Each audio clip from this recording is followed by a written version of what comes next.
Absolutely. And I think we touched on, I think, one of the most significant aspects of this when we talked about socializing and social skills in the first segment.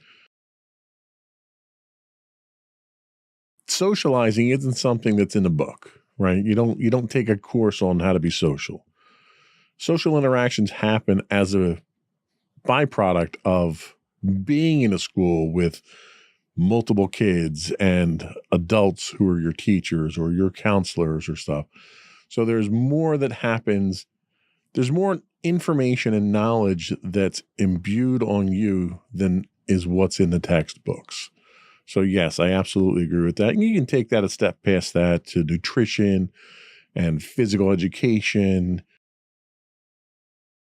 the basic health understandings, learning your information to learn to drive, stuff like that. There's so much that happens in school that's not just academic related that's important for kids' growth. Creativity is another one.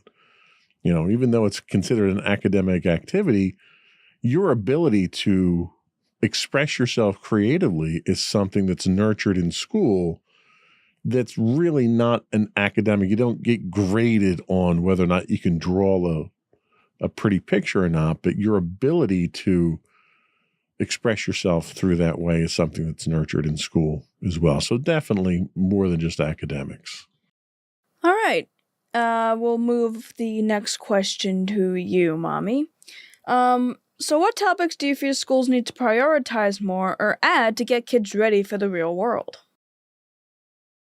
Well, I think now, a class that you'll actually have later this year, your personal finance class. That was something that we never had in high school, really. I think unless you were a business major or, taking business classes, is how do you even balance a checkbook? How do I pay bills? How do I, get car insurance? These are things that, you're going to need to learn how to do. I'm kind of, the one thing I kind of wish you did have was, I know when I was in middle school and we started having these electives and things, home ec was one of them. It was basic cooking, basic sewing. We also did wood shop, and other things. So you kind of got a little taste of that. And that was something where now, if you wanted to take a cooking class, you could, but with all of your other classes that you have, for engineering and stuff, you don't have that space available. But I think something like that should be something that's taught. Just basic, everyday survival of, how to do the laundry and things like that. Not necessarily that it needs to be a class, because again, that should be something that, that's done at home. But I think if your parents aren't ones that like to cook or know how to cook, I think if you were in an environment with your friends on how to cook, you'd have more fun learning it, where, there are some people that have fun cooking with their family if their family likes to cook. There are some, families that don't like to cook, or have relatives that do cook. So I think that would be something. I'm surprised they've gotten away from that and added all these other things, because the other thing too is, while it's great that you can end up graduating high school and have all of these college credits, there are some kids that, end up having like double majors in high school now, where they're graduating high school already with an associate's. And it's like, okay, so now what do you do? You're still only 18 years old. You still have a lot of learning to still do. What's that piece of paper going to do? Are you really ready for the real world? Maybe you are, maybe you're not. So I think in some cases there's more pressure on kids your age than when, Daddy and I went to school. But yet I think also you guys have more advantages because there's more information out there. But I think in a lot of cases, it's almost information overload too. So it's kind of like a double-edged sword where you have it better in some cases, but I think you're kind of lacking in others because there's so much more out there to do. Like some of the classes you're taking are things that I couldn't take until college.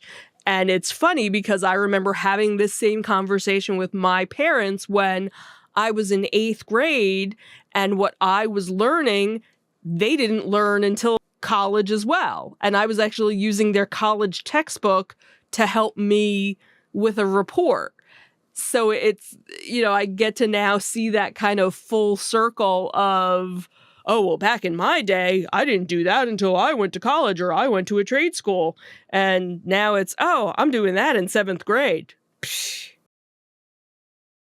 So, yeah. So I think that's kind of where, again, double-edged sword. I think there's a lot that should be taught, but then there's a lot that you're being taught that somebody would have had to go to college for.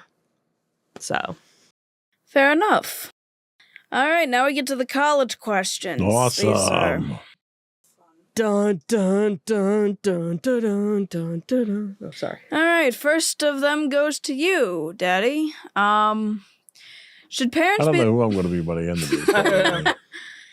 So should parents be the ones fully responsible for sending their kids to college? Absolutely not. Somebody else should pay for it. And if so, who? Please write us a check. No, and you know what? It's funny. I was thinking about this question. The college boards agree. And that's why the college boards don't just look at your academic transcript. They look at the clubs that you're in. They look at the charity work that you do. They look at who you are. They try to look at who you are as a person. They look at personality. They look at everything. And the person that you become isn't the person that you are on your test score sheets, on your CVE or CV. It's the person who is in that after-school club, or the person who volunteers at the soup kitchen or at the animal shelter.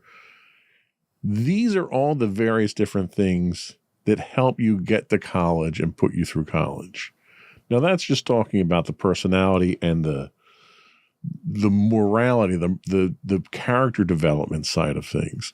But outside of that, from a financial standpoint, there's tons of different things that can help you financially get through college and get to college. Parents shouldn't think that the burden is all on their own to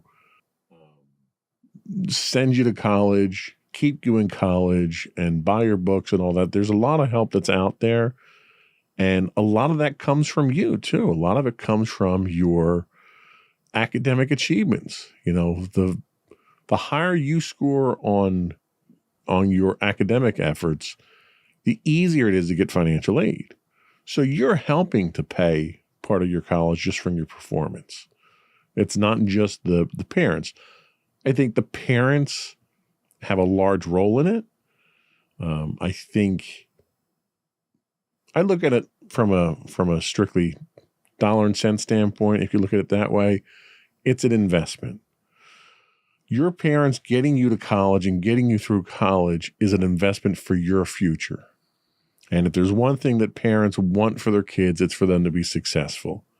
And whatever you do, whatever you choose to go to college for, whatever you choose to do in life afterwards, even if you choose not to go to college, Mommy and Daddy want you to be successful, and we want you to be happy. And, success lends itself to happiness. So it's an investment there, but it's also the community who helped to build you into that person that makes you successful. We can't take credit for it. The majority of the effort comes from your part, but there's a lot of guidance. There's a lot of help along the way. Some of that comes from friends. It comes from your peers. It comes from mentors that you're going to be associated with. You're taking a trip to Japan. That trip to Japan, very few kids are going to take that trip before they get out of high school. You're going to learn a ton, not just about Japan, but about life. You're going to learn about travel. You're going to learn about finance. You've already learned about finance because you've had to finance a portion of that trip. All these things are what get you to college. And I'm not just talking financially, I'm talking knowledge-wise. And these are things that are going to serve you through college and after college through life. So no, it's not just the parents. There's a lot of factors into your success moving forward, not the least of which is your own. All right, fair enough. You get the big one, Mommy. Oh boy. So, let's get this one out of the way. And I'm already flubbing it. Great. Is college inherently necessary for someone to live a successful life? No. Okay, moving right along. Hey! College is not for everybody.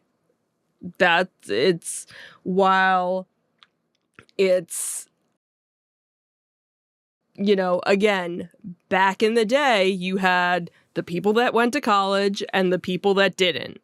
And depending on what your test scores were, you were either a college prep or you weren't. That was how it was back, when I was in school, depending on what your grades were. Oh, you're going to college. Okay. Or, okay, so if you're not going to college, then what are you doing? Are you going into the military or are you going and working at the gas station? It was, almost like an insult to the person that didn't go to college. And sometimes the person wasn't going to college because of financial reasons, because it was just too expensive to do that. So if you have to want to do it, there are kids that their parents tell them you're going to college whether you like it or not, and then that kid ends up in college for 10 years because they go to school and they don't know what they want to major in, so they major in one thing and they do that for a couple of years and they don't like that and they move on to something else, and you get that professional student where they just keep getting more and more degrees because they don't want to go into the real world. They just rather stay. I think nowadays there's so many technical schools out there where that might be better suited for for a student or for a child to go into that aspect. You have to do what you want to do. If it's something where you want to be in the medical field, you want to work in that, then you have to go to college. Unless you want to be a medical tech, then you would go to, a technical school that deals with that. You want to be a lawyer. Well, you have to go to law school. Then you have to go to college. Depending on what it is that you want to do, then there's a certain path that you have to follow. If it's something where you're not sure, should you still go to college? Well, maybe that's where you decide to kind of stay more local.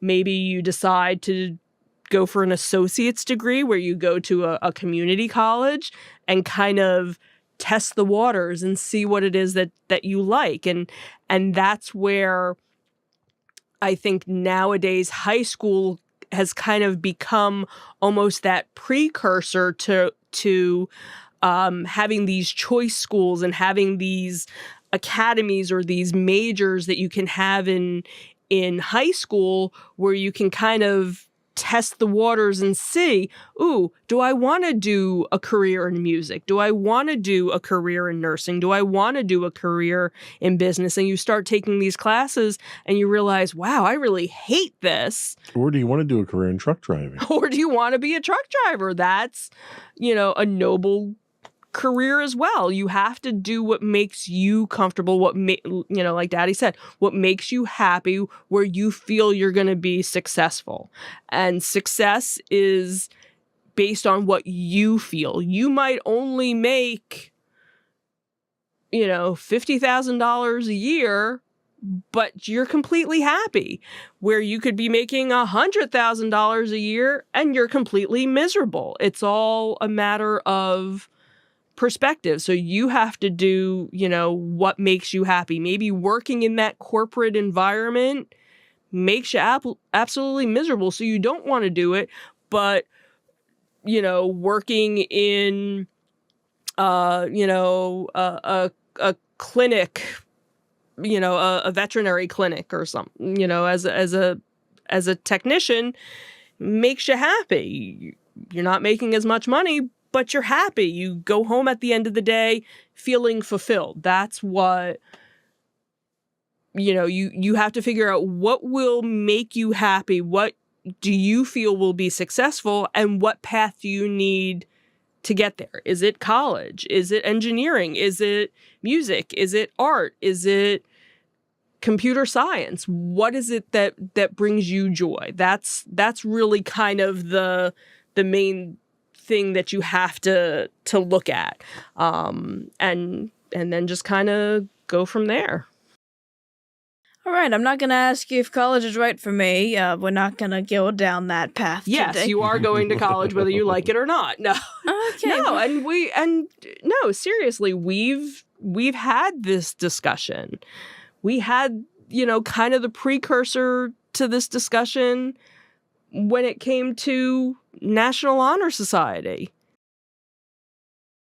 I'm just saying, this is where we talked about it, and you were very adamant that you didn't want to do it. You probably could have gotten in if you had applied and you were asked to apply. You got the invitation to apply, and you chose not to. That was your decision. We did negotiate at least 2 years of college. Right. Just for the record. Right. And we did say, and that's because we felt, because of where your grades are, we know you're going to get into a 4-year school. There's no question about it. And that's the other thing too, is nowadays there's a college out there for everybody. Now you can go. Even truck drivers? Yeah, I'm sure there is. I wouldn't be surprised.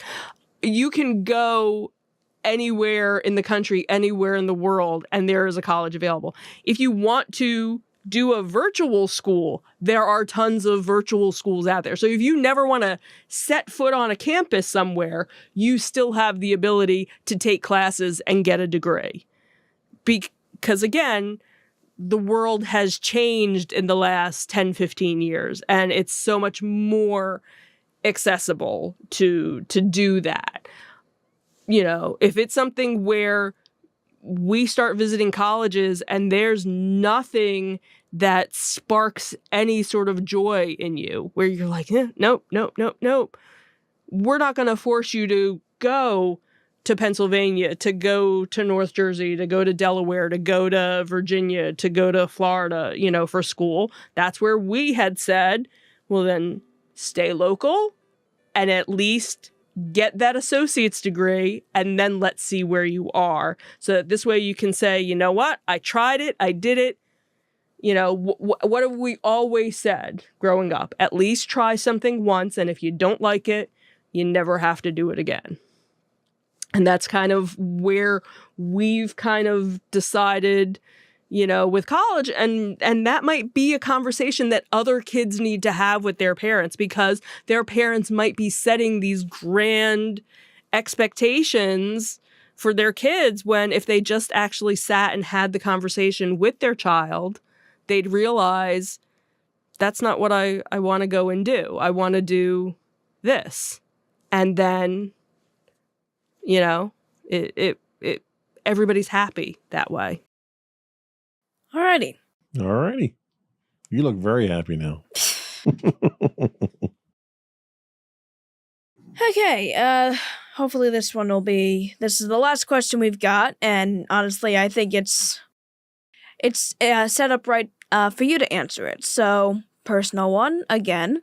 How do you help provide me with my educational needs? I do absolutely nothing. And like it. No, encouragement. I think that's the biggest thing. Be there for your kids. We study a lot. We try to find the best study technique that works for you. And we'll try one way. If you don't get the scores you want, we'll try a different way. And try to get you excited. I try to get you interested in things. I think when you're interested in the subjects that you have, and granted, the period in history that you're doing right now, it's very difficult to get interested in. You have to have some vested interest in it. And one of the things I try to do is make it interesting, make it fun. We study for your chemistry. We try to make that fun. I'll find videos that show a little bit extra or give you a little bit more background on some of the historic stuff that we do. I won't touch math with a 10-foot pole, though. That's not my area of expertise, so that's all you. We figured that out. Yeah, I mean, what do? I try to make it interesting. I try to keep you, focused on it. I try to not make it a grind. And I think a lot of kids run into the situation where school can be a grind. It gets boring. It's topics you don't want to talk about. And I think if parents can pique their kids' interest, can first of all notice that kids are zoning out or that they're not interested in what they're talking about, and encourage your kids. I think that's the biggest thing. My parents were very hands-off when it came to school unless I brought home bad grades, and then they yelled at me. And I think that's the wrong approach. Yep. Parents need to get involved with their kids before there's a need to yell at them. Because if there's a need to yell at your kids, it's probably because you haven't been involved with them. So get involved with them, encourage them, and try to make it a little bit more entertaining. That's all I got. All right, that's fair. That's all we had for today. So, did you want to do a quick break, and then we'll come back with closing remarks and You got it. Here we go.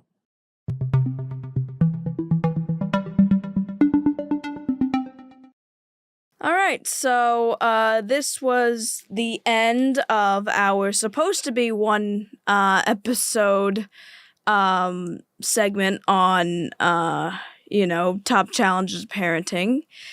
Overestimated how long the answers were specifically, but parenting's really hard. We had to do a number of episodes. But hey, I think we got the most out of it because we were still able to get to everything. So now we can get into some of the more interesting topics outside of this for our next ones. Although that's going to be obviously a while from here. All right. But thank you both for joining me. Thank you for having me too. No problem. Now that I know my 12 names. Yeah, that was fun. So, thank you for joining us. And before we go completely, I'd like to give us a bit of start our show plugs. So, when it comes to our subscriptions, you can find us on Apple Podcasts, Spotify, Google, Stitcher, iHeartRadio, TuneIn, and really anywhere you can get a podcast. You can email us at comments@insightsintothings.com. We're on Twitter or X, whatever you really go by at this point, at insights_things. We have high-res videos on YouTube at youtube.com/insightsintothings. We stream 5 days a week on Twitch at twitch.tv/insightsintothings. You can find audio versions of this podcast listed as podcast.insightsintoteens.com. We're on Facebook at facebook.com/insightsintothingspodcast. We're on Instagram at instagram.com/insightsintothings. And you can find links to all these and more on our official website at www.insightsintothings.com. And that is it. That's it. Another one in the books. Bye, everyone. Bye. Bye.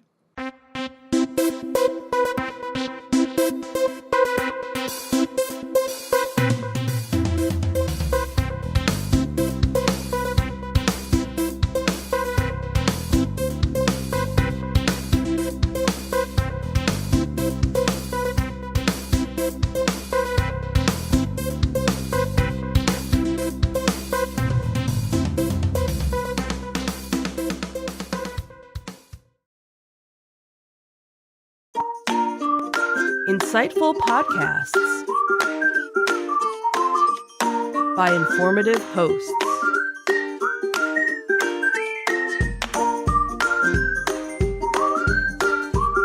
Insights into Things, a podcast network.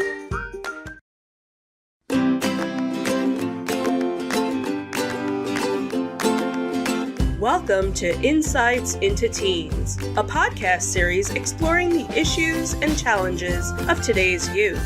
Your hosts are Joseph and Madison Whalen, a father and daughter team making their way through the challenges of the teenage years.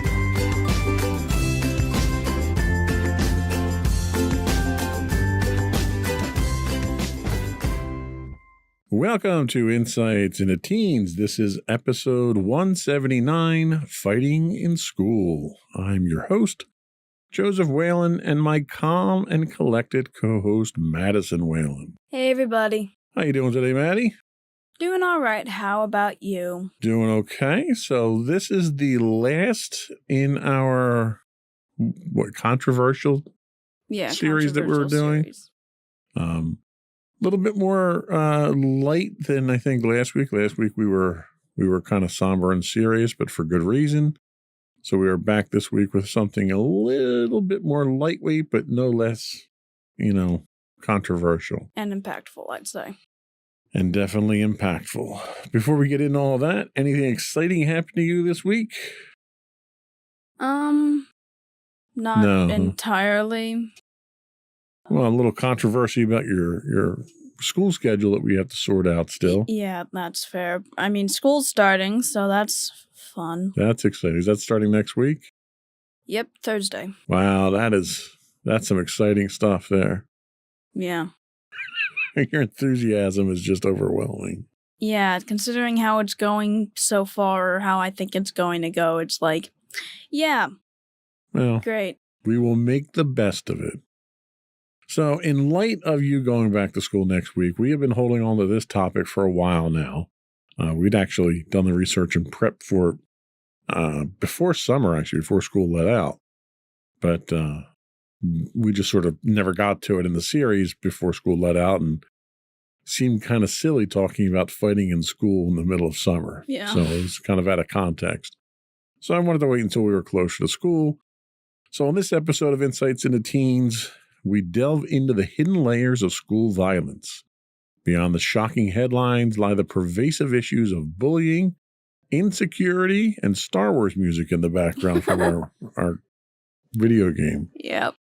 We'll discuss the often overlooked factors that contribute to this critical problem. We'll explore its impact on students, teachers, and others.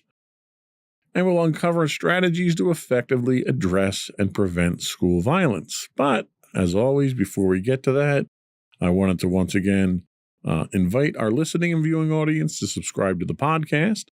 You can find audio versions of this podcast listed as Insights into Teens. You can find audio and video versions of all of the network's podcasts listed as Insights into Things. And we're pretty much anywhere you get a podcast these days: Apple, Spotify, Google, not Stitcher because they're going away at the end of the month, which is tomorrow, I think. But anyway, you know where to get our podcast at this point. I would also invite you to write in and give us your feedback. I mean, we talked about some pretty hard-hitting, controversial, spirited topics over the last 9 episodes or so. I'd love to get people's feedback on them. And just let us know other stuff you'd like us to talk about. You can email us at comments@insightsintothings.com. You can hit us up on Twitter or X or whatever Elon's calling it this week. We're at Insights_Things. Or you can get links to all that and more on our official website at www.insightsintothings.com. Shall we get started? Yes. Here we go.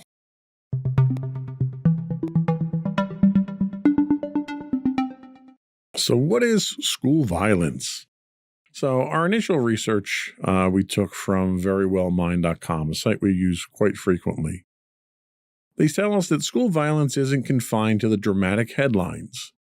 It's a pervasive issue that affects 246 million children annually. This problem isn't gender neutral either, as girls and gender non-conforming individuals bear a disproportionate brunt of it. Within the educational sphere, violence takes on various forms, with fellow students being the primary perpetrators. It spans verbal, sexual, and physical realms, sometimes involving weapons, but not exclusively. Acts that leave someone feeling threatened or harmed, regardless of the method, fall under this umbrella. Defining school violence involves recognizing its occurrence in the school setting.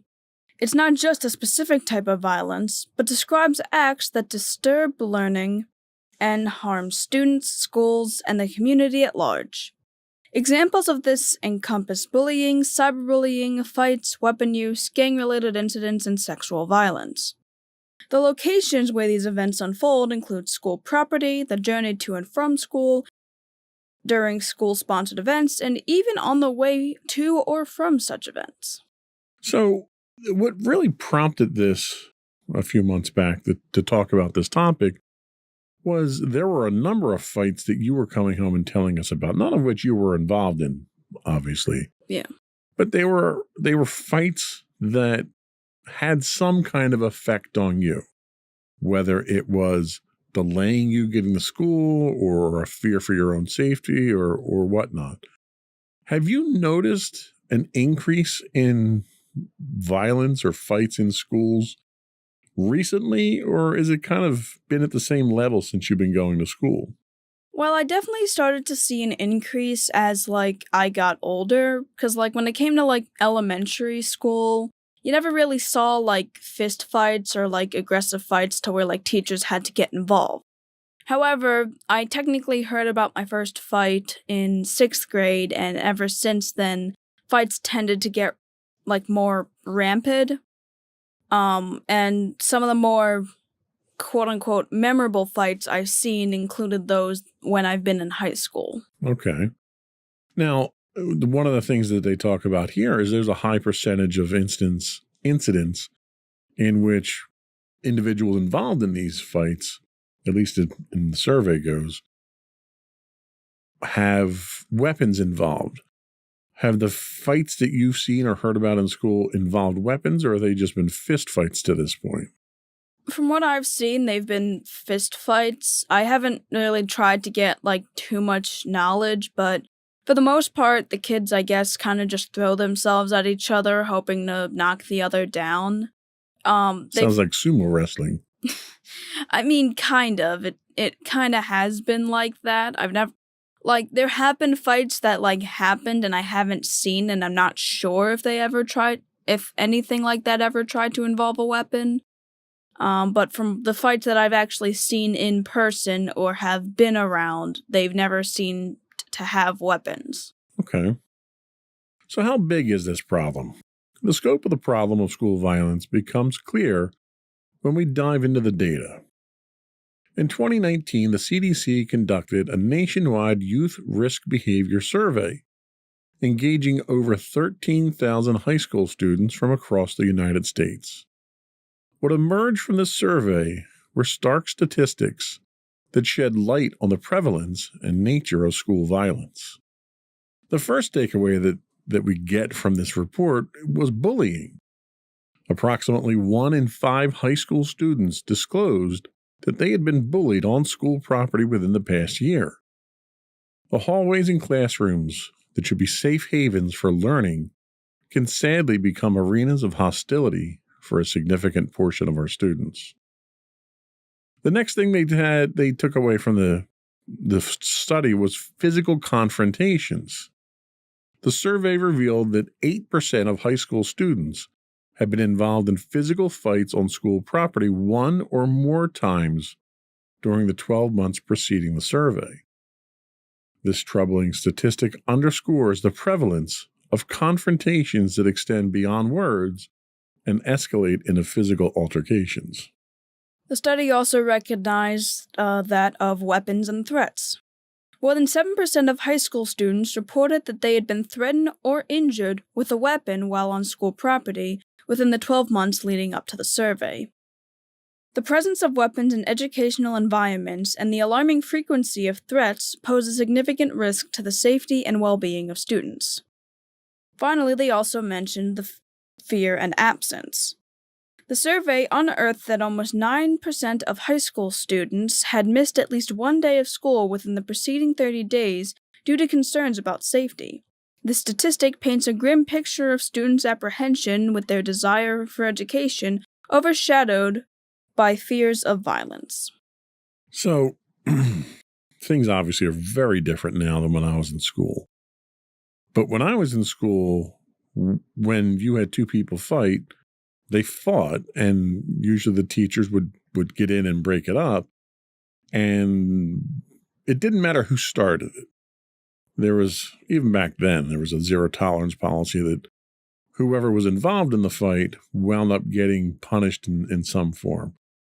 Do they still have that kind of zero tolerance policy, or is there, because I know there's a lot more anti-bullying in schools now. Is there consideration for the bullying aspect of it, or if someone hits you and you hit them back, are both of you getting detention or suspension for it? From what I know, both people, if someone ends up hitting you and you hit them back, you are to also be blamed for the incident. Even if you were defending yourself against a bully, even if the bully hits you first, if you hit back, that means you're part of the fight, you're part of the problem, you're kind of written up as well. And that's kind of something I actually mentioned last week in the ways of just, I think that's a bit extreme, especially considering, if someone had been bullied before and had to constantly take it and then finally ended up deciding to fight back against all the abuse they were facing, yet they were going to receive the exact same punishment, which personally I don't qualify as being fair. Well, and if you're the victim, no, it certainly isn't fair. But if you're a teacher who doesn't have evidence to show who started the fight, it's fair in that both people get punished for it. I mean, I guess. That's just, unfortunately, that's just the way society works. That doesn't mean that it's fair. It's just equal treatment, I guess we should say. Yeah. The question that I had about bullying, though, is I know they lean pretty heavy into bullying through grade school and a lot of the anti-bullying campaigns and stuff like that. Do they do anything with bullying in high school at this point in time, or have they kind of just backed off on that and let the kids, if you didn't learn not to bully, then they just leave you be? Or is there some type of enforcement of anti-bullying rules in high school? Well, it's certainly not as aggressive as it was when I was younger. We'd constantly have assemblies about anti-bullying. You consistently see the posters about bullying, and everybody kind of preached the idea that everyone should be friends and whatnot, instead of, enemies or whatever. I think by the time we got to high school, it was either, the implication that, you should already know not to bully somebody, or, they'd mention a more serious instance of it rather than just, the kind of little kid version of don't be mean to people. I guess it's also kind of in the line of that, they know that there are just going to be sometimes you're not going to get along with people, and you kind of just have to learn to tolerate each other. But if you get to the point of fighting, then that's a problem. So there's I wouldn't say there's more tolerance of it than in high school. There's just less policing of anti-bullying then, it sounds like. Yeah, I'd say, although we have, actual police walking around the school in case. Well, that's probably for other reasons, but we won't get into that in this podcast. Yeah, so I would say that like they don't really tolerate it, but they also don't really say anything to like convince us to not do it outside of the zero tolerance policy. So there's no more anti-bullying training that they're actively engaging in. Not really. Even some of like the assemblies, like I'd say they like I said, they kind of more or less focus on other serious subjects and they occasionally encompass the idea of bullying, but it's not like every assembly is specifically about anti-bullying anymore. I got you. So what are some of the causes of school violence? So the causes of school violence are intricate and multifaceted, often defying simple explanations. Understanding why an individual engages in such behavior requires a deeper exploration of their experiences and influences. Several factors contribute to this complex issue, highlighting the diverse landscape that can lead to acts of violence within educational settings. The first thing they mention is diverse motivations. School violence may stem from a variety of sources. An individual could have endured bullying or social rejection, driving them to lash out.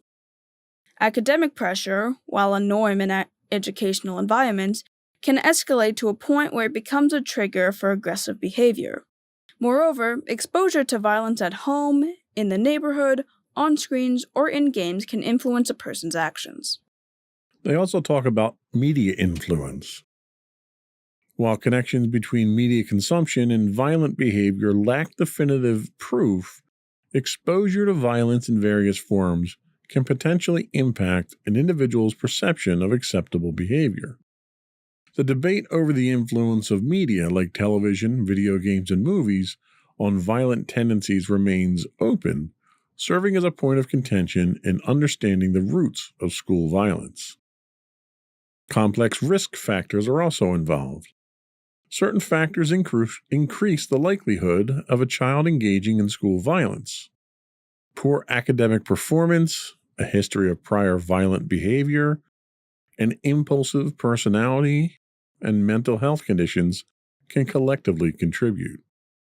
Additionally, being a witness to or victim of violence, substance use, or a dysfunctional family environment, such as domestic violence, or access to weapons all play important roles in shaping a child's potential for violent actions. And finally, they talk about the environmental context. The community context also plays a crucial role. Surroundings marked by poverty, high crime rates, or the influence of delinquent peers can contribute to the development of violent tendencies. A child's exposure to a dysfunctional environment outside the school walls can intertwine with their behavior within them. So what do you think of these various races? Do you I see when they put media influence up here, and the first thing that I think is, well, that's a cop-out. We've had violent films and violent video games and violent television for 60 years now. And, I was always exposed to that sort of thing, and it never made me violent. None of those sources ever made me violent. And I'm one person. I get that. It's entirely possible that it may have a different influence on other people, but there's a certain segment of the population that wants to lump everybody into this whole, the media is evil, it makes everything violent. And I find a difficult time believing that. What are your thoughts?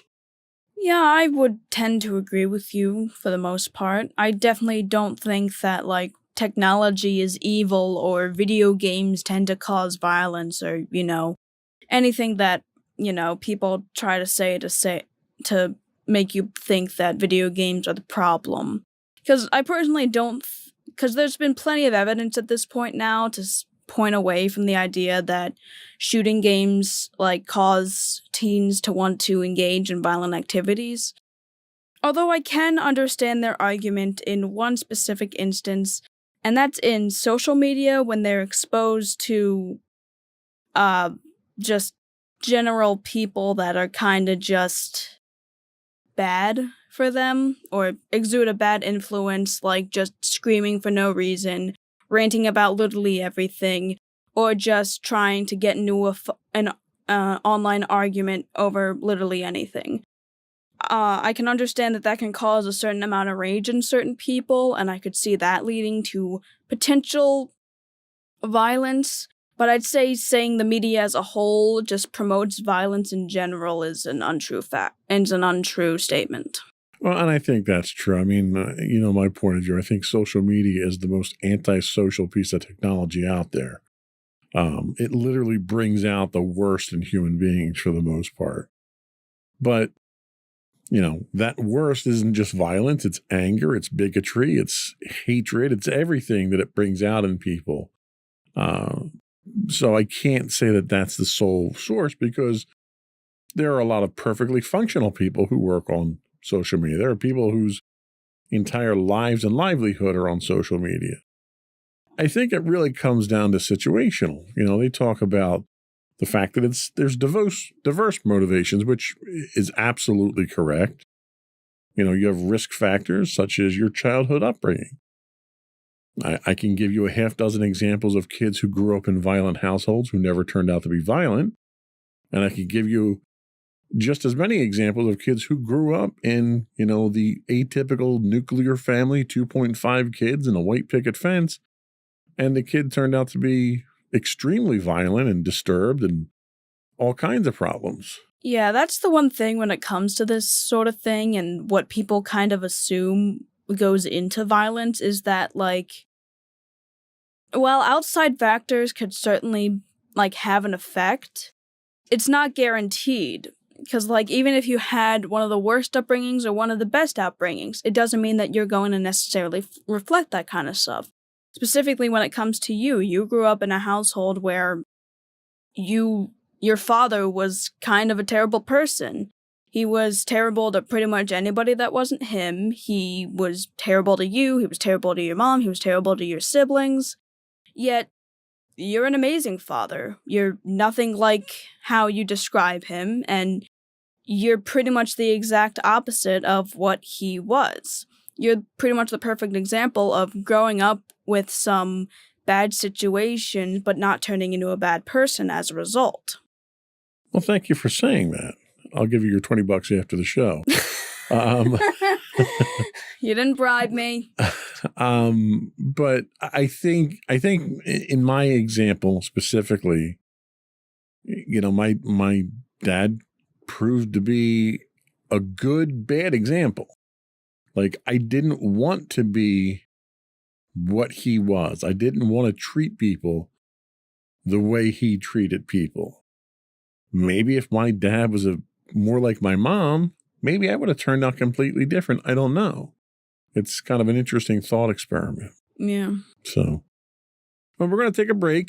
And when we come back, we're going to talk about the impact of school violence. We'll be right back.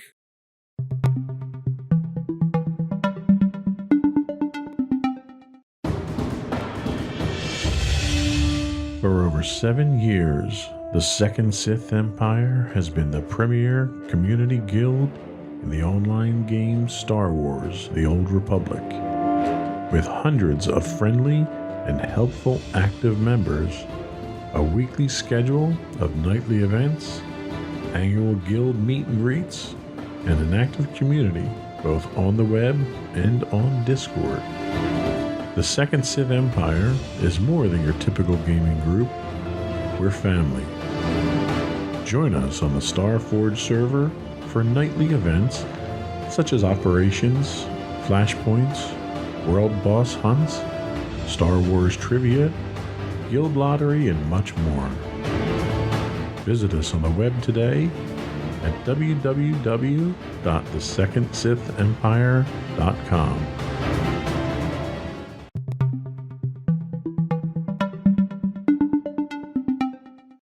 Welcome back to Insights into Teens. Today we're talking about fighting in school, and now we're going to talk about the impact of school violence. The repercussions of school violence extend far beyond the immediate incident, affecting both the victims and the perpetrators. Understanding how violence leaves its mark is vital in comprehending the urgency of addressing this pressing issue. For children who have either been victims of violence or have witnessed it, violence can seem like a twisted avenue to attain safety. This skewed perception stems from the belief that strength and security can only be achieved through violent means. When they resort to violence, there's often an initial sense of relief, as it momentarily fulfills their emotional need for strength and safety. However, this sense of self-satisfaction is transient, overshadowed by the looming fear of consequences. The fear of punishment or retaliation triggers anger, which in turn can lead to a cycle of escalating violence. These children often find themselves trapped in a paradox. They believe they must protect themselves through violence, yet this very violence triggers further emotional turmoil and potential retaliation. Breaking the cycle is crucial. Children need guidance to realize that while violence might provide fleeting relief, it inevitably spirals into more profound problems. They must comprehend that violence not only fails to address their underlying needs, but also exacerbates their predicament. Interventions and support mechanisms are vital in assisting these children to replace their skewed perceptions with healthier coping strategies. Now, it's worthwhile to pause a moment there and kind of talk about how violence and bullying was handled when I was your age. The prevailing thought was, well, if you're a bully and somebody hits you, you just hit them back because bullies are going to back down. And while there was a chance that that would happen, inevitably, every time that did happen, it always led to more violence. Mm-hmm. You know, you've heard the biblical admonition of an eye for an eye. Well, if everyone abided by that, we'd all be blind. Yep. You know, that's really the gist of that. So the idea that you fight back has complications to it that aren't problem solving. They're just problem evolving, I think. Yep. What did they teach you? Like in these various assemblies that you had when you were being picked on, what technique did they give you to use to try to solve the problem or mitigate the problem? Well, they never really mentioned the idea about fighting back. It was more or less just telling a trusted adult so that they could handle it instead of you handling it. They never really offered suggestions for if somebody actually hit you, other than just going and telling an adult. So basically the idea was just like you needed to get a trusted adult to make sure that they would handle the situation instead of you, so you didn't get into any trouble or anything. Well, and that kind of makes sense because I think today's society is much more litigious than it was when I was a kid. So there's always this looming threat of legal action. You know, when I was a kid, if somebody hit you and you hit them back, you would just meet after school, you'd fight it out, and you'd get it over and done with. Nowadays, you know, if you hit somebody, they go home with a black eye or a bloody nose, and the first thing their parents do is instead of calling my parents to figure out what's going on and to solve the problem, they call their lawyer. And they're going to sue you at that point in time. So the schools, I think there's a large portion of that deflection in the schools because the schools don't want to have to go through the legal complications too. And it, you know, nobody wins. There's no win-win scenario here where once the violence starts, everybody's going to wind up losing. It's just trying to stem the bleeding, so to speak, before it gets too bad. Yeah. So what's the impact on victims in this case? So school violence leaves profound and lasting effects on its victims, both physically and emotionally. These consequences ripple through various aspects of a child's life, painting a bleak picture of the toll it takes on their well-being. Physically, victims of school violence can endure a range of injuries, from minor cuts and bruises to broken bones, concussions, and even fatal outcomes. Emotionally, the aftermath includes a spectrum of psychological distress, encompassing depression, anxiety, and rage. The weight of these emotions can disrupt their mental equilibrium, casting a shadow over their day-to-day lives. Victims' academic performance often suffers as their focus wavers. The lingering fear of reoccurrence can make concentrating in school a Herculean task, leading to compromised learning experiences. School, intended as a haven for education, becomes a place for unease. Trauma from school violence is not confined to the immediate aftermath. Its psychological ramifications can be considerable, especially when experienced over an extended period. In the case of young minds whose brains are still developing, trauma can trigger survival mode, adversely affecting attention, concentration, emotional regulation, and the long-term health. The same 2019 survey underscores the potential long-term consequences of school violence. Victims are at risk of grappling with mental and physical conditions that span attachment disorders, substance abuse, obesity, diabetes, cancer, heart disease, and respiratory issues. The extent of adversity experienced in childhood correlates to the degree of risk to physical and mental well-being in adulthood. And I don't think a lot of people realize that. They don't realize when you have these traumatic experiences, you hear about soldiers who are in a combat environment and come home and they have post-traumatic stress disorder, PTSD. Those same type of conditions are being recreated, albeit in a smaller, hopefully less lethal form in high school. But you're still having those traumas where you have kids years later when they're adults who run into someone who maybe bullied them when they were a kid, and they still have the same fear and terror and apprehension when they see them. And that's a scar that you take for life. That's not something kids should have to deal with. What are your thoughts on that? Yeah, I'd pretty much agree with you 100%. I don't think that's really something that people should be experiencing. Yeah, sure, some people might say that trauma is a good learning experience or whatever, but to have that as a kid, I don't really think is a good thing. Or to have it paralyze you in fear the moment you either think about it or see someone related to an incident where you were traumatized. That's not okay. Sure, it's good to kind of have a life experience when you're younger so that you internalize it more as an adult. But in terms of school violence, that trauma isn't good trauma. It just makes you more anxious, it causes you even more distress, and it can lead to genuinely harming consequences when you actually become an adult.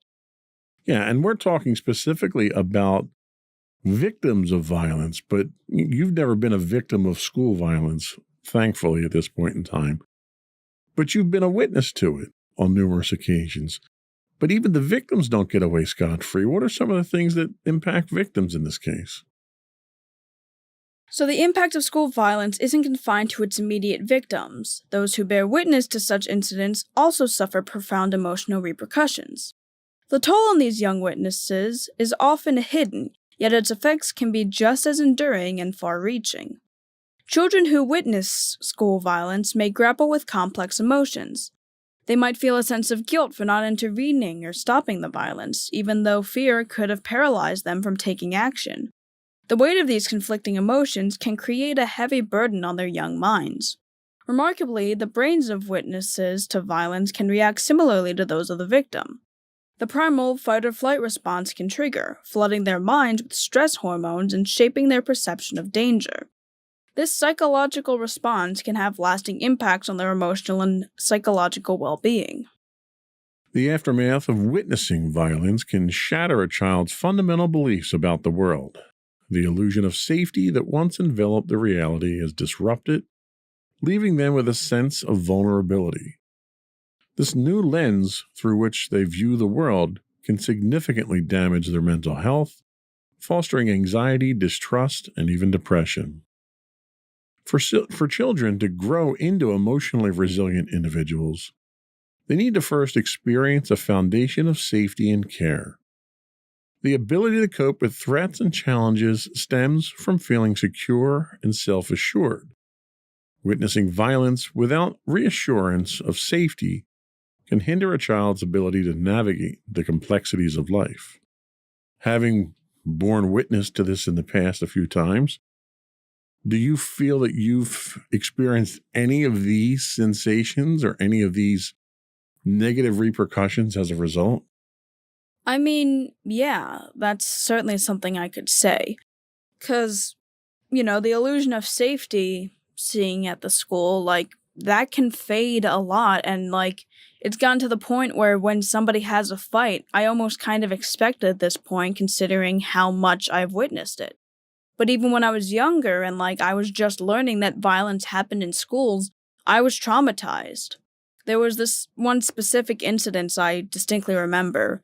We had been doing a lockdown drill in school when we were in 5th grade, and I was about 10 at the time. And my one teacher was very serious about it.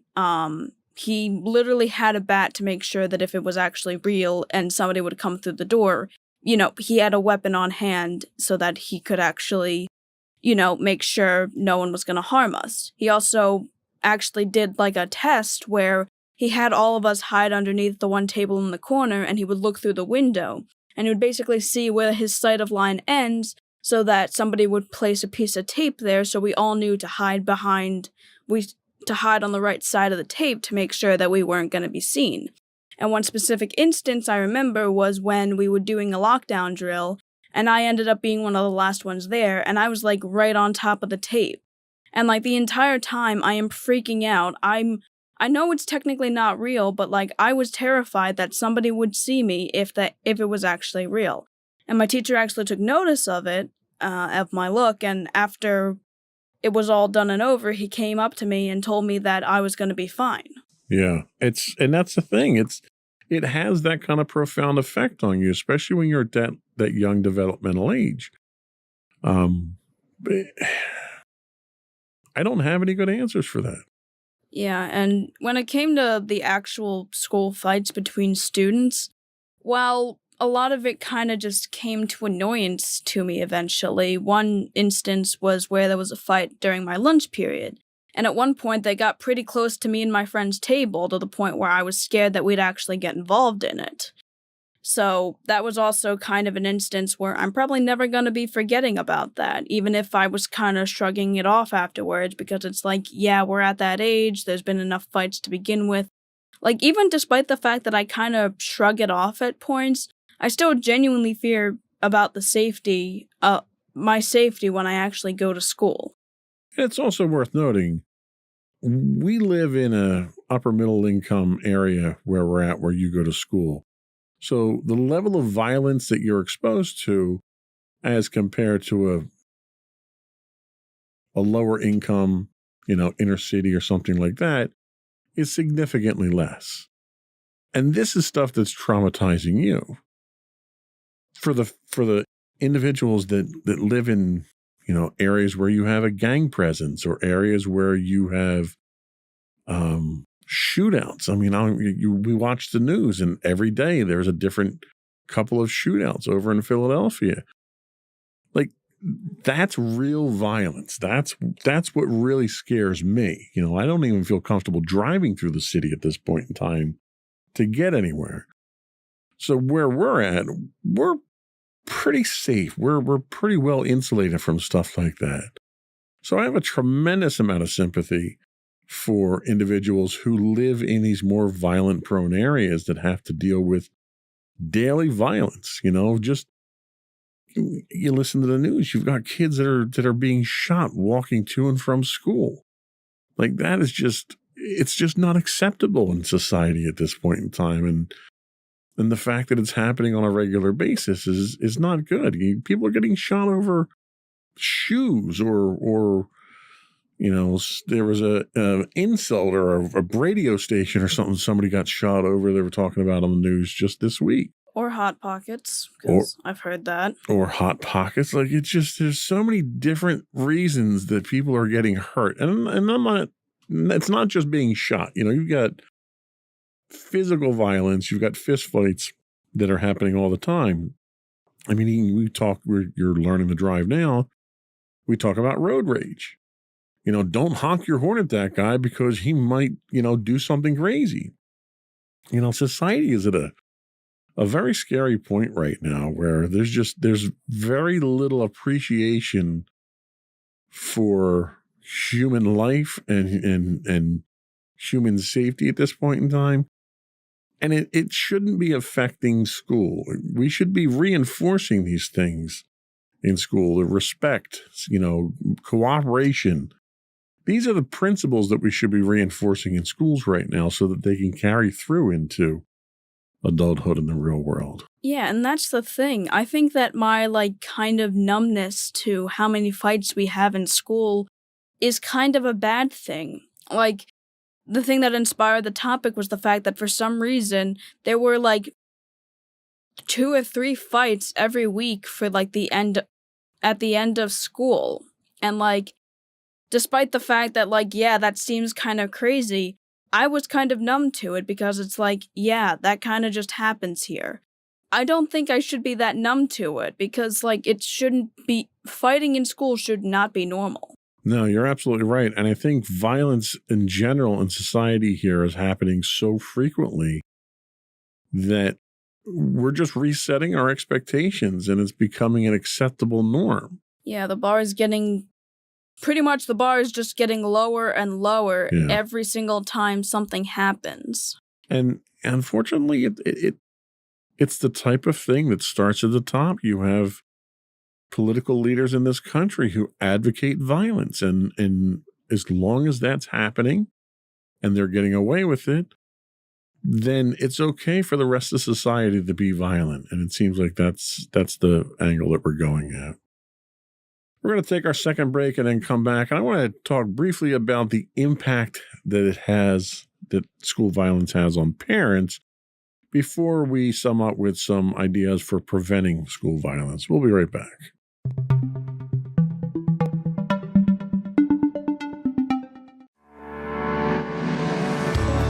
Insights into Entertainment, a podcast series taking a deeper look into entertainment and media. Our husband and wife team of pop culture fanatics are exploring all things from music and movies to television and fandom. We'll look at the interesting and obscure entertainment news of the week. We'll talk about theme park and pop culture news. We'll give you the latest and greatest on pop culture conventions. We'll give you a deep dive into Disney, Star Wars, and much more. Check out our video episodes at youtube.com/insightsintothings. Our audio episodes at podcast.insightsintoentertainment.com, or check us out on the web at insightsintothings.com.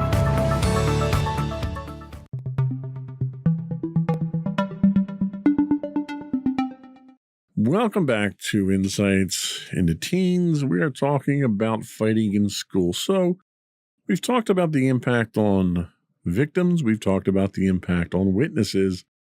What's the impact on parents?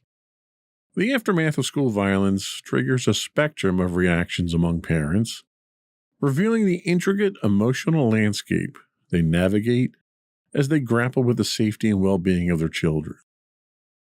The reactions of parents to school violence are as diverse as the individuals themselves.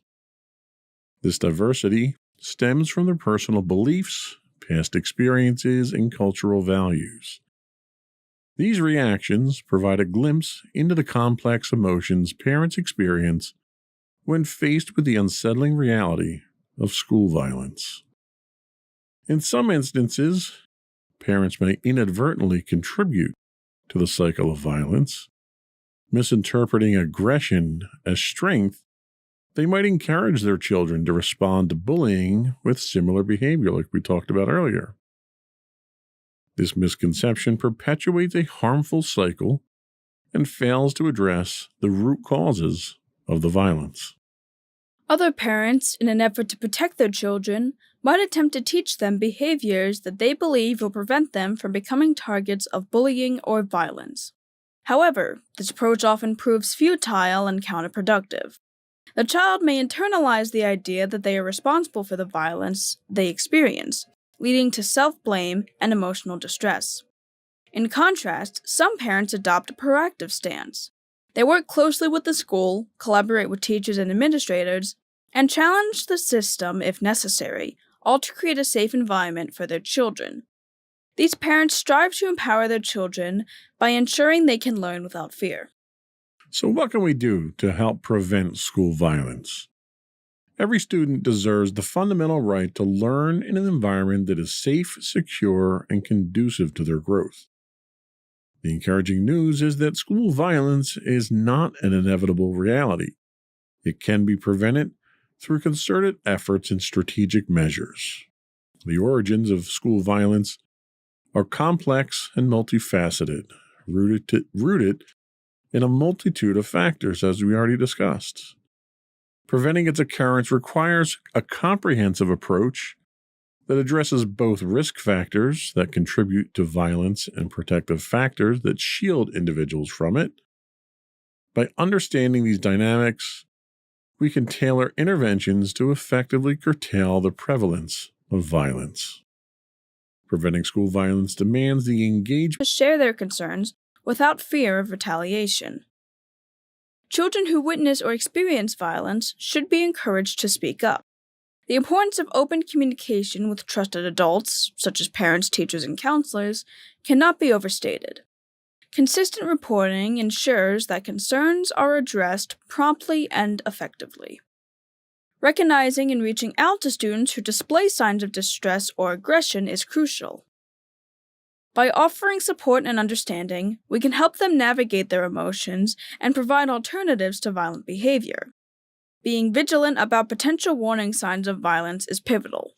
These signs might include fascination with weapons, harming animals, bullying, threatening others, or displaying aggression. Recognizing and reporting these signals to parents, teachers, or school authorities enables early intervention, potentially diverting a child away from a violent path and towards a path of help and healing. So I guess really the most important question that I can ask at this point is, do you feel that you have some course to remedy or some call to action in school that if you see violence or you are the victim of violence, that you can go to someone, report it somewhere, and have some level of confidence that someone's going to do something about it to help to make the environment safer? I mean, for the most part, yeah. I'd say the school, does its best to counter the violence and such. They always try to make sure that there's teachers involved, or if they need to have any of the police around the school to also get involved to stop the violence. So if I was involved with it, or if I saw something happening, I do feel like I could go to certain teachers and know that they could, have my back. Now, you're getting ready to go back to school next week. I think you start on Thursday. You've got 2 shortened days. Do you have any concerns for your own personal safety going back now, or do you think you're fairly safe going back at this point in time? I mean, the concern's always there at this point. I kind of have that concern really going anywhere outside my own home, even if I'm not completely safe in my own home as well. But, it's just kind of going to be something I'll have to deal with. For the most part, my school's been all right with handling that. I've never really had to experience too much violence. And while I don't have complete and utter guaranteed safety, for the most part, I'm not completely worried about that facet just yet. I think that's, I don't want to say it's a healthy attitude, but I think it's a realistic attitude, given everything that happens these days, to kind of understand and appreciate the fact that nothing is 100%.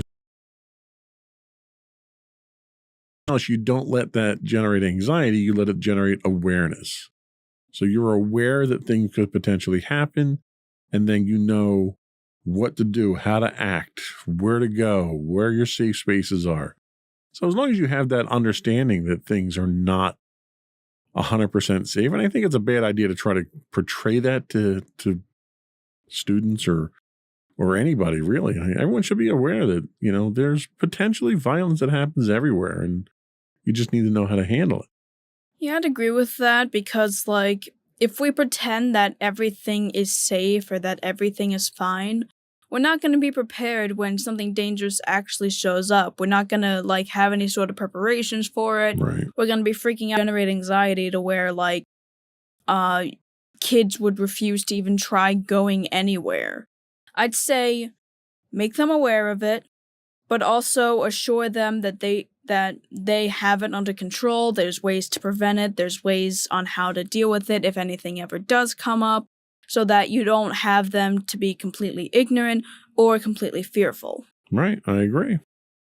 We're going to take a quick break, come back, get your closing thoughts, and finish up with the business of the podcast. We'll be right back. Alrighty.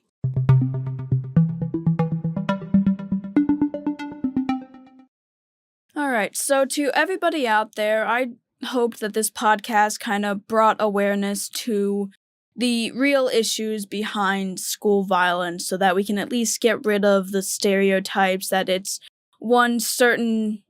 only certain factors that play a part in it and that it's more or less a one-sided issue. It's really not. It's a much more complex issue that, needs to be better understood. I feel, much like most topics when it comes to teenagers, there's plenty of misconceptions about it, and I feel if more people are able to be knowledgeable about it, we can help to fix it and hopefully prevent it in the future, much like giving better knowledge about how to handle school violence and not just saying everything's going to be fine or causing kids to panic. All right. Wise words as always. Thanks. Before we go, once again, I want to subscribe to the podcast. For the record, I already do subscribe to the podcast, all of them. So everyone else should as well. You can get audio versions of this podcast listed as Insights into Teens. You can get audio and video versions of all the network's podcasts listed as Insights into Things. You can find us on Apple, Spotify, Google, etc., etc. I would also invite you to connect to us on social media. We stream 5 days a week on Twitch at twitch.tv/insightsintothings. You can find us on Facebook at facebook.com/insightsintothingspodcasts, or you can find all that and more on our official website at www.insightsintothings.com and you. And don't forget to check out our other two podcasts, Insights and Entertainment, hosted by you and Mommy, and Insights into Tomorrow, hosted by you and my brother Sam. That's it. Another one in the book. Bye, everyone.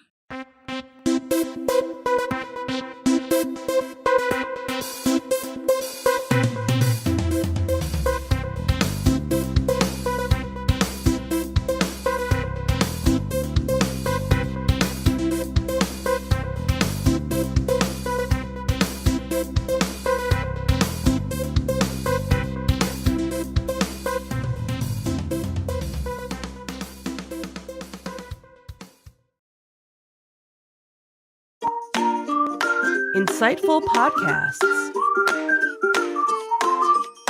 by informative hosts.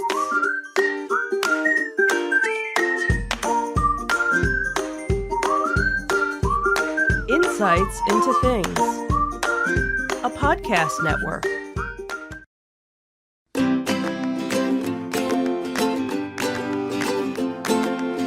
Welcome to Insights into Teens, a podcast series exploring the issues and challenges of today's youth. Your hosts are Joseph and Madison Whalen, a father and daughter team making their way through the challenges of the teenage years.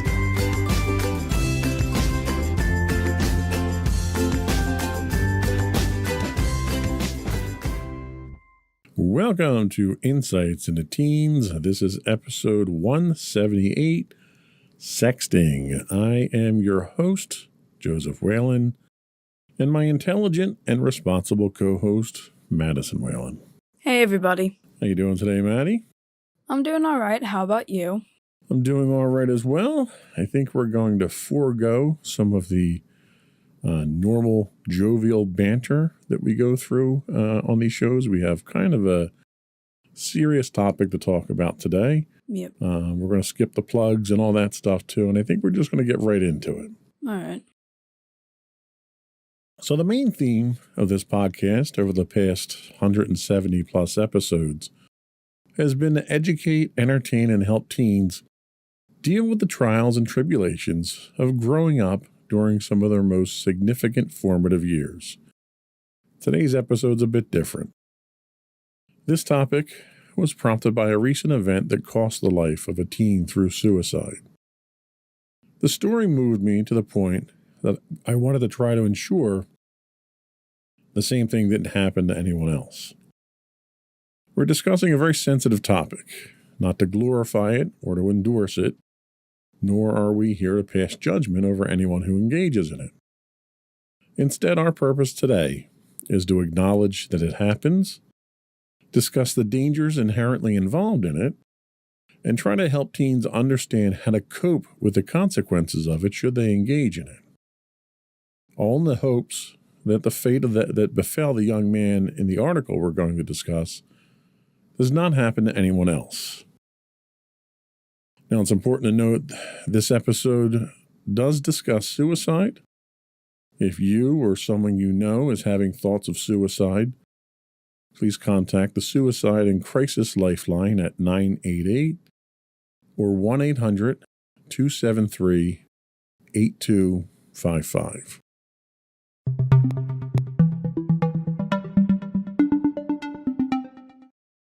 So what is sexting? Sexting is sending and receiving sexual messages through technology such as a smartphone, an app, email, or webcam. For some people, sexting is a way to explore sexuality, trust, boundaries, and intimacy. However, in some cases, sexting is used to bully, blackmail, and exploit. Sexting can involve words, photos, or videos, such as a message or a post written with sexual language, nude or semi-nude photos or videos of sexual acts, live chats with someone on webcam involving sexual acts, or screen-captured videos or photos recorded from webcam. Not all teens sext, but those who do, their experiences are very different. Even when there is consent, trust, and respect between people who decide to sext, it's hard to be completely sure of a sexual message will be private. For those who do decide to engage in sexting, it's important to know the facts on consent and the law.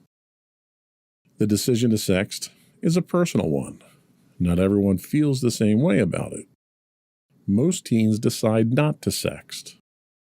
Older teens are more likely than younger teens to send and receive sex.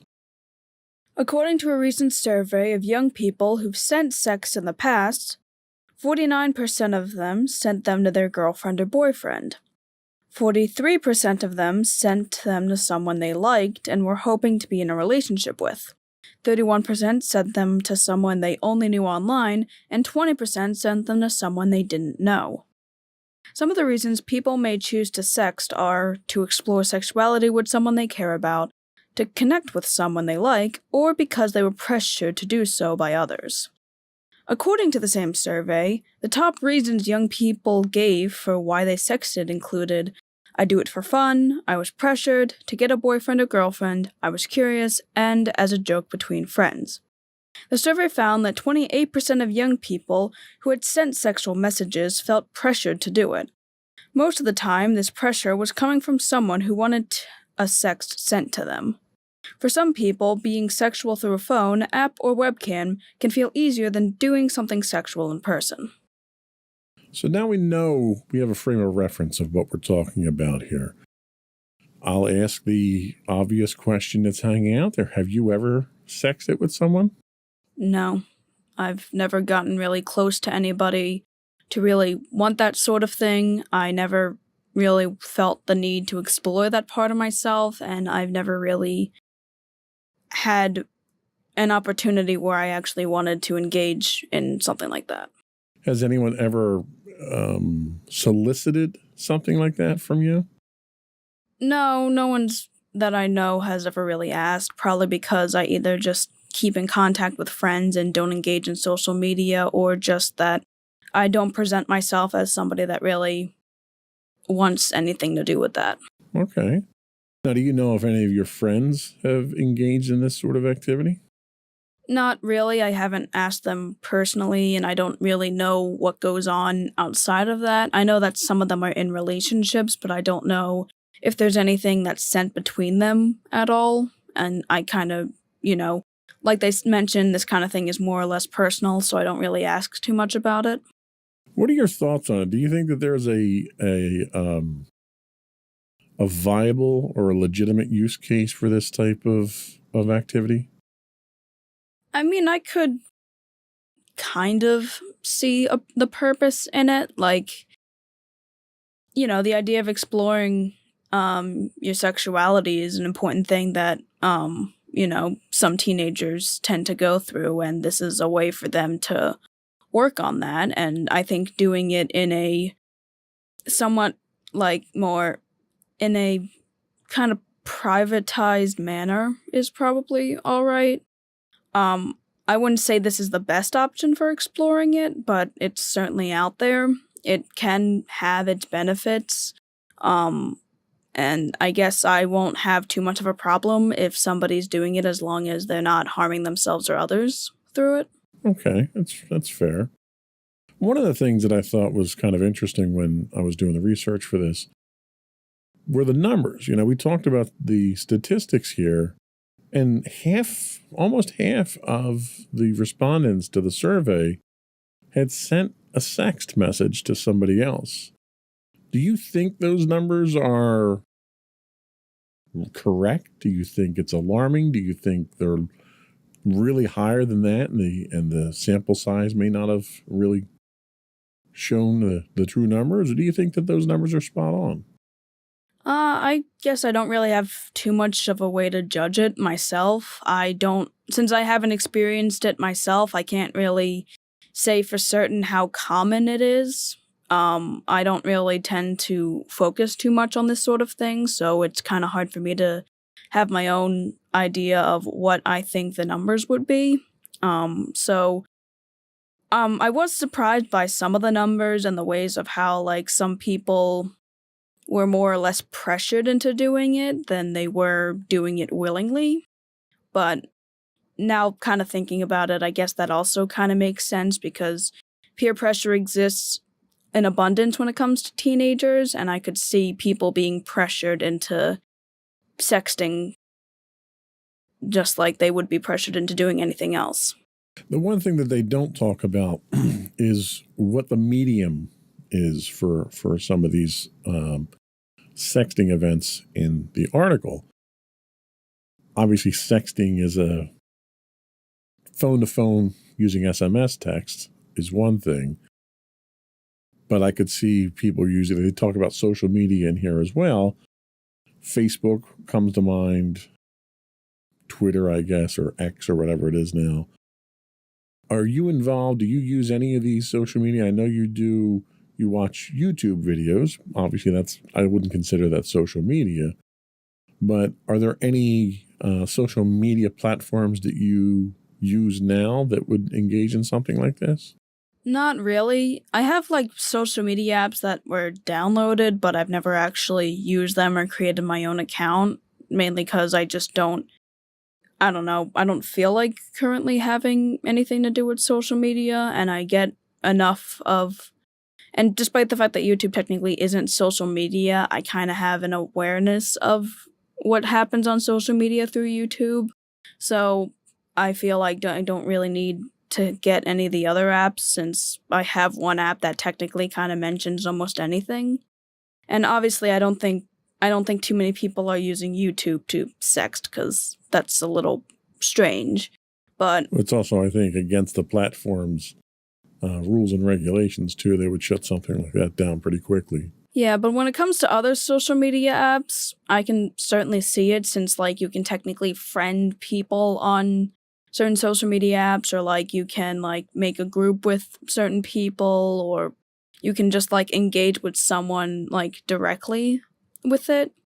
And the only real method I have for that is just the regular messaging app, which you can't really do that with just complete strangers. You have to kind of know the person's number. Okay. Well, we're going to take our first break, and when we come back, we're going to talk about some of the dangers of sexting. We'll be right back.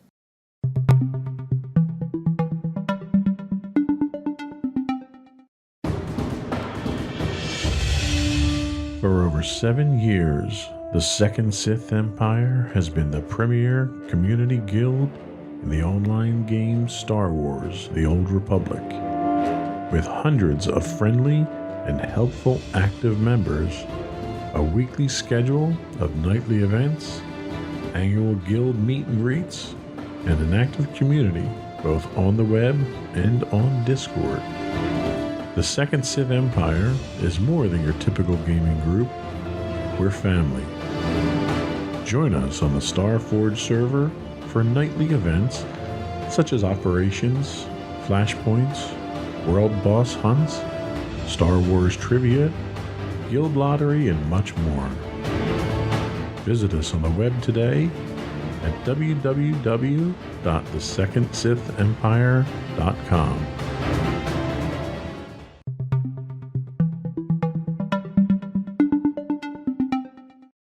Welcome back to Insights into Teens. Today we're talking about sexting.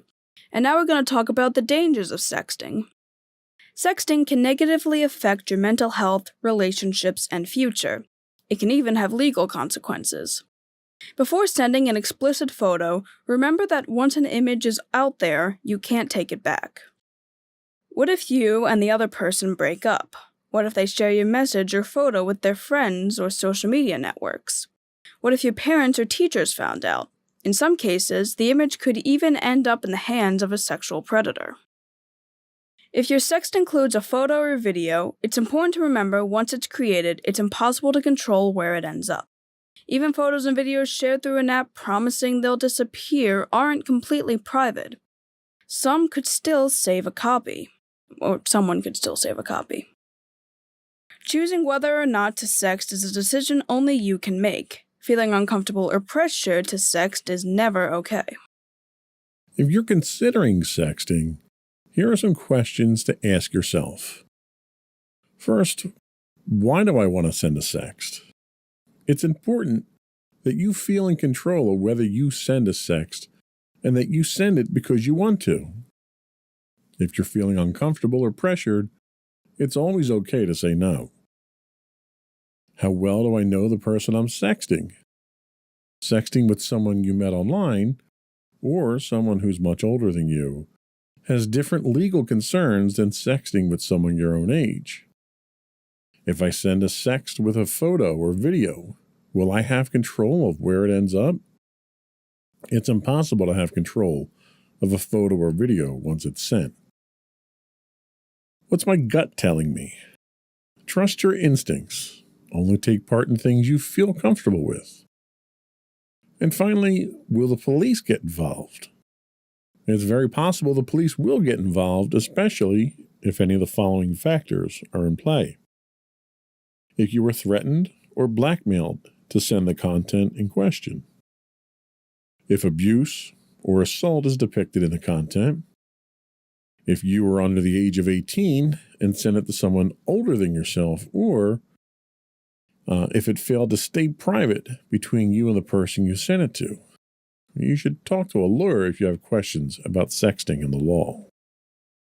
Sexting can have potential emotional consequences, like regret, objectification or victimization, bullying, depression, sadness, social isolation, loss of friendships, loss of respect for yourself, or ultimately, thinking about or actually hurting yourself or others.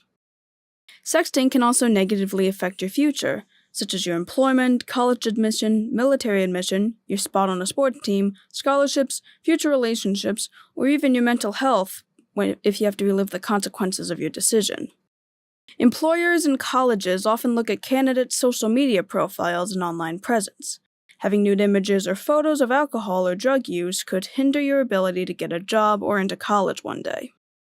So what are the legal consequences of sexting? Now, obviously, we're not lawyers. We can only kind of scratch the surface on here, but it's one of the things that need to be considered. So if a person involved in sexting is under the age of 18, considered child pornography. The legal consequences can vary depending on the state where you live. Some states consider it a felony to both send and receive the photo, even if you didn't ask the person to send the photo. If the person in the image is under 18, you may face legal consequences if you're the photo taker, a person seen in the picture, the sender, the receiver, or just in possession of the photo. Sexting can also put you at risk for placement on the sex offender registry and possible jail time. Usually the consequences are harshest for those who request or share the photo. Even if you're not breaking the law, your school can punish you and others involved, even if you're legal adults. So how do you avoid serious consequences from sexting? First, never take photos of yourself you wouldn't want everyone to see, including your family, classmates, and teachers. Never forward someone else's sex-related photos or messages. You could get in serious trouble, especially if the person involved is under the age of 18. What do you do if someone pressures you to sext? If someone asks you to send a nude photo or explicit message, you may be afraid to turn them down because you don't want them to stop liking you. But if someone truly cares about you, they won't ask you to do something that puts your mental health and future at risk. If someone sends you an unwanted message or pressures you to sext, tell a trusted adult. That's sexual harassment, and that's not okay. So a couple of interesting things for us to probably break down here. All right. The first is the technology behind it. So depending on the medium that you send it through, once you create that file on today's modern cell phones, most of them are cloud connected. So if I take a picture on my phone, there's a very good chance that a copy of that's going up to the cloud already, whether it's Android, Google Cloud or Apple or whatever. So there's a copy already right there that's off your phone immediately without you even realizing after just taking a picture. Mm-hmm. Those services then do backups themselves. For Apple, for instance, you have 2 or 3 different backups of your photos. And they do that as a convenience for you so that you don't lose your photos. Yeah. But if you forget to go and delete one of those photos somewhere, it's always going to be there. And that's before you even send it to someone. Once you send it to someone, depending on how you send it, like for instance, let's take an SMS message or an iMessage. So you have a photo on your phone, a couple of photos in the cloud for Apple. Now you're sending a photo to someone. Now, usually, depending on what kind of phone they have, if they have an Android phone and you're sending a movie or a large folder, what Apple will do is it will store it in a temporary location on the web and then send a link. Well, that link goes to the person, they click on it, and they're pulling it down right there, so they have a copy of it. They could send that link to someone else. So now you've got at least 2 more copies floating around out there of whatever it is. Possibly more if they send it to someone else. So let's say you send it to someone through Facebook. Well, Facebook gives you the ability to delete your stuff. But Facebook's deletion of your stuff isn't actually deletion of your stuff. One, because you're using a browser. So when you upload it through a web browser, you've got a local cache, and that local cache then uploads it. So there's a copy in your cache. Mm-hmm. You send it to your friend. Your friend looks at it. It goes into their cache. So even if they delete the file after downloading it, it still sits in their cache there, so someone can get to it. Yep. Plus, it sits on Facebook servers. And Facebook is infamous for allowing you to delete, and I do that in air quotes, delete your content, but they never really delete it. They simply hide it from you so that you can't access it anymore, but they never delete it. Mm-hmm. So you don't know what these service providers out there are going to do. It's a lot different than, if you took a Polaroid of yourself. For those of you out there that don't know what a Polaroid is, it was a camera that you pushed a button and the picture came out and developed itself. It was a very unique idea, well before digital cameras. But that was the only copy that you had. There were no negatives. Normally in a traditional camera, you take pictures on a roll of film, which generates negatives. You take those negatives and get them developed. Mm-hmm. But you always have the negatives. So with a Polaroid, you never had negatives. But the point is that picture you snapped is the only copy of that ever existed. The notion of that doesn't exist anymore. Yeah. As soon as you push that shutter button on your phone, there's probably 5 to 15 copies of that somewhere within the next 2 minutes. So you have to keep that in mind. The technology right now is geared towards distribution and backups. So there's no such thing as privacy when it comes to that. Yep. So that's very important to keep in mind. And the other thing they talk about, it's a very simple rule. Don't take pictures of anything that you wouldn't want your parents or friends or teachers or anyone else to see. Even if you do it for yourself, it's probably not a good idea with the technology that you have today. Yeah. Because it's so persistent. We're kind of a victim of our own success when it comes to technology today because we're so geared towards back up everything. Everything needs to be backed up 12 times. I'm just as bad the way I back up our data. We've got 5 local copies of it here just because I'm paranoid about losing family photos. Yep. What do you think? Do you think that the technology today makes sexting too easy and too dangerous? Yeah, definitely. Because it certainly makes it a lot more dangerous because, well, there's millions of copies. There's going to be tons of copies of an image you sent, and it could go to literally anybody, including predators. And the idea that you also have the ability of that technology and just easily message somebody that also, it makes it too easy and it's just too dangerous in general with the technology and the ways of how of fast communication and consistent backup. What are your thoughts on the legal consequences? Because you're under 18. If you engaged in this act with somebody and sent someone else an inappropriate picture of yourself, you'd be legally liable for that. That would technically be child pornography, even though you're the one who technically would be victimized there. Does that, it terrifies me, but does it scare you at all to think that something like that could happen to you? Yeah, it kind of follows the same rule I remember my school having, which I always kind of thought wasn't all that fair, was the idea of how, if a person is fighting you, if you fight back, you're just as guilty as the other person, which I wouldn't say is the most fair thing to say. If you just got bullied consistently for years and never actually fought back and then fought back one time and then you were entirely punished, I'd say that that's a bit extreme to give the same punishment to the person that got beat up as the person that beat them up. Right. And I never liked the idea of victim blaming. And, sure, if they actively engaged in it, even if they were considered to be the minor, it's okay, I guess, but, even just receiving it when it was completely unwanted and still being liable to a crime for it, it's just, that seems messed up. Yeah, it's a little extreme, but I think they kind of do that almost as a scared straight type thing to kind of really hammer home the significance of it to kids. I don't know. I don't know what the motivation is behind it. Yeah.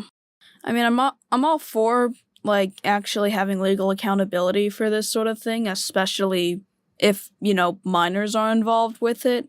It's just, I don't know. It seems to kind of push the extremes on occasion. It does, but I think the motivation is understandable. The law enforcement does not, and the authorities and parents and everyone else doesn't want kids getting involved in stuff like this because of how dangerous it is.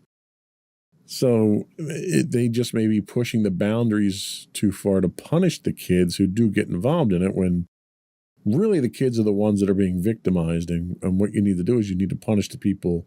And they do. They punish the people that are pressuring the kids into doing these types of things. But sometimes they're other kids. And it's, it's a very difficult situation. Once you go down that path, it's a very difficult situation to navigate. So we're going to take our second break, and when we come back, we're going to talk a little bit about, we're going to talk a lot about the consequences, the actual real-life consequences that can come from sexting. We'll be right back.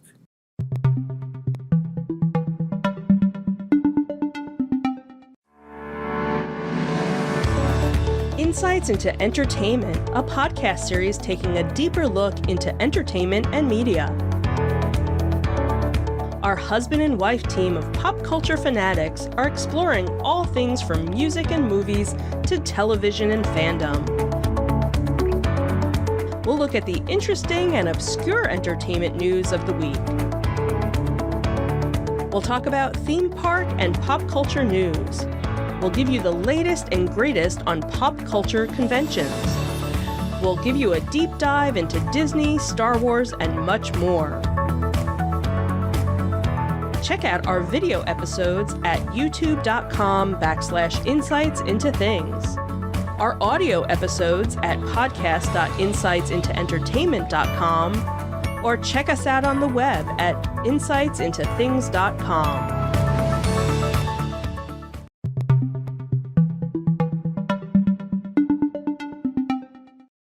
In this segment, we're going to discuss a news article that involved the suicide of a young man. If you or someone you know is having thoughts of suicide, again, we ask you to please contact the Suicide and Crisis Lifeline at 988 or at 1-800-273-8255. Jordan DeMay was a 17-year-old high school student and football player whom his father, John DeMay, described as, quote, smart, he was a good student, and he was a great athlete. The teenager began chatting with someone he thought was a woman on Instagram. The account was real, but had been hacked and sold to a 22-year-old Nigerian man named Samuel Agashi, who posed as a woman. He used the profile to coerce young men into sending explicit photos of themselves. He allegedly used the photos as leverage for money, according to the FBI. Jordan fell victim to this version of extortion, which is termed sextortion. The 17-year-old football player's tragic fate is not uncommon in America and across the world. Teens across the U.S. are falling victim to sextortion on social media. Jordan's father described the attack as, quote, someone came into his bedroom at 3 a.m. and murdered him through Instagram when we were all sleeping at night, and we had zero chance to stop it. John DeMay is sounding the alarm about sextortion after his 17-year-old son, Jordan, died by suicide last year. The suspect in Jordan's death is one of 3 suspects from Lagos arrested recently for allegedly hacking Instagram accounts and sexually extorting or sextorting more than 100 men online. The FBI defines sextortion as a serious crime, in which the perpetrators threaten to expose a victim's sensitive or private information in exchange for sexually explicit material or money.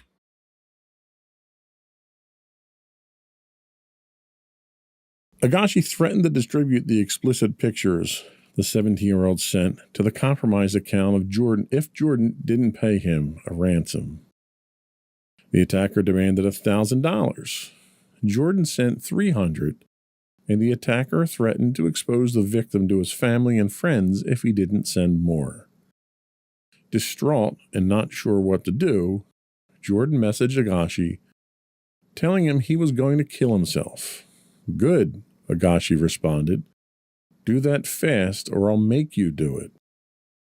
Jordan DeMay did do it.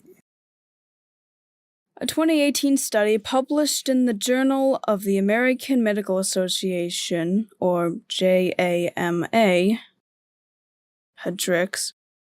Pediatrics, found that nearly 15% of U.S. youth were sending sext or sexual texts, while 27% of youth were receiving them. The perpetrators pose as real people, often as attractive women or men online, and target young and vulnerable victims. They will reach out directly to victims and strike up an online conversation, gain the victim's trust one way or another, and convince them to send nude photos. Once the photos are exchanged, the perpetrators threaten to share them or make them public if the victims do not send money, other personal information, or more explicit images. The scheme pushes some teens beyond their breaking point. Jordan's father said he encourages parents and teenagers to learn about the risks of sextortion and have a plan in place if it happens to them or someone they know. Specifically, he advises victims to turn off their phones and contact law enforcement or the FBI immediately. He also said he would tell Jordan every single day, if he had a chance, that threats from the sextortionists were not the end of his life. He goes on to say the kids have to just understand that this isn't the end of whatever they think is their life, because it's not, DeMay explained. The National Center for Missing and Exploited Children's Cyber Pipeline received about 32 million reports of suspected child exploitation in 2022. The online incitement category of the cyber pipeline saw an 82% increase in complaints between 2021 and 2022.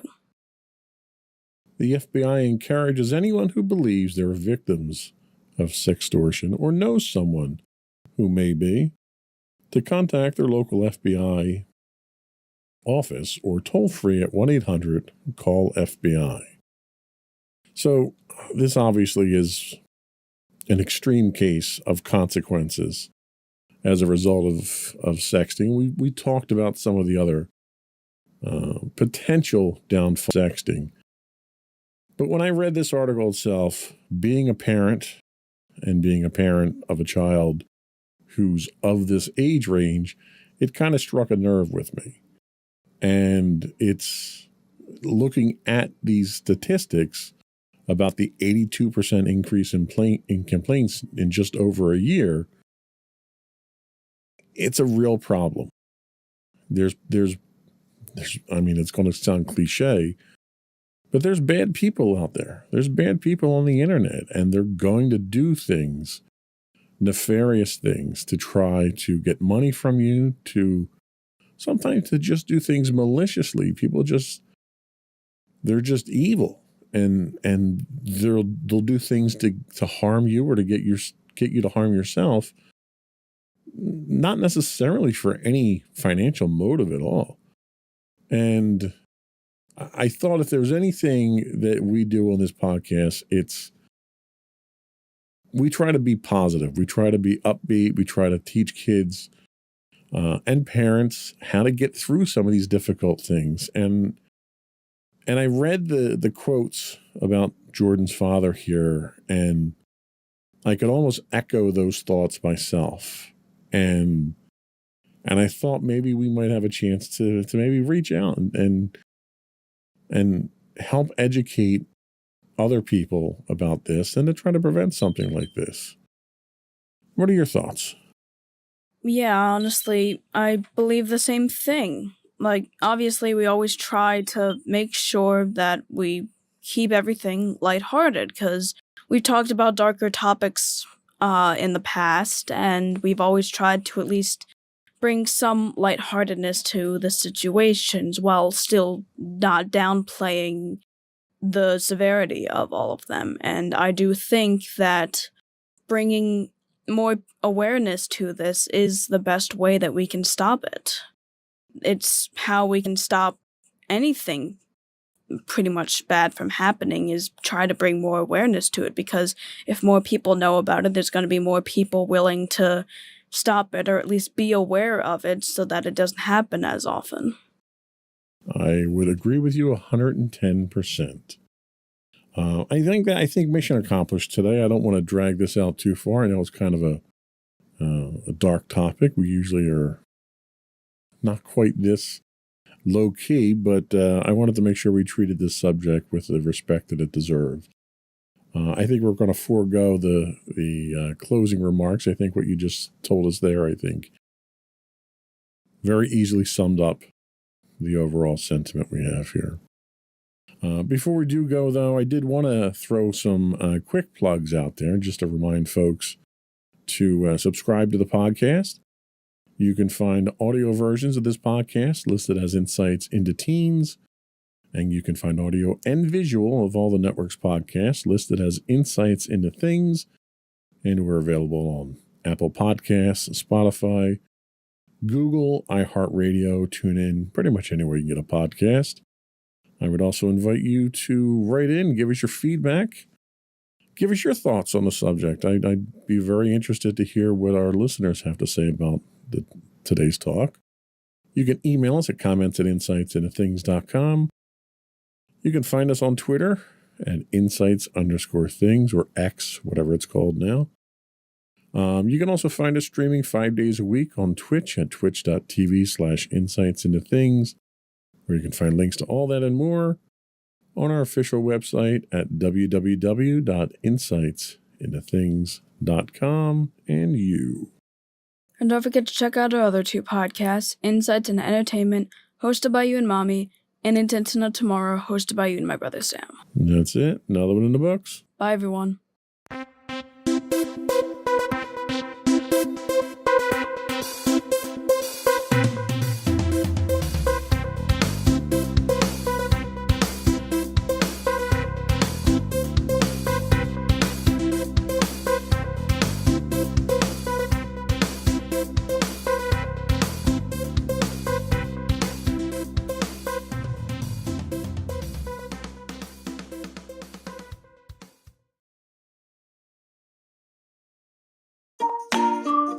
Insightful podcasts by informative hosts.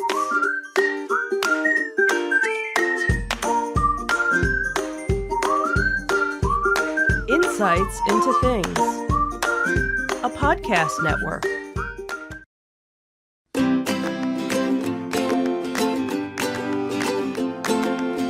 Welcome to Insights into Teens, a podcast series exploring the issues and challenges of today's youth. Your hosts are Joseph and Madison Whalen, a father and daughter team making their way through the challenges of the teenage years.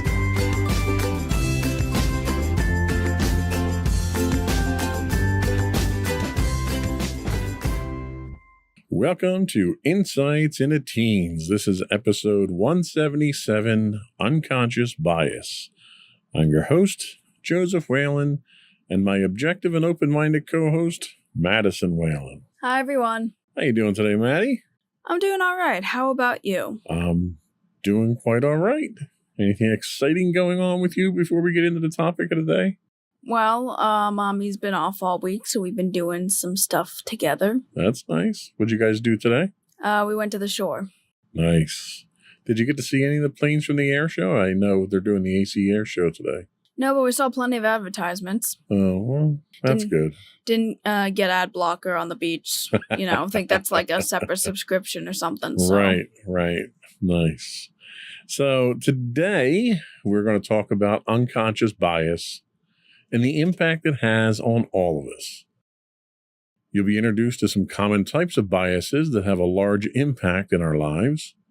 We'll also talk about how to notice the effects of bias in your schools and in your communities. This awareness is what is needed to begin to make the necessary changes in our behavior, which we'll address in our last segment. But before we do that, I would like to encourage all of our viewing and listening audience to continue to subscribe to the podcast. As we announced last week, we recently surpassed the 50,000 downloads mark of the Insights into Teens podcast. That doesn't include the individual podcasts, which are audio only. So thanks to our loyal listeners for that. We'd love to get your feedback on how we're doing, what topics you'd like us to discuss, or your opinions on the things we talk about on the show. And we'd love to share your feedback with the audience. So you can contact us at comments@insightsintothings.com via email. You can hit us on Twitter at insights_things, or you can check us out on the web at www.insightsintothings.com for all of our social media links. Are we ready? I think we are. Here we go.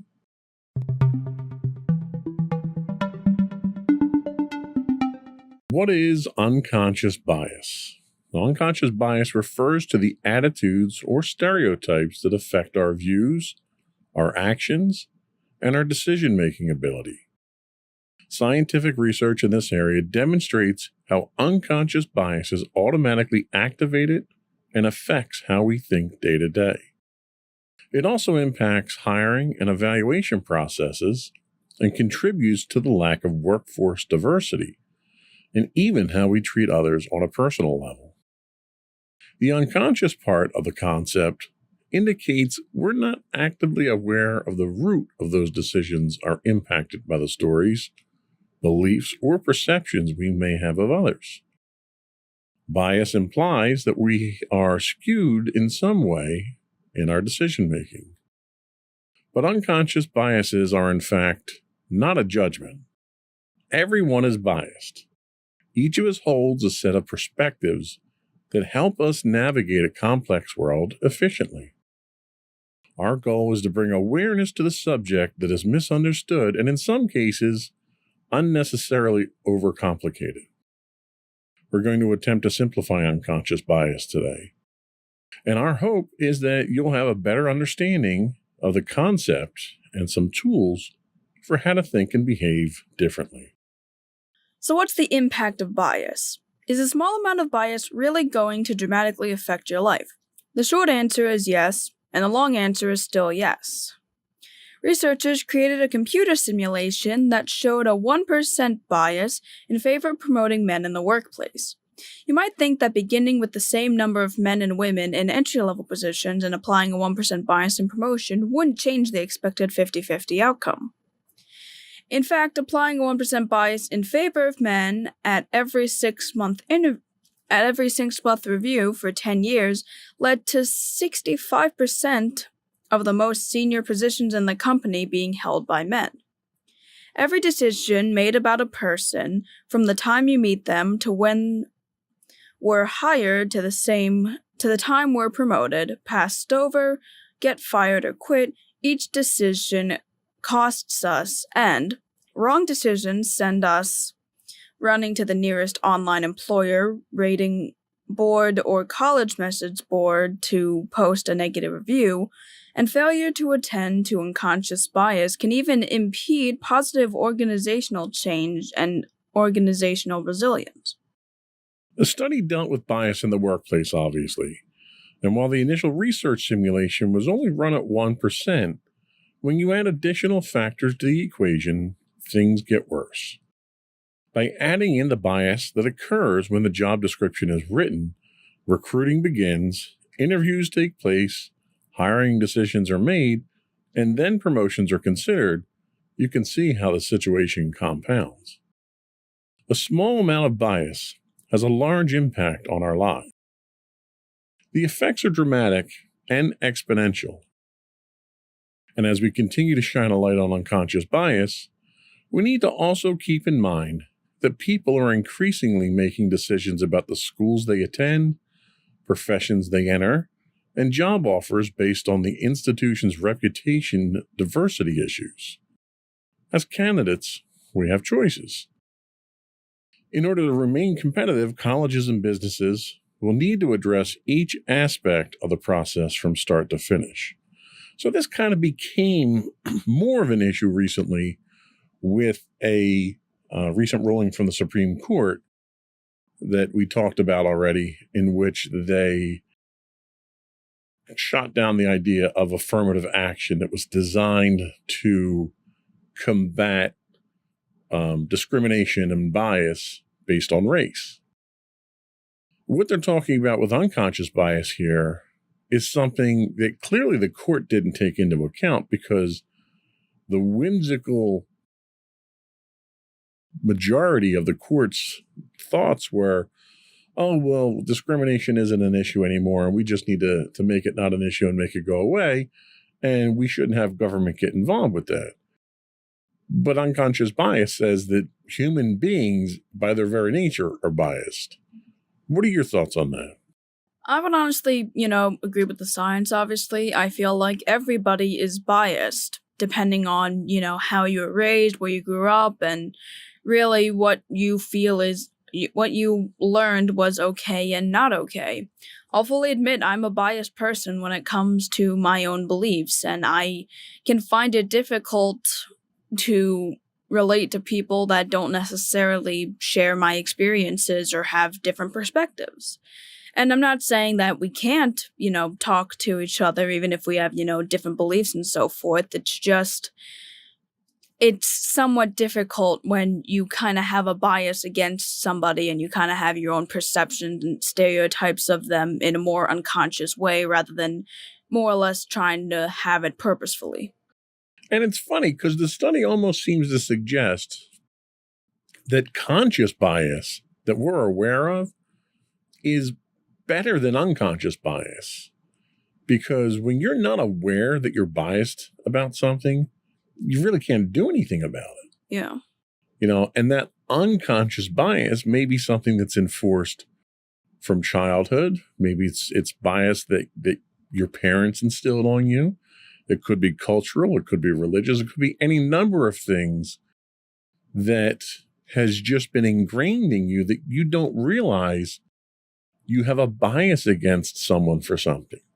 Yeah, and I feel like especially when it comes to unconscious bias versus conscious bias, it's a lot harder to kind of change your ways or even move past that bias when you don't know that you have it. I think that's kind of an obvious statement, but when you're conscious of a bias you have, you can obviously, that's basically the first step, and you can take steps to eventually overcome that bias. But when you have an unconscious bias to something, it's much harder to actually realize that you had a bias, whether it was something you had through childhood or something that was just ingrained in your mind for however long you really knew. So I certainly would agree with the fact that conscious bias is probably it's probably easier to have, or it's better to have conscious bias. That way you have it and you can improve from it, rather than unconscious bias when you never actually realize it. And I think the other important takeaway here is to understand that bias is natural. Mm-hmm. It's, to a certain extent, it is an instinctive survival trait that humans have had since, we were living in caves. It's that bias, that things that we perceive as being a threat to us or not being advantageous to us for our survival or, for our procreation, for our continued existence, we develop a bias against those things. So we try to weed those types of things out of the group mentality that we're in. Yeah. So it's not unusual to be biased. It's what you do with that bias and whether or not you allow that bias to result in injustices. What were you going to say? I was going to say that not all biases, at least in that case, are necessarily bad. Yes, you can have biases related to your own survival. It's almost like with fear. I think that fear and bias can are kind of intertwined in some way, where it's you kind of have a fear on something based on a bias you have with it. And some biases, it's okay to have some of them, because it's you feel yes, you can feel threatened by certain things. Obviously, some are certainly a bit more extreme to where you should probably kind of reevaluate it when you can. But an important thing to note is that bias isn't necessarily a negative thing. And if somebody says that you have a bias, I don't think anyone should really be super defensive of it too much. And you're absolutely right. It's one of those things where just because you're biased doesn't mean you're doing something, you're allowing it to force you into a negative action. Yeah. Biases allow us to unconsciously recognize differences in people. And a successful society understands there's differences, racial, religious, cultural, societal. And it's a matter of celebrating those differences. You turn those differences into an advantage for the overall society. Yeah. Instead of looking at it as one being superior over the other. Yeah. A lot of times, the differences that our biases key on are complementary. Mm-hmm. And I think a lot of people, when they look at it from a discrimination standpoint, which is what a lot of people think of when they think of bias, the discrimination side of things is where you're recognizing those biases that you have, but then you're allowing them to rule your thoughts and allowing negative outcomes to come from them. Yeah. Whereas, we just had, this is a whimsical example, but we just had rotisserie chicken for dinner.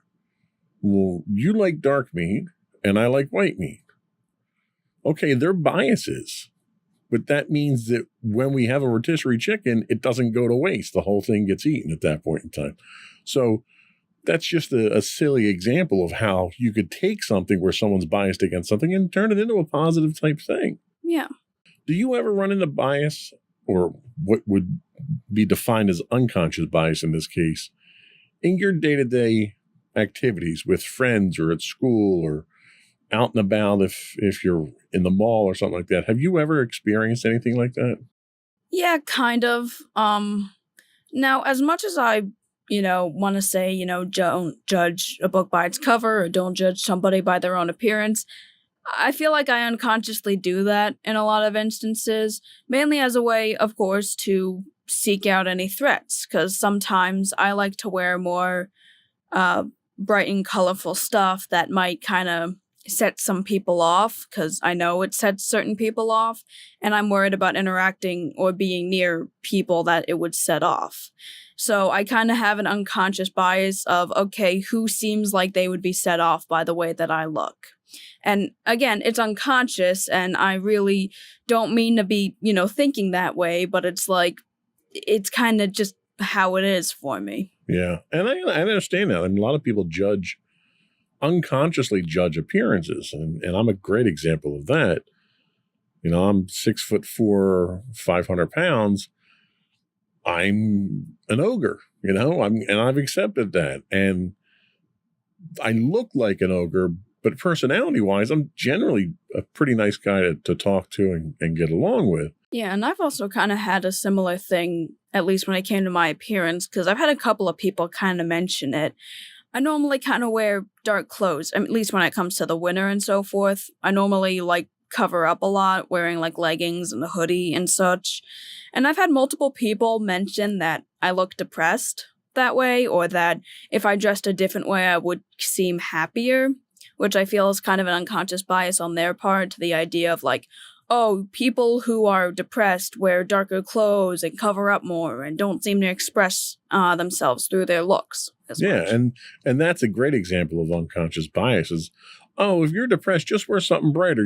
You'll feel happier. And it's like, that's not the way that works. Yeah, same thing with the idea of, oh, if you're sad, just smile more. Right. Yeah, it's like, it takes a little bit more than that to solve those types of problems. Yeah. So we're going to take a quick break. And when we come back, we're going to look at some of the different common types of bias when we come back. We'll be right back.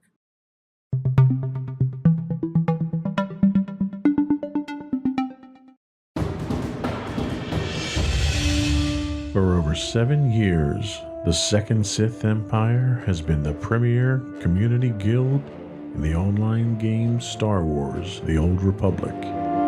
With hundreds of friendly and helpful active members, a weekly schedule of nightly events, annual guild meet and greets, and an active community both on the web and on Discord.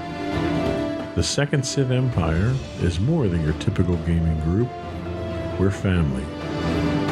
Join us on the Starforge server for nightly events such as operations, flashpoints, world boss hunts, Star Wars trivia, guild lottery, and much more.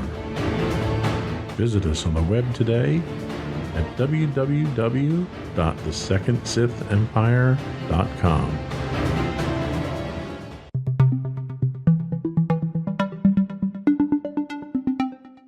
Welcome back to Insights in a Teen. Today we're talking about unconscious bias. And now we're going to talk about some of the common types of bias. So the first we have is affinity bias. Parenting is hard, and we're told that playing favorites is wrong. And so as parents, we struggle to make sure everything is fair. I'm not a parent, by the way. I probably should have read that segment. Yeah, but okay. I'm just gonna say I'm not a parent. But okay. You have a cat. Sure, we'll go with that. That works. But if you have a sibling or you're a parent yourself, it isn't difficult to tell who the favorite is. And for that, you can place the blame squarely on affinity bias. Affinity bias is the tendency to warm up to people like ourselves. We favor those who have something in common with us. So as a parent, a child who plays the same sport you did in high school, or who has your creative gene, is usually the one you relate to the most and are the closest with. So I'm going to ask you a very controversial question at this point. Ooh boy. Who do you think is my favorite, you or Sam?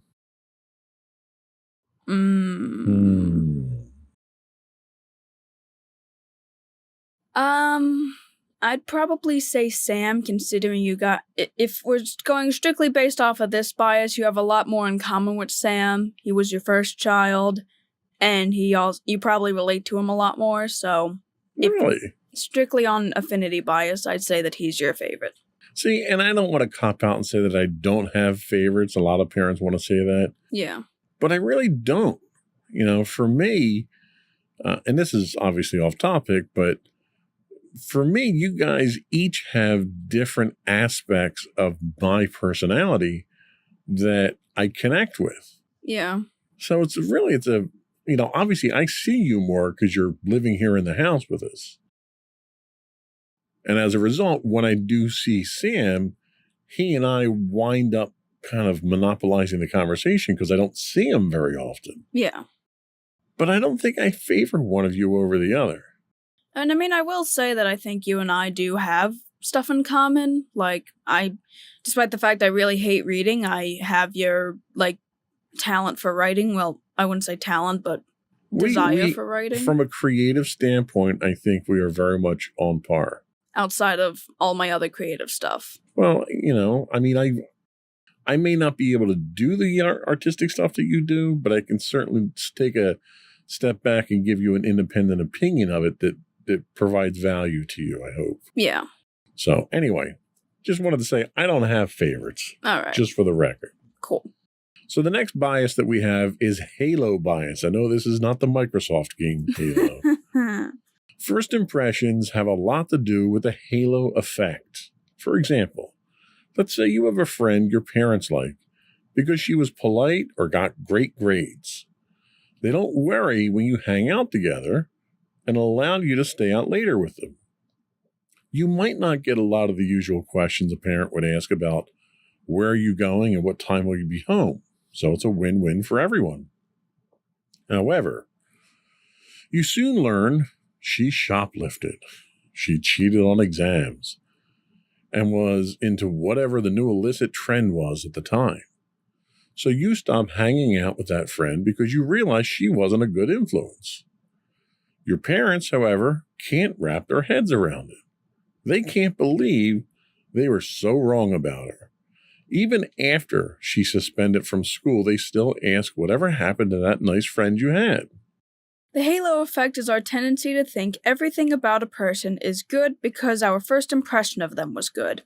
In this case, the parents liked the friend. She came from a good family and she was polite. The same thing happens at The same thing happens to all of us. I think that at probably wasn't supposed to be in there. Okay, yeah, I was confused. This is by why that. I like to do read-throughs. Why didn't we do one then? Oh, because we're going to flub it, and we flubbed it. All right, moving on. Think about a student who has a big project that they make great success of, but who hasn't lived up to it since. In fact, this person is coming in late, making a lot of mistakes, and routinely relies on others to get her work done on time. Yet the teacher rates her highly based on the perception that she's a great student. This student is just like the teenage friend. Now, do you know anyone like that? Anyone that, has good stuff and then just doesn't do good stuff later on? Well, anyone who is perceived by people as being someone who you know them not to be. I mean, kind of. I had this one friend who was also one of the friends that said, had the unconscious bias that if I, dressed differently, I wouldn't be depressed. Your fashion friend, right, got it. I'm not gonna... So, they were a good student because they were in a higher class because they were in my advanced geometry class. However, when I talked with them at lunch, because we had the same lunch period, they were a completely different person and somehow admitted some really weird stuff, Well, I'll get into details. Yeah, but it was weird stuff to where it's I don't know why, I never perceived that of them, and they would just casually say it to me and my other friend, and we were both kind of weirded out by it, so. Okay, so that would be a yes. Yes, I should have gone with a more simpler answer then. So the next type of bias is perception bias. So perception bias is the tendency to form stereotypes and assumptions about certain groups that make it difficult to make an objective judgment about individual members of those groups. While affinity bias and halo effect tend to be specific to an individual and our perception of them, perception bias is typically based on a larger labeling of a group and influences everyone associated with that group. Meaning if we had an experience that our neighbor's child who volunteers at a local retirement community is generous and helpful, when you meet another child who has also volunteered in the similar way, you would have a difficult time seeing any negative traits. We apply the same logic to people we encounter in life. A study published by the National Academy of Sciences determined there's an assumption that men are better suited for science and technology-related projects than women. So how does that affect women? As an example, when hiring for a web designer, a search engine optimization analyst, or a data scientist, if 9 out of 10 candidates are men, it's difficult to put aside the perception that anyone else can be successful in those types of jobs and hire a woman. Our experience has shown us that men work in these roles, not women, so we gravitate towards the perception we are accustomed to. While there are many programs in place to increase the number of women in the fields, the disparity cannot be addressed until women are perceived as just as capable as men in traditionally male-dominated fields. The problem actually lies in the bias that makes those assumptions in the first place, and not as much in the hiring process. If the bias is based on stereotype rather than fact, the act of overlooking underrepresented groups of people will continue. If we don't stop and question when the bias is reinforced by the inequality, we see then we will continue to believe and perpetrate them. Perpetuate them, sorry. You're not going to perpetrate them. That would be a crime. Sorry. Tackling the underlying unconscious bias can be achieved by acknowledging the problem exists, ensuring there is widespread awareness of it, resolving to do something about it, and becoming accountable for your actions. So I can talk kind of from firsthand experience with this. When I do hiring at work, I'm always hiring for a technical position. Either it's a IT related or development or what have you. And the last couple of positions I had posted jobs for was for development positions. And it was probably a 10-to-1 ratio of men to women applying for the positions. And trying to be an equal opportunity employer when it comes to gender, race, everything, it's very difficult to find suitable candidates that fit the requirements when you have such a disparity like that in the applicant pool. Mm-hmm. So I try, the one particular, the best candidate that I had in the pool happened to be this young lady who was very talented. I would have really liked to have hired her. And in fact, we'd even offered her a position, but we couldn't come to terms on the financial numbers. But there were probably, for that one highly qualified candidate, there was probably 8 other male candidates that were as qualified or slightly less. So it's very difficult to kind of not have a bias when your applicant pool is that sideways, Yeah. I don't really have a solution for that. I try to consider everyone based on their merits. And if I look at everyone and I don't look at a name and I just look at their qualifications, I can usually pick the people out of a applicant pool that would be the best person. And then from there, I try not to let unconscious bias filter into that scenario. Maybe I do. Maybe I'm unconsciously biased to female applicants because of the influence that you and mommy have on me and how much you've opened my eyes to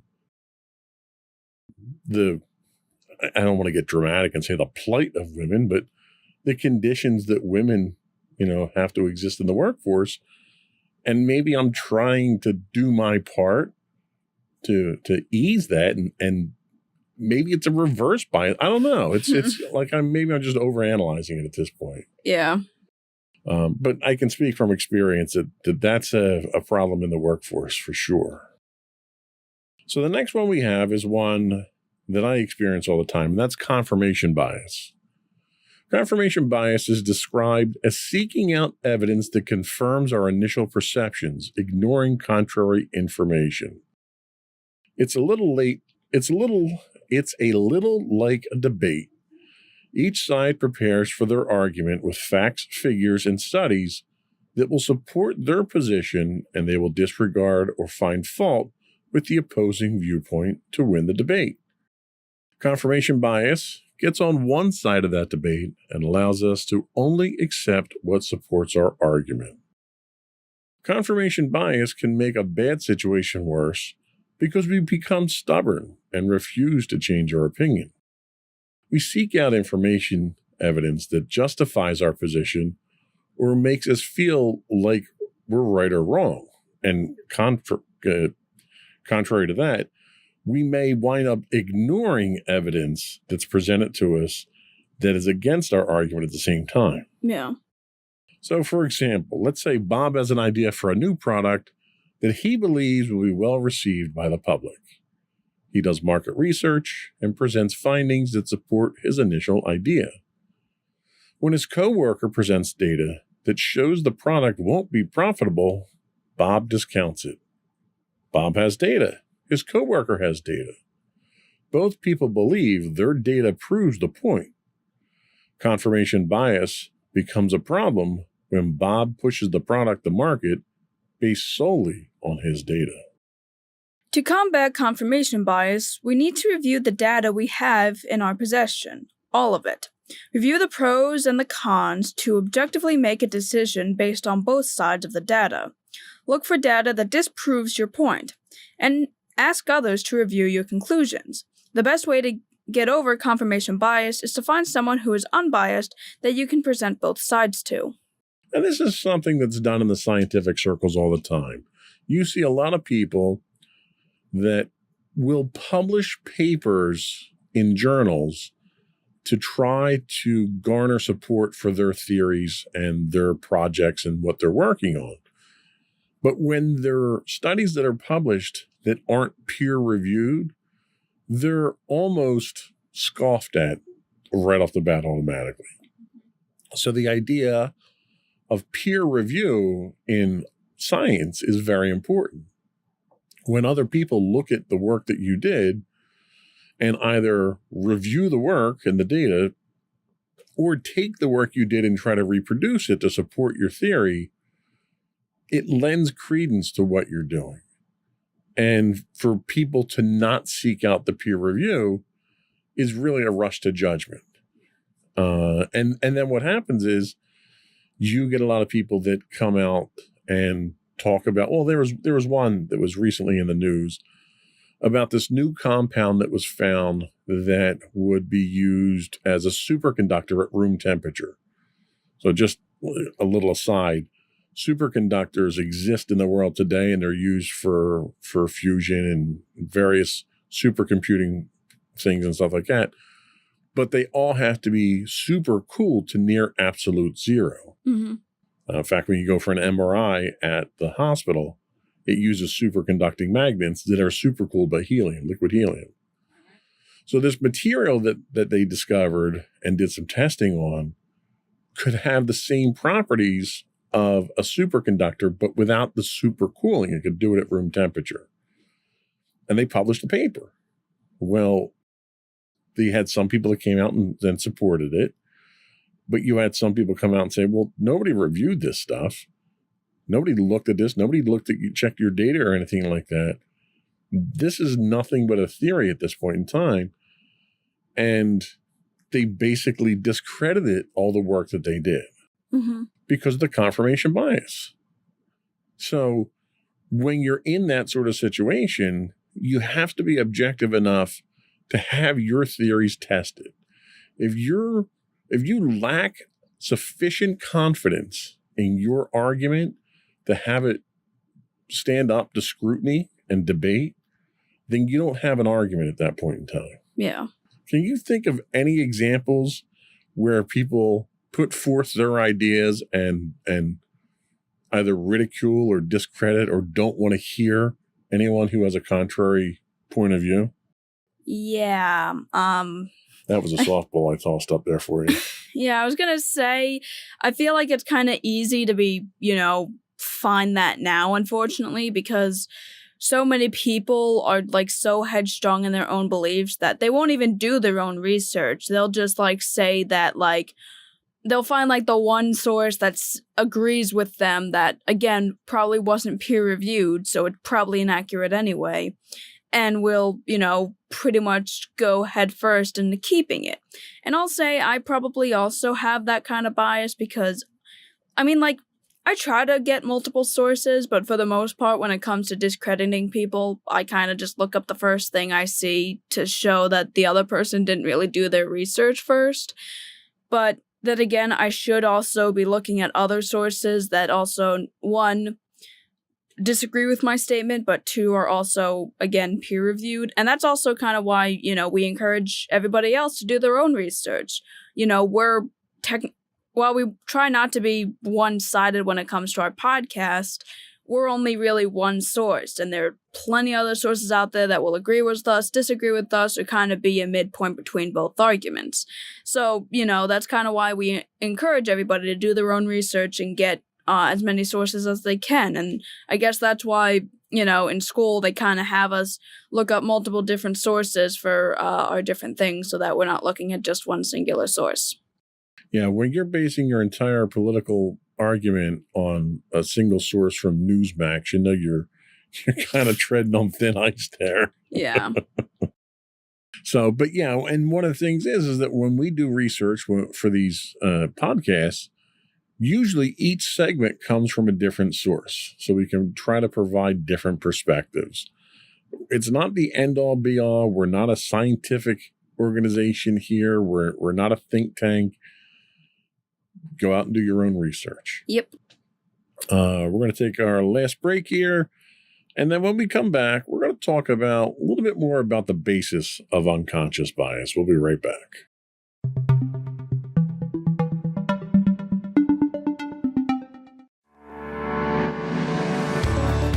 Insights into Entertainment, a podcast series taking a deeper look into entertainment and media.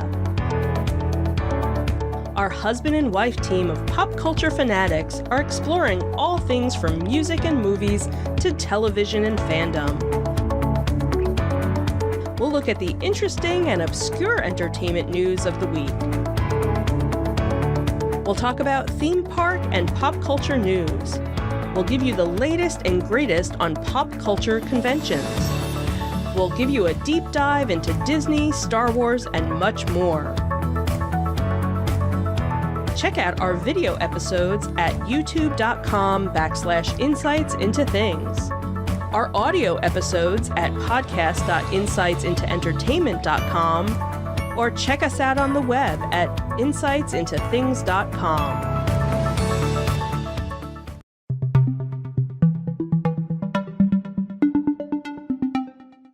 We are talking unconscious bias today on Insights into Teens, and we're going to talk about the basis of unconscious bias. A professor of economics at the University of Texas at Austin studied the relationship between personal attributes and economics. He confirmed that skinny people make more money than overweight people. Tall men are promoted more often than short men. White women are paid more than black women, and much more than Latino women. Bald men make less money than men with a full head of hair, yet men in general are paid more than women. That means that a fat, bald female if she's Latino, doesn't get paid anything. Differently abled and LGBTQ professionals make less than men across the board as well. So why does this type of bias happen? It's unlikely anyone sets out to do this on purpose, yet some of it, I kind of take exception to that, but it happens consistently enough and on a large enough scale for it to be studied. Well, bias has been around long enough that it should have been studied for quite some time. Yeah. If someone has an attribute we find favorable, subconsciously, we think that person is good, and of course, we want to associate with good people. It's this unconscious need to categorize people that leads to the kinds of decisions that favor some and leave others out. According to studies in cognitive science, our brains receive 11 million pieces of information every second, and we only process 40 of those details consciously. This makes us more than 99% unconscious. Which makes me sound like we're really stupid then. Yeah, really. The unconscious brain is working to minimize how much energy it uses by automating certain predictions and perspectives. This automation allows us to have more energy and awareness in case we need to respond to threats. Our minds are working with what it is exposed to and stores evidence for, which means it has no inherent idea of right, wrong, good, bad, truth, or lie unless we ascribe it or learn it from others. Which means that whenever I flub any of these lines, it's only because I'm doing it unconsciously or something like that. This lack of awareness or attention to our perspectives means we don't realize just how biased we are. Ask anyone if they're biased, and very few will admit it. It's one of those things that people might even feel insulted by. Absolutely. And those who are unaware of just how deep the bias actually runs. So pinpointing bias is hard, but not impossible. According to the Cognitive Bias Codex Cognitive Bias Codex. You'll get it. Created. That's why we need to do read-throughs. Then do read-throughs. There are an estimated 180 cognitive biases, and the list is frequently updated. This codex is a useful tool for visually representing all of the known biases that exist to date. You may have heard of the term cognitive bias as a synonym for unconscious bias, but cognitive bias is not a synonym for heuristics. Heuristics are nuanced, and the Cognitive Bias Codex organizes biases in a meaningful way while listing heuristics and biases under the same label. Daniel Kahneman, in his book Thinking Fast and Slow, explains the difference. He says heuristics are the shortcuts that humans use to reduce task complexity in judgment and choice, and biases are the assumptions we make based upon those shortcuts.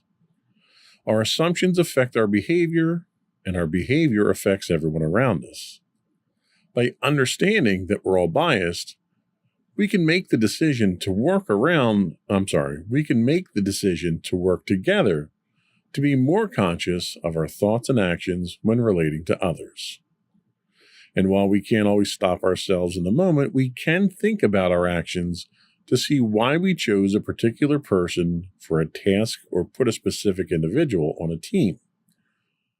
We can ask what made us act and think in that way towards this person or group. And then if need be, we can remedy that situation. We can put our eggs. Whoa. Let's back that one off. That's a big flub today. We can put our egos aside, and along with our eggs, over in a basket somewhere. But not all in one. Not all in one, right. And admit we have made a decision based upon a bias. We can interrupt the biases and acknowledge them. And not only can we address the current situation, we can resolve to not do it again. Over time, it's possible to learn to think and behave differently. By using an objective test to measure our bias and by reflecting on our actions, we can change the way in which we are biased. And I guess that's really the moral of the story here, is that everybody is unconsciously biased and doesn't realize it usually. But by paying attention to your actions, by being aware of the world around you, by understanding the impact of your actions on others, you can become consciously biased. And if you can become consciously biased, then you can change. Yep. What are your thoughts on that? Do you think that you've had unconscious biases that you've had to overcome in your lifetime so far?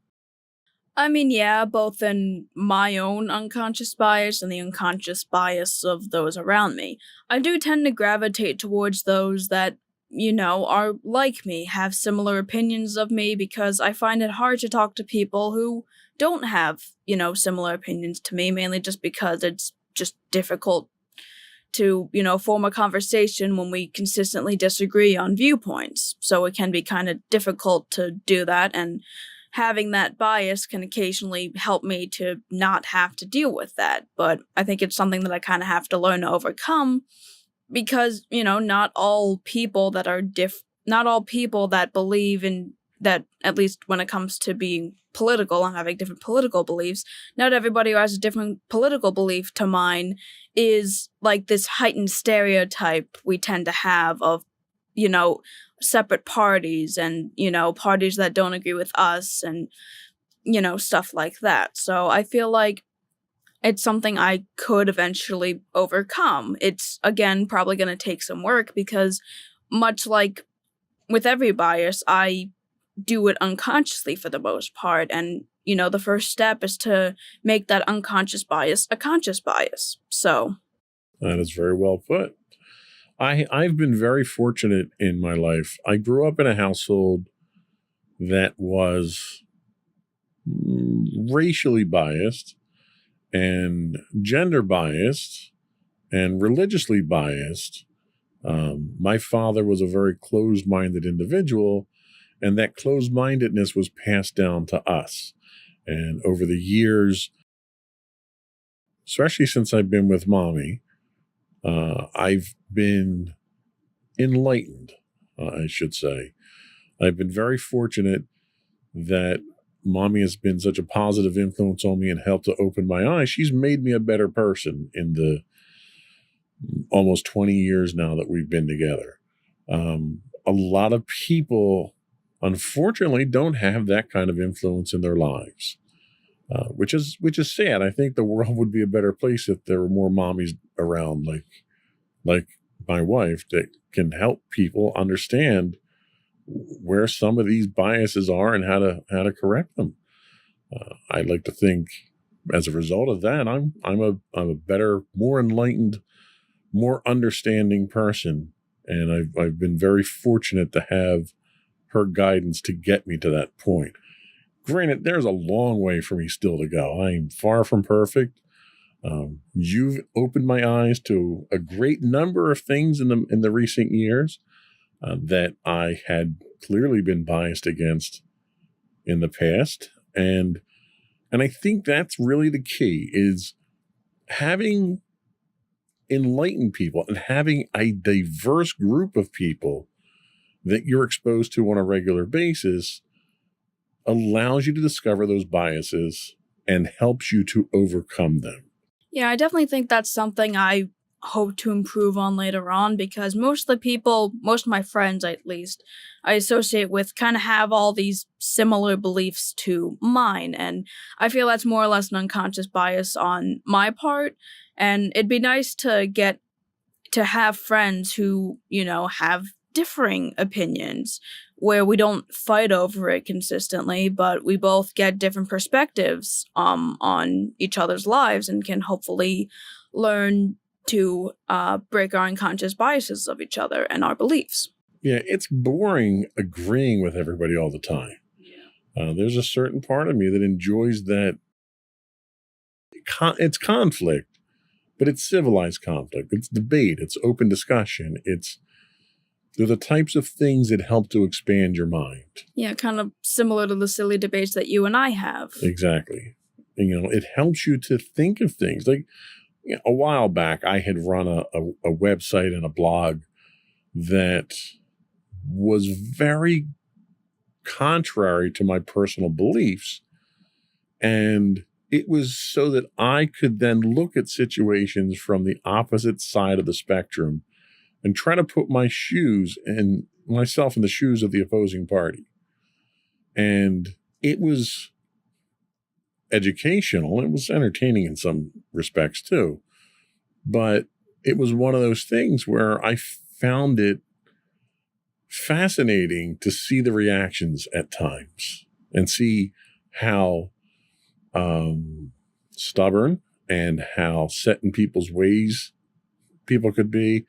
And they were reflections of who I was before I went through that little thought experiment. So I think that's all we had for today. We're going to take a quick break. We'll come back and we will get your closing thoughts. Alrighty. We'll be right back.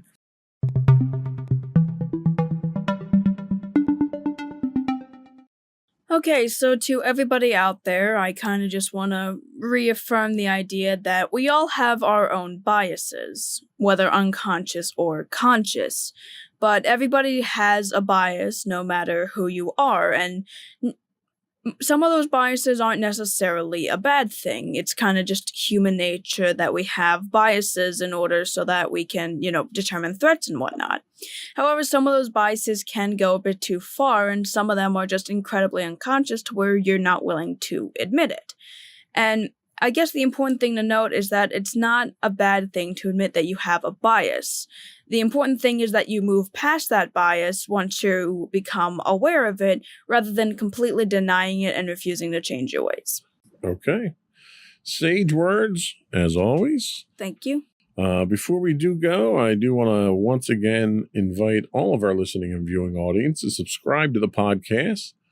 You can find audio and video versions of all the network's podcasts listed as Insights into Things. You can find audio versions of just this podcast listed as Insights into Teens. And we're pretty much anywhere you can find a podcast: Apple, Spotify, Google, iHeartRadio, and so forth. I would also invite you to give us your feedback. Email us at comments@insightsintothings.com. You can hit us up on Twitter at Insight or X, whatever it's called now. I refuse to call it X, though, because it's such a stupid name. We're at Insights_things. You can find high-res versions of all of our videos on YouTube at youtube.com/insightsintothings. We do stream 5 days a week on Twitch at twitch.tv/insightsintothings. And you can find all those and more, links to all those and more on our official website at www.insightsintothings.com. and you. And don't forget to check out our other two podcasts, Insights and Entertainment, hosted by you and Mommy, and Insights into Tomorrow, our occasional podcast that sometimes comes on, hosted by you and my brother Sam. Well, you have a future in marketing for us, I'll tell you that. Thank you very much. That's all. Another one in the books. Bye, everyone.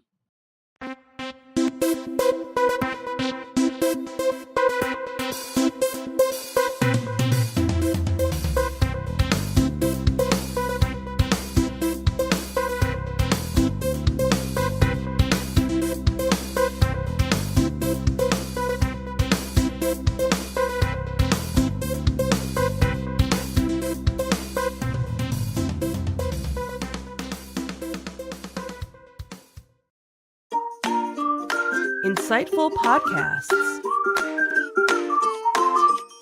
by informative hosts.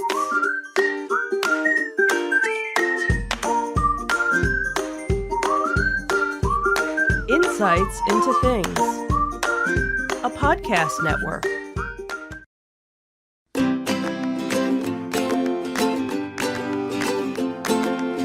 Welcome to Insights into Teens, a podcast series exploring the issues and challenges of today's youth. Your hosts are Joseph and Madison Whalen, a father and daughter team making their way through the challenges of the teenage years.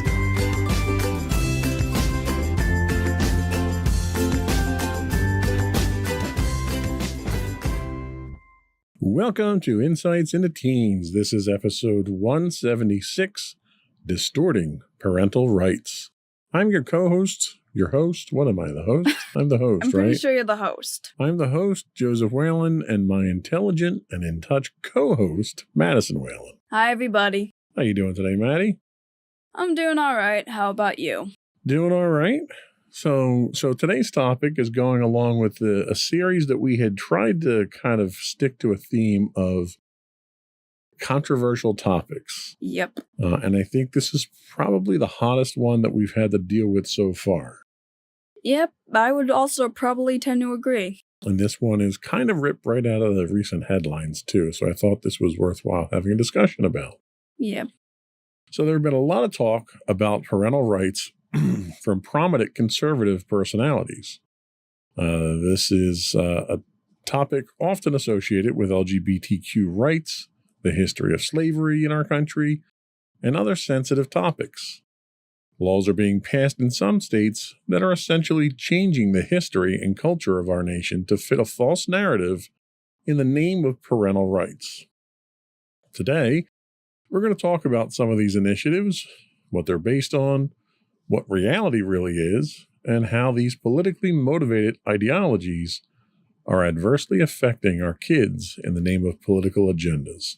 But before we do that, I want to take a moment to actually thank our audience for pushing our Insights into Things podcast beyond the 50,000 download mark. Yay! We hit that earlier this week. Thank you very much for that. That means I won't bug anyone to subscribe to the podcast because apparently people obviously are. Yeah. I would, however, invite you to give us your feedback right in. Tell us how we're doing. Comments on some of the topics that we're talking about. We're willing to discuss anything that the audience wants to talk about. You can email us at comments@insightsintothings.com.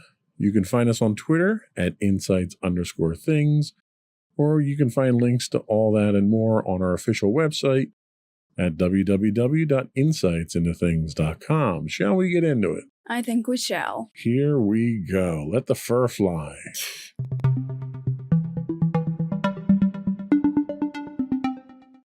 For kids in school, the focus should be on math, science, reading, history, and the other subjects and learning habits that will set them up as good, productive citizens in the world.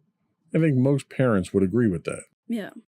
But these efforts have been sidelined by campaigns mounted in the name of, quote, parental rights. Some parents are demanding that books be banned from curricula and school libraries, targeting teachers and administrators based on viewpoints and fighting for control of various boards of education. There are no question that parents deserve a say in shaping their children's educations. They have moral and legal responsibility for their children and the freedom to make fundamental decisions for their families. But the rallying cry of parents' rights is being wielded to do far more than give parents their rightful voice. It's turning public schools into political battlegrounds, fracturing communities, and diverting time and energy away from teaching and learning. The current parents' rights movement goes well beyond the usual channels of dialogue between families and schools, such as parent-teacher conferences, PTA meetings, and calls to the principal. The movement is an organized nationwide effort waged by advocacy groups, including Moms of Liberty, the Parental Rights Foundation, and No Left Turn in Education.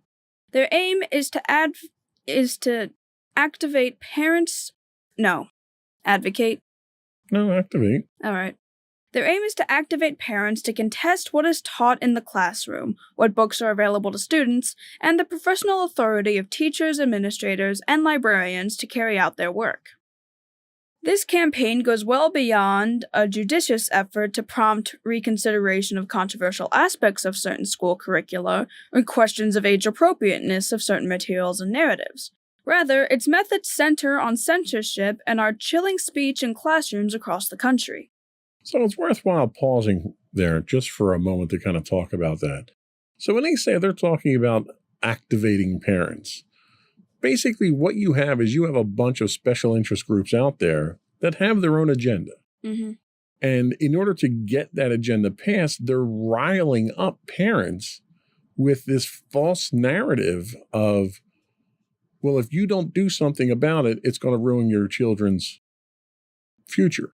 Yeah, and that's something I've certainly seen a lot currently. It's like the main focus is now on the children for some reason when it comes to literally everything. And now the topics that are like being popular now are like things that we have to worry about the children. And you know, the rallying cry of it's for the children has been one that is being used and abused by politicians for generations now. Because it's one of those things where, well, if I'm doing this for the children and you're against me, then you must be against the children. Mm-hmm. And it's a case of basically gaslighting. And we've talked about gaslighting in the past. Yep. The idea of if you're not for me, then you're against me. Mm-hmm. It's used as a divisive metaphor, basically tear down any type of organized opposition by saying, well, if you don't support this, then you don't support kids, so you must be a terrible person. Yeah, and that's something that both sides can kind of have problems with in the ways Absolutely. that, like, they try to find, like, anybody that kind of argues politically can, like, it can go south if you like try to find a reason to think that the person that you're arguing against is morally wrong because what you stand for is technically morally right. Right. You know, that's like saying, well, I'm for world peace and you're not, so you must be a warmonger. Yeah. And it's like if your idea of world peace is just giving in and submitting to tyrannical rule. Ukraine, not to get political, but Ukraine is a great example of that. People that are supporting Ukraine and Ukraine's freedom to exist against an illegal war that's being waged by Russia are now having the tables turned on them, saying they're warmongers because Ukraine should just go to the negotiating table and cut a deal with Russia so that the fighting stops. Yeah. And the people that are saying that are basically saying, well, you just need to give Russia what they want. And if you don't do that, then you're a warmonger. You want this war to continue. Yeah, and that's like, and obviously while it's a less extreme example here in the US, it's still something that's being waged in the ways of like, oh, well, if you're not, I'm doing this for the children. I'm telling you that Exactly. I'm doing it for the children. It doesn't mean that if, well, I don't know. It's just, It's what's called a straw man argument. Basically, you're propping up a what if hypothetical situation out there and saying, well, if you don't support that, then you're terrible. mm-hmm. And it's a form of psychology that has been used in the past but it's being used by not some very not nice people, like the Nazis, for instance, and fascist Italy have used these type of techniques. And the scary thing is that our political system today and these special interest groups are now turning to these tactics because they're very effective tactics. Yeah, because, like, with strawman arguments, a lot of the times, like, they can't be debated with. Right. And that's, like, the problem with it. It's like, I'm all for people debating different topics, but when you use strawman tactics of saying, well, I'm completely in the right because I'm supporting this, so that means that if you're trying to argue with me, then you're completely wrong. Right. That's not going to leave any room for debate because apparently that you're the person that's supposedly in the right, so you can't really be debated with. Right. And there's no chance of reasoning with people that go down that path anyway. It might be worthwhile for us to do a podcast on straw man arguments and where some of the flaws are. But let's get back on topic. Yeah. So in Alpine, Utah, 52 books, including Judy Blume's Forever and Jodi Picoult's 19 Minutes, were pulled from school library shelves after an internal audit initiated by the school board determined that they contained sensitive material and lacked literary merit. Now, who makes that determination is kind of really what's up for debate. After an outcry, the district pulled back slightly, limiting access to the targeted books to students whose parents opt in and make them available to their kids. Which makes sense. You know, if the whole thing is about parental rights and parents having power to determine what their kids can and can't see, then the parents should be making these decisions. Yeah. You shouldn't be getting legislatures and politicians involved. Absolutely. However, in Florida, Missouri, Georgia, Tennessee, Texas, Utah, and other states, campaigns have spurred the passage of new laws to limit the availability of books in schools, sometimes under penalty of steep fines for teachers or punishment for librarians. There's an extra R in there somewhere. Yep. I don't know. You understood what I said. I didn't need that extra R. I'll save that one for another word. Yeah. PEN America has documented more than 2,500 book removals in the 9 months between July 2021 and June 2022. The accelerating pace of book bans across the country might suggest that such measures are popular. But surveys show, I feel like I'm doing a game show, survey says? Mm-hmm. Surveys show that upwards of 70% of Americans, including both Democrats and Republicans, oppose these bans. A 2022 Harris poll revealed just 12% of respondents favor banning books on divisive topics. In the name of vindicating their rights, parents with special interests are pursuing tactics that the overwhelming majority of parents and citizens reject. And let me pause there again just for a second. Mm-hmm. In the 1930s, and I want to keep going back to this, and people probably are not going to like it, but in the 1930s, when the Nazis were coming to power, the first thing they did was start banning and burning books. As soon as you control the knowledge that people get, you can define what history is and what your place in history is. Yep. There's no such thing as bad knowledge, regardless of what the church may tell you. And I'm not going to lie, I'm going to go back even further. I remember when I was learning about ancient Egypt and that, whenever there was a new pharaoh, they would basically, like, the hieroglyphs from the other pharaohs, they would pretty much, like, destroy them and, like, hammer in hieroglyphs over them to basically rewrite the history and make the history lost to the other pharaohs. Anytime you look to control the knowledge that's disseminated to your population, it's an attempt to control history. And all it is it's an attempt to control the population, really. Yep. So this is why we learn history. We learn history so that when history repeats itself, we have a reference point that we can go back to and say, see where we went last time we allowed this to happen? And it's a warning sign so that we don't go down that path again. Because We already had one Hitler in history. We don't need another one. Yeah. The Nazis have no place in our society anymore. Mm-hmm. So we have to keep that in mind when we talk about these things. So the origins of the parental rights movement reveal why its new focus on restricting school curricula and reading lists is so distorted and counterproductive. Michael P. Ferris, the driving force behind the Parental Rights Foundation, was an architect of the homeschooling movement, advocating for parents who wish to educate their children privately at home.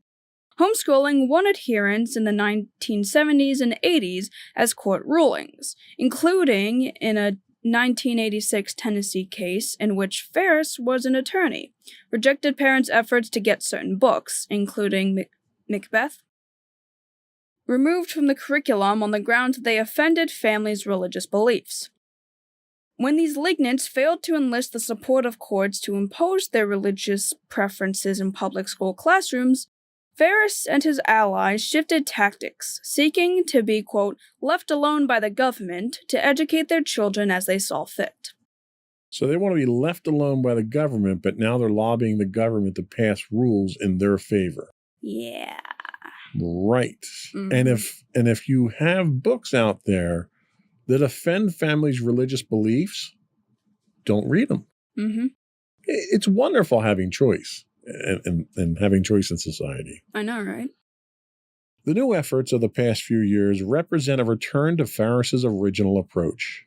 In 2007, Ferris launched ParentalRights.org, a group that is now at the forefront of mobilizing parents against what its website describes as expert agents of the state, namely teachers, librarians, and principals. He says that as though they're a terrible thing. Expert agents of the state. Oh, you mean teachers? Oh, yeah, those teachers have nefarious intent, right? Okay, Yeah. sure. ParentalRights.org's current president, Will Estrada, has celebrated the movement's rising influence, saying, quote, "We've been speaking into the void, whereas now suddenly everyone cares about parental rights." ParentalRights.org played a key organizing role in passing Parents' Bill of Rights laws in Florida and Georgia, which impose heavy administrative burdens on teachers, make it easier for individual parents to challenge curricular materials for all students in a school district, and target LGBTQ affirming practices, because why not? Yep. Many similar bills have been proposed in other states and may well become law in the coming years. The parental rights rhetoric campaigned by Ferris has become a staple of some conservative attacks on public education. At a conference of the Conservative Moms for Liberty, Florida Governor Ron DeSantis spoke about the importance of parents being able to challenge the books available at schools. The conference included a session on, quote, gender ideology in our schools, a movement that for years sought to prevent the government from controlling how they educated their own children, now seeks to decree what entire student bodies and school districts can and cannot learn and read. The rhetoric of parents' rights has morphed from a movement aimed at constraining the power of the government over education to one that is mobilizing politicians and legislators to extend the heavy hand of the government into the classroom. So you just look at the name of these organizations, right? So you look at Moms for Liberty. Oh, they must be genuine, good, God-loving American people, right? Just because you put it in your name doesn't mean that you're looking for liberty. These are people in an organization with liberty in the name who are deliberately looking to restrict what other people can do. Mm-hmm. That's not liberty. Yep. That's dictatorship. Mm-hmm. The Parents' Bill of Rights, because it's all about the parents. It's a Bill of Rights that restricts what parents can and can't choose, because the people that are writing these laws are the ones that are choosing for the parents. Yep. So it's really a bad job of hiding propaganda is what this is. Mm-hmm. It's people who want control. And the vast majority of people who are active in things like this, it's all about control. You're going to sit there and tell me that, well, parents deserve the right to choose, but here's a law that tells you what you have to choose. Yeah. It's what we call hypocrisy. Yeah, and it's just like it's like one parent can complain about one book and then it's ruined for everybody. Exactly. If something offends you, don't read it. Don't have your kid read it. Don't ruin it. Macbeth. Okay. There isn't a, like, Shakespeare is like the penultimate source for everything since his time. Yeah. To ban books that he wrote is a pretty desperate ploy. Mm-hmm. And it's the subject matter of Macbeth because it's a good portion of it's anti-conformism. And they don't want things that spark people's thoughts. They want control. If they control the thinking, then they control the population. Yeah. We're going to take our first break here, and when we come back, we're going to talk about more good news about parental rights. We'll be right back. Yippee.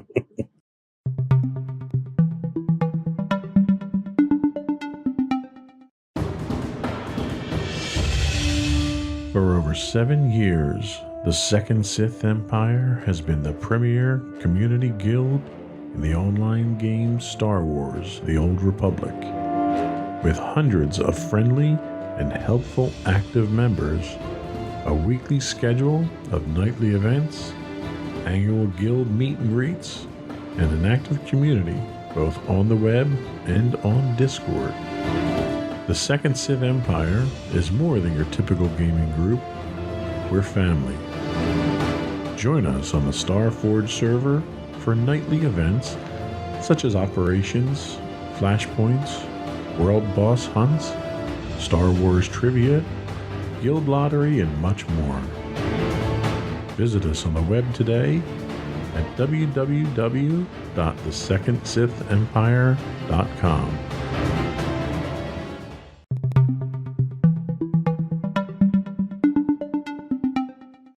Welcome back to Insights into Teens. Today we're talking about distorting parental rights. So a recent Exactly. words are hard. So a recent report from PEN America on book bans documented how groups organizing under the banner of parental rights curate and publicize lists of books that they view as, quote, indoctrination. Which is the ultimate irony here, really. Yep, certainly. They then present those lists to district officials, and then administrators remove the challenged books from school shelves. Established processes for reviewing challenged books objectively to determine if concerns are founded are swept aside as books are banned wholesale. The report found that proposed or enacted legislation, as well as political pressure from lawmakers, played a direct role in over 1,100 bans across the country, or in at least 40% of the bans. Spontaneous, sweeping book bans have become an alarming new norm, in which titles are removed at the slightest sight of complaint from parents or lawmakers. You know, this reminds me a lot about the 1950s Red Scare of Joseph McCarthy, where he saw communists everywhere, didn't have a shred of evidence to anything, and wound up ruining people's lives, all in the name of more political power for himself. And that's exactly where this is going here. Mm-hmm. As stakeholders in the school system, and simply as citizens, parents should participate in deciding how schools are run. Their voices deserve to be heard alongside the expert judgment of principals, teachers, and librarians. But to use legislation and mandates to declare certain stories and ideas off limits violates the compact underpinning public education. Parents who opt out of public schools, rather than private academies or homeschooling, are signing up for a system parents who choose public schools are signing up for a system designed to serve entire communities and general interests. They're pooling their resources with other families to raise future generations. You ever hear the idea it takes a village to raise a child? Yep. That's what this is. It's one thing to believe that parents have the right to forego regular schooling in favor of imparting an individual belief system to children at home. It's quite another to insist that public school curricula and libraries be remade to match those predilections. These tactics also risk denying and defeating children's own sense of educational and intellectual agency. Efforts by parents to dictate what books their teens read and subjects they study stand in the way of allowing children to develop the autonomy and judgment they will need in adulthood.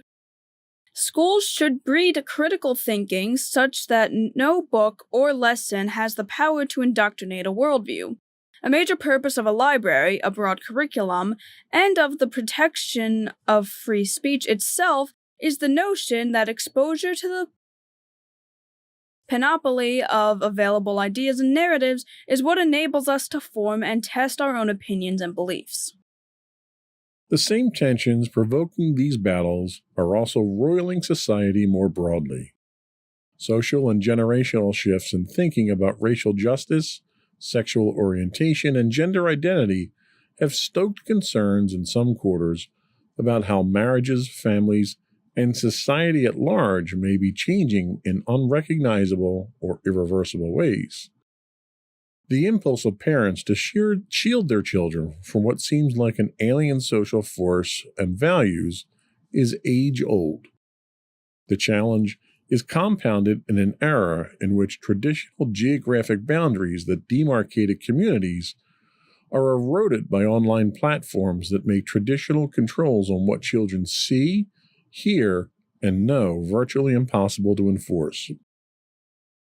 Some parents who find themselves raising children in an information ecosystem run amok have sought to more aggressively police the arenas they can control, training their sights on the public school classroom and library. Self-proclaimed parents' rights organization... Sorry. Let me try that again. Sure, we'll rewind that one. Sorry about that. Self-proclaimed parents' rights organizations play on those fears. They have turned their backs on time-honored models of dialogue and partnership between parents and schools, stoking the belief that the threats they perceive demand government intrusion. In some communities, frustration over pandemic school closures and learning loss has bred resentment and distrust of administrators and teachers, fueling confrontational approaches. The American Federation of Teachers has reported a precipitous jump in the number of educators quitting their jobs over the last few years. Meanwhile, children who suffered learning loss and mental health challenges during the pandemic find themselves in school environments racked by tension, where their own rights and interests are often an afterthought. In an era of intensifying polarization and fragmentation, public schools are among the few unifying institutions with the potential to help solder together a diverse rising generation of Americans, ready and equipped to live together, solve problems, and help build a better nation. If parents are worried about the books their children may find in school, they can speak to a teacher or librarian, and even more importantly, engage with their child about the values and stories they wish to emphasize. The phrase parents' rights may have a nice ring to it, but the agenda now afoot in its name should sound alarms for all those who care about the future of public education. Now, they make a very interesting point in the last half of this article here, that a lot of the anxiety that parents face, and I'm one of the ones that face it as well, is that you get to a certain age, and I don't know what that age is, where you look at the world today and you say, well, this isn't how it was when I grew up. And when I grew up, you didn't have the internet, or you didn't have computers, or, whatever it was. And they make the point that it scares parents. The information that is available to you today is vastly more expansive than what I had as a kid. Yeah. And there's a certain amount of censorship that I impose on you and have imposed on you, for your own protection. And when you get to the technology that's in schools now, you start losing a lot of that control. So they make a valid point about that. What are your thoughts on that? personally, I do understand the idea of parental control. Like, the world can be a very scary place, and the idea of it changing from how you had once known it is certainly understandable in the ways that you're not able to control your kid as much as you wished you normally could. And, in a way to more protect them rather than basically looming over them about literally everything. So I certainly understand why parents have, the concern that, their kids are gonna be raised in a world that they don't personally understand and with values they don't personally know or personally believe in. So I can certainly understand, the point that parents are trying to make in the ways of actually having parental rights and a say in what their kids learn. Because some parents might not want their kids to learn about certain topics until they're a certain age, or they might not want them to learn about certain topics ever. And, I can certainly understand at least that viewpoint because, yeah, it can be scary. Who knows what the world's gonna look like in, 10, 30, 20 years even. It's Not necessarily in that order. well, yeah, I probably should have gone lower first. I don't know. I'm trying to, No, but it out. you make a very valid point. And they reinforce this fear by pointing out the fact that, things were really screwed up during COVID. You went through it as a student. You know how screwed up it was. You thrived in it, though, fortunately. And I think that's a testament to your intelligence and personality. But a lot of kids suffered. A lot of kids did not learn at the pace that they needed to learn. And the world just paused. But these kids' schooling continued, and it continued in a way that took all of these tools that parents are afraid of because they don't have control and threw it at them. And there was no organization to it. There was no controls that were put in place. There were no safeties that were put in place. And then all of a sudden, the pandemic is over, and you the genie's out of the bottle. You can't pull back from these things now. Yeah. So you have a lot of people, a lot of parents that are kind of frazzled by that and scared. And what you're seeing now, I think, is really a knee-jerk reaction to a lot of that stuff. I don't know a better way of dealing with it. Society tends to be a pendulum, right? So it swings to the left, it swings to the right, it spends some time in the middle there. As long as you don't swing too far to either side, society pretty much goes on as normal. Yeah. When you start making these changes out of fear and anxiety, and their knee-jerk changes, and you're putting them into law, that's where you start swinging too far, because it's easy to make a law compared to how hard it is to recall a law. Yeah. And when you start making laws that are pulling, because really what we're talking about is taking decision-making out of the hands of the parents, except for this few that are lobbying the politicians to make these laws. Well, what happens when the shoe's on the other foot?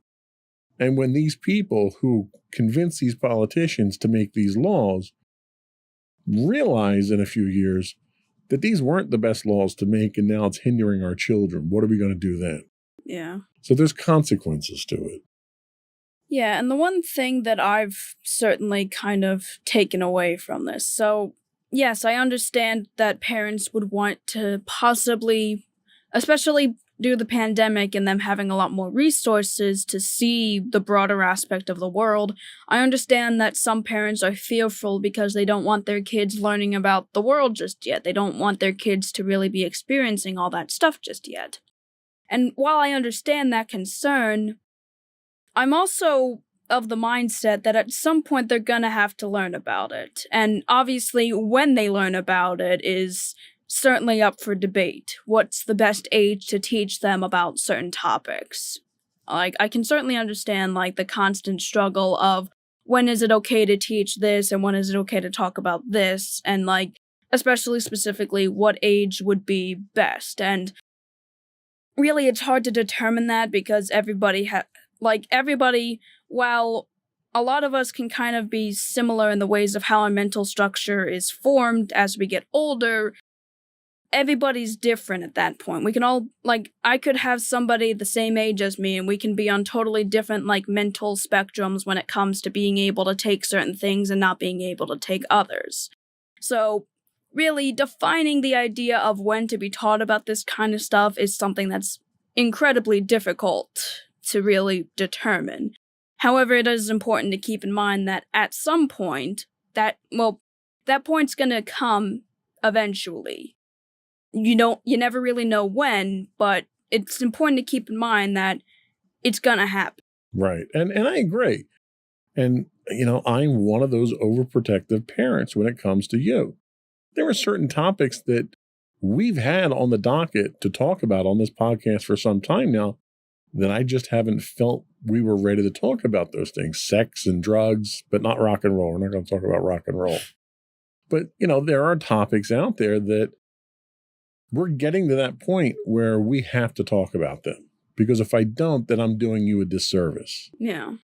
But I'm going through that anxiety already of, oh my God, you're growing up. I have to deal with it. How do I cope with it? I'm not running out and convincing people to pass legislation so that I can deal with my own fears. That's a little extreme. Yeah, and especially now that I am growing up, I've learned that learning about the world and finding out about all these different things and different people and what they believe in and what really just goes on in the world is part of growing up.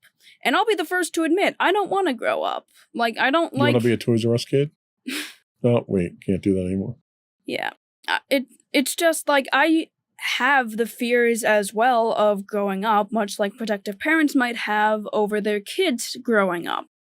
And, like, yeah, I'm getting to the point where I'm having to think about things like college. I'm starting to have to drive. I'm getting to the age where I'm going to be able to eventually vote. And, like, I'm going to be accepting all these responsibilities at, like, a certain time. And a lot of people aren't really ready for that sort of thing. Like, it's technically, like, a set time almost where, like, every responsibility is thrown at you. They just drop it right on your shoulders all at once, yeah. Basically, they just drop it all on your shoulders and you're just supposed to deal with it. Yeah. And that's what I think a lot of these parents kind of have to understand is that at some point, all that load is going to be dropped onto your kids. And most of the time, your kids probably aren't ready for it either. So the best thing to do, like they mentioned, is to communicate with your child. And that's really the best thing you can do because you're both technically going through a similar experience. You're watching your kid grow up into a world that you're fearful of how they're going to react to it. And your kid is forced to have all this burden on their shoulders as they get to just this certain age where all this grown-up stuff is just implanted into their minds. And that, oh wow, I have to deal with all this right now when I don't even think I'm ready for it. And that's a very good point. And this is why this podcast works so well is that perspective. Because as parents, our job is obviously to keep you alive, but also to get you ready for that. And if we don't, then we're failing as parents.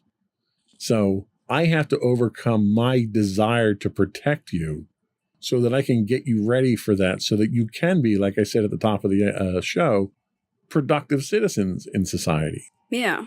And everything that's going on here with parental rights is not doing that. It's doing the exact opposite. Mm-hmm.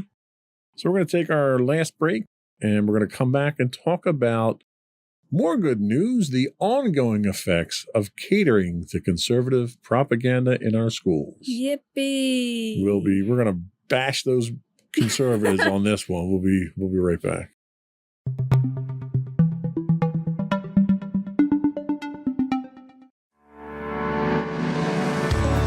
Insights into Entertainment, a podcast series taking a deeper look into entertainment and media. Our husband and wife team of pop culture fanatics are exploring all things from music and movies to television and fandom. We'll look at the interesting and obscure entertainment news of the week. We'll talk about theme park and pop culture news. We'll give you the latest and greatest on pop culture conventions. We'll give you a deep dive into Disney, Star Wars, and much more. Check out our video episodes at youtube.com/insightsintothings. Our audio episodes at podcast.insightsintoentertainment.com, or check us out on the web at insightsintothings.com.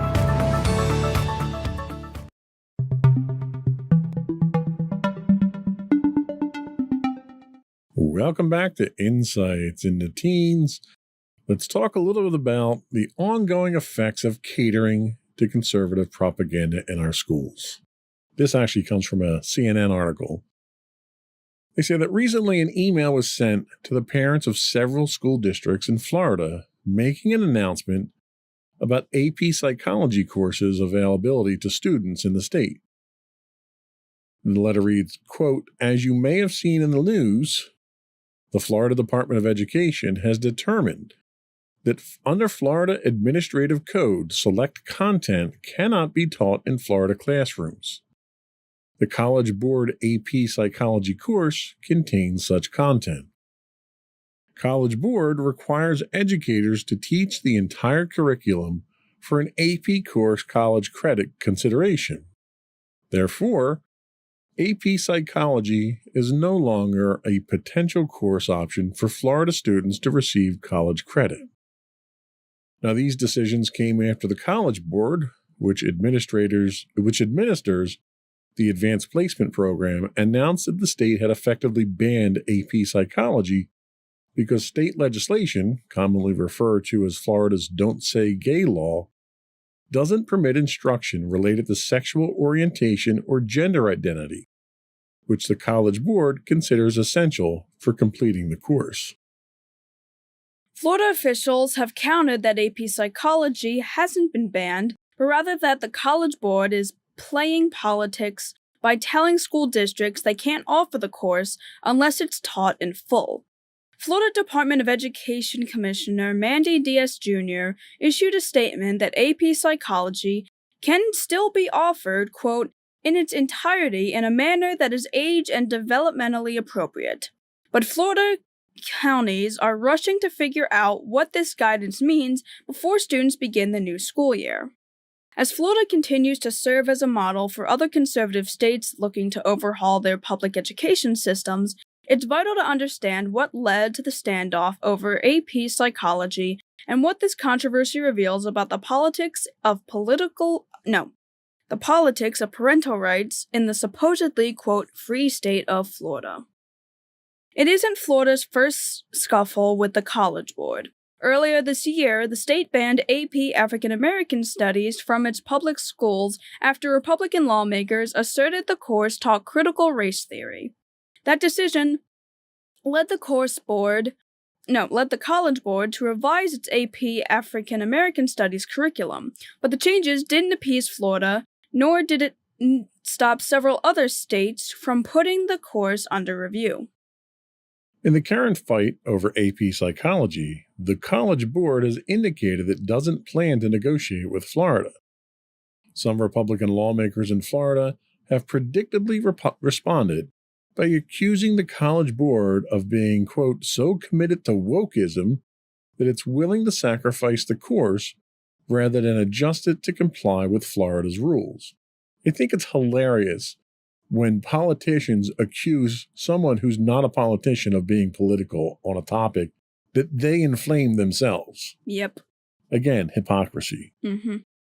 The AP Psychology has even been caught in that AP Psychology has even been caught in the crosshairs of the Don't Say Gay law, may surprise many Florida parents. When the controversial legislation officially titled the Parental Rights, again, let's stick to, false names here. The Parental Rights in Education Act was first proposed in 2022. It only pertained to classroom instruction for students in kindergarten through third grade. How does AP Psychology get involved at third grade? Well, that narrow designation helped inoculate the bill against much of criticism directed at it. Yet critics recognize that Florida's restrictive legislation wasn't really intended for only its youngest students. Instead, as some educators and LGBTQ activists contended it was the opening wedge of a broader assault on LGBTQ rights and public education in the state. In April, that plan became clearer when Florida State Board of Education expanded its ban on instruction about sexual orientation and gender identity through the 12th grade. The bill sold to Florida voters as a sensible measure to ensure kindergartners wouldn't hear about sex in the classroom would now prevent high school seniors from being able to learn about the psychological basis of human sexuality, and possibly also from earning college credit for such coursework. So here's another classic example of misdirection and gaslighting. So they got the initial law passed by saying, oh, this is so that children between kindergarten and third grade don't have to learn about sex. Well, what horrible person would want to teach a third grader about sex? So everyone jumped on board and said, oh, you're right. Yeah, we shouldn't be teaching these kids about sex, even though there wasn't a single course or anything in the curriculum that had anything to do with teaching kids about sex at that age. Yeah, while we aren't in Florida, when I was in kindergarten through third grade, I never learned any of that stuff. Right. Not about, any sort of sexual orientation, whether it be straight, gay, lesbian. I didn't learn about any of that. And this was put on the books preventatively so that we didn't distort our children. And if you said no to it, well, then you're a horrible person. You want to expose these young kids to sexual education? What's wrong with you? What kind of monster are you? So it was, again, that dominant philosophy of you have to go along with this or you're a terrible person. So you're not allowed to debate with it either. Right. So that got it passed. Well, shortly after it got passed, they went in and they revised the bill. So now it's not the third grade, now it's the 12th grade. And they did all that behind the scenes, behind closed doors. The public didn't get a chance to vote on that. They didn't even get notice of it. It just happened because that's what they had planned to do all along from the very beginning. Let's convince people, let's lie to people to get the bill in, and then we can manipulate the bill however we want. That's how these politicians are thinking. People need to keep that in mind. In light of all the talk in Florida and around the country that parents should have a greater say over their children's education, it's worth noting that the AP psychology class apparently has generated little objections in Florida in the past. Quite the opposite. It was the 5th most popular AP course in the state in 2021. For the 2023 to 24 school year, about 30,000 Florida students plan to take the class who can't now. Now, what kind of effect is that going to have on their future college now that they can't get those credits? Given both AP Psychology's popularity and its uncontroversial reputation in the state, the dust-up over the course exposes the lie of the parental rights discourse in Florida and elsewhere. Some Florida parents have voiced their anger that the course may be canceled, just as they've protested the ban on AP African American Studies. Rather than empowering parents, and this is really the moral lesson of this podcast, rather than empowering parents, Florida's overreaching legislation always seemed to be just a play for power by the state's Republican lawmakers, and especially a publicity stunt by a small-minded governor who wants to be the next president. And that's where it is. He's trying so hard, and failing miserably, by the way, at becoming the next president, that he's doing everything he can to get what he perceives are wins in his column that say he should be president. And really what it's doing is it's showing the rest of the country how screwed up Florida is getting at this point in time. So in a separate aside, just to kind of emphasize the impact here, the state of Florida is losing, it's a huge convention state, Yep. People, tourism, conventions, businesses come in all the time. They're losing over $1 billion over the next 7 to 10 years from conventions that are explicitly pulling out. Conventions that have held their conventions, their national annual conventions in Florida for decades, are pulling out of the state because of these practices. Yep. And the state has no income tax. They depend on tourism dollars, which is what conventions are classified as. So if $1 billion is coming out of that coffer, who do you think is going to foot the bill for that? Your taxpayers are going to. Just like he's in the middle of a battle, a very personal battle, DeSantis is, with Disney. And that's costing the state over $1 billion as well. Who's going to pick up that tab? The taxpayers are going to. Also, that he can garner some kind of, I don't know what kind of attention, because it's all negative attention he's getting, just so he can be president. It's costing the Florida residents a fortune for him to be president. Yeah. This also was the man, by the way, not to cut you off, but this also was the man who had the laws in Florida changed that would have forced him to resign from office when he declared that he was going to run for president. He had those laws changed just so he could still be governor of Florida and run for president. That law was on the books specifically because when you're running for president, you can't dedicate the time to your job as governor that you need to. Yeah, I find it interesting that the person that law restricts is able to overturn that law for their own benefit, pretty much. Right. So that's sort of the state that we're at here. This is another situation where people are, using the children. Parental rights. It's all a smokescreen. It's all politics. Parental rights is the right for parents to make the decisions. And when you're lobbying and you're using third-party groups to get laws put in place that take that right to choose away, that's the exact opposite of parental rights. Yeah, it's like what DeSantis is doing pretty much. Like, how many parents are actually being okay with this? Some select parents are, obviously, but parents as a whole, you're taking the option away from them. You're literally controlling every aspect of the schooling system to where the parents have literally no say in anything, and it's all just to fit one personal minded view. Yeah, and every survey that they've taken that has addressed this has shown you're looking at maybe 12% of the population approves of it, or somewhere in that amount. Certainly nowhere close to a majority of people. But, the Republicans right now are doing everything they can to restrict what people can do, what the power of the people have is. Which, again, despite the fact that they say that we're a quote-unquote free country and that we're for liberty and claiming themselves as a party for liberty, they're restricting anybody's right to do anything outside of what they want. That's right. That's called hypocrisy. Yep. If you can spell it, I'll show you one. So that was all we had today. I think I've poked at enough sticks in people's cages with this one today. Yeah. We're going to take a very quick break, come back and get your closing thoughts. Yeah, boy.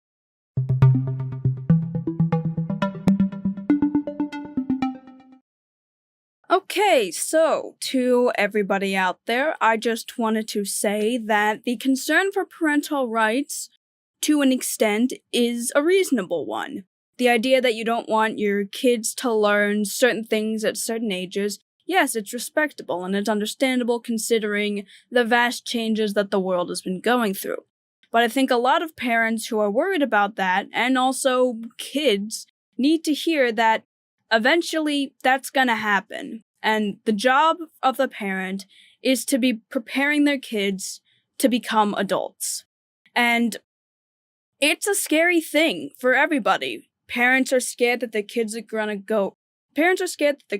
grow up and are gonna have to face the world because they're just worried that they're gonna face it in a way that they don't really understand because they don't personally understand the world from when they were originally children and had to face it themselves. And children themselves are terrified about growing up because they're gonna be thrusted with all these responsibilities that they may not feel like they're ready for. And I feel like the whole point is to really not think about it politically, but think about it in the ways of how do you think it'll help to actually benefit your child rather than to push any sort of political agenda. Communicate with your children, communicate with the board. Don't just don't get politics involved with it. Don't get legislators involved with it. If it does have to come to that as like a really extreme example, sure. But in reality, legislation shouldn't have to dictate what schools can and can't do. Sage words, as always. Thank you. It's also worth noting that one of the things that we try to do here is educate, inform, and to a certain extent, entertain. Don't take I'm not asking anybody to take what we say as gospel. Don't take what we say as what you should believe. I want to enable people to go out, do your own research. It takes us a little bit of while to do the research for each of these podcasts. And I would encourage people to go out and source your own information. Fact check us. Go out and think for yourself. All we're really trying to do is to spawn people to action.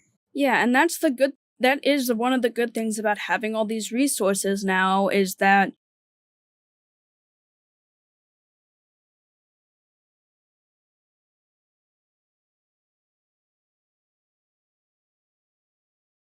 Absolutely. So think for yourself. Always think for yourself. We're happy to be here as a resource, but we don't want to be the only resource. Yep. Anyway, with that in mind, I want to once again thank our listening and viewing audience for getting us to that 50,000 download mark. But I would also invite everyone who's listening at this point to subscribe to the podcast.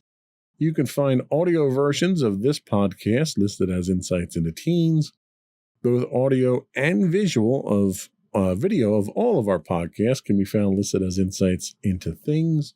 And we're available anywhere you get a podcast, Apple, Spotify, Google, Stitcher, etc. I would also invite you to write in, give us your feedback. Tell us how far off my rocker I really am. You can email us at comments@insightsintothings.com. You can find us on Twitter at insights_things. On Facebook, we're at facebook.com/insightsintothingspodcast. We're on Instagram at instagram.com/insightsintothings. Or you can get links to all that and more on our official website at insightsintothings.com. And don't forget to check out our other two podcasts, Insights and Entertainment, hosted by you and Mommy, and Insight into Tomorrow, are not really monthly podcasts anymore, hosted by you and my brother Sam. Fair enough. That's it. Another one in the books. Bye, everyone.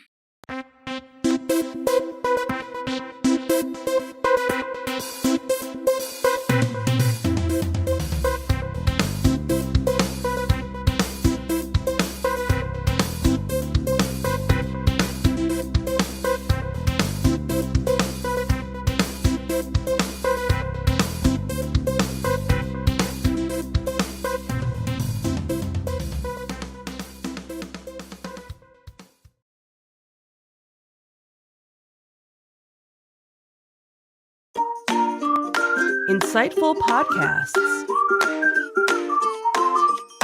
by informative hosts.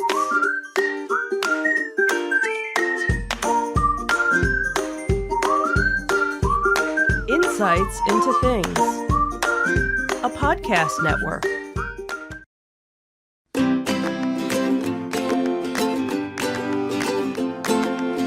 Welcome to Insights into Teens, a podcast series exploring the issues and challenges of today's youth. Your hosts are Joseph and Madison Whalen, a father and daughter team making their way through the challenges of the teenage years.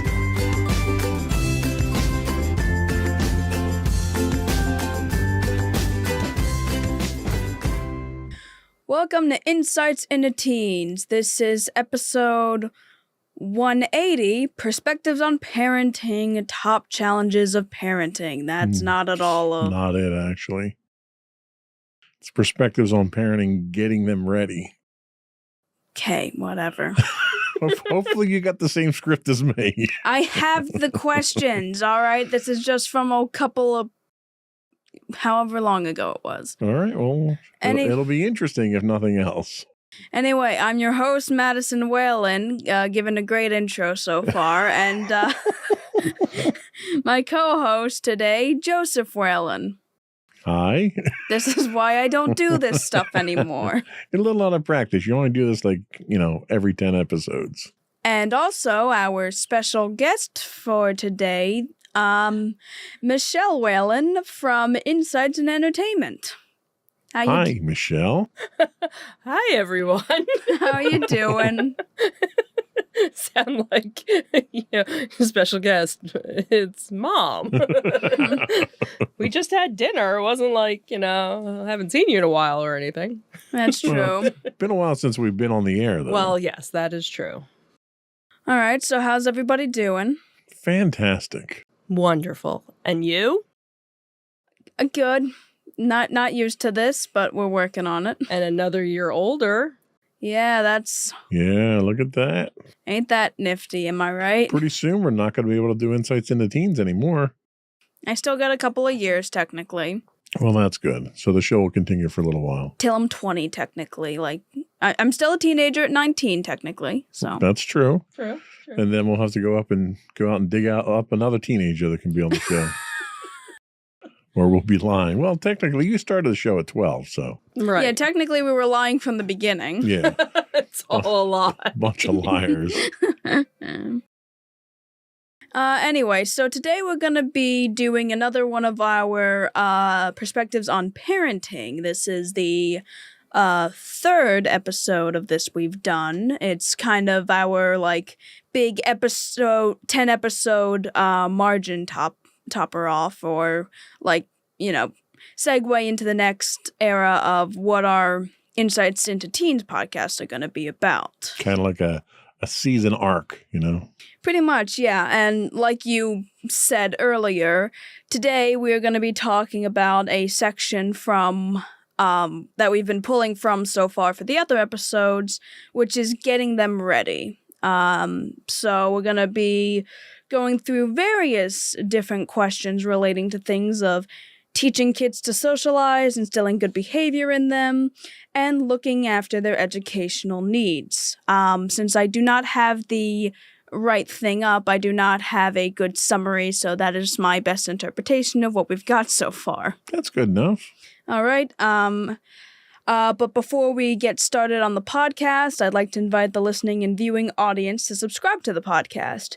You can find audio versions listed under Insights into Teens. You can also find video and audio versions listed under Insights into Things. I'd also like to invite you to give us your feedback on what we're talking about, or give us your suggestions for show topics. You can email us at comments@insightsintothings.com, and links to all these and more are on our website at www.insightsintothings.com. Are we ready? We are ready. Alrighty.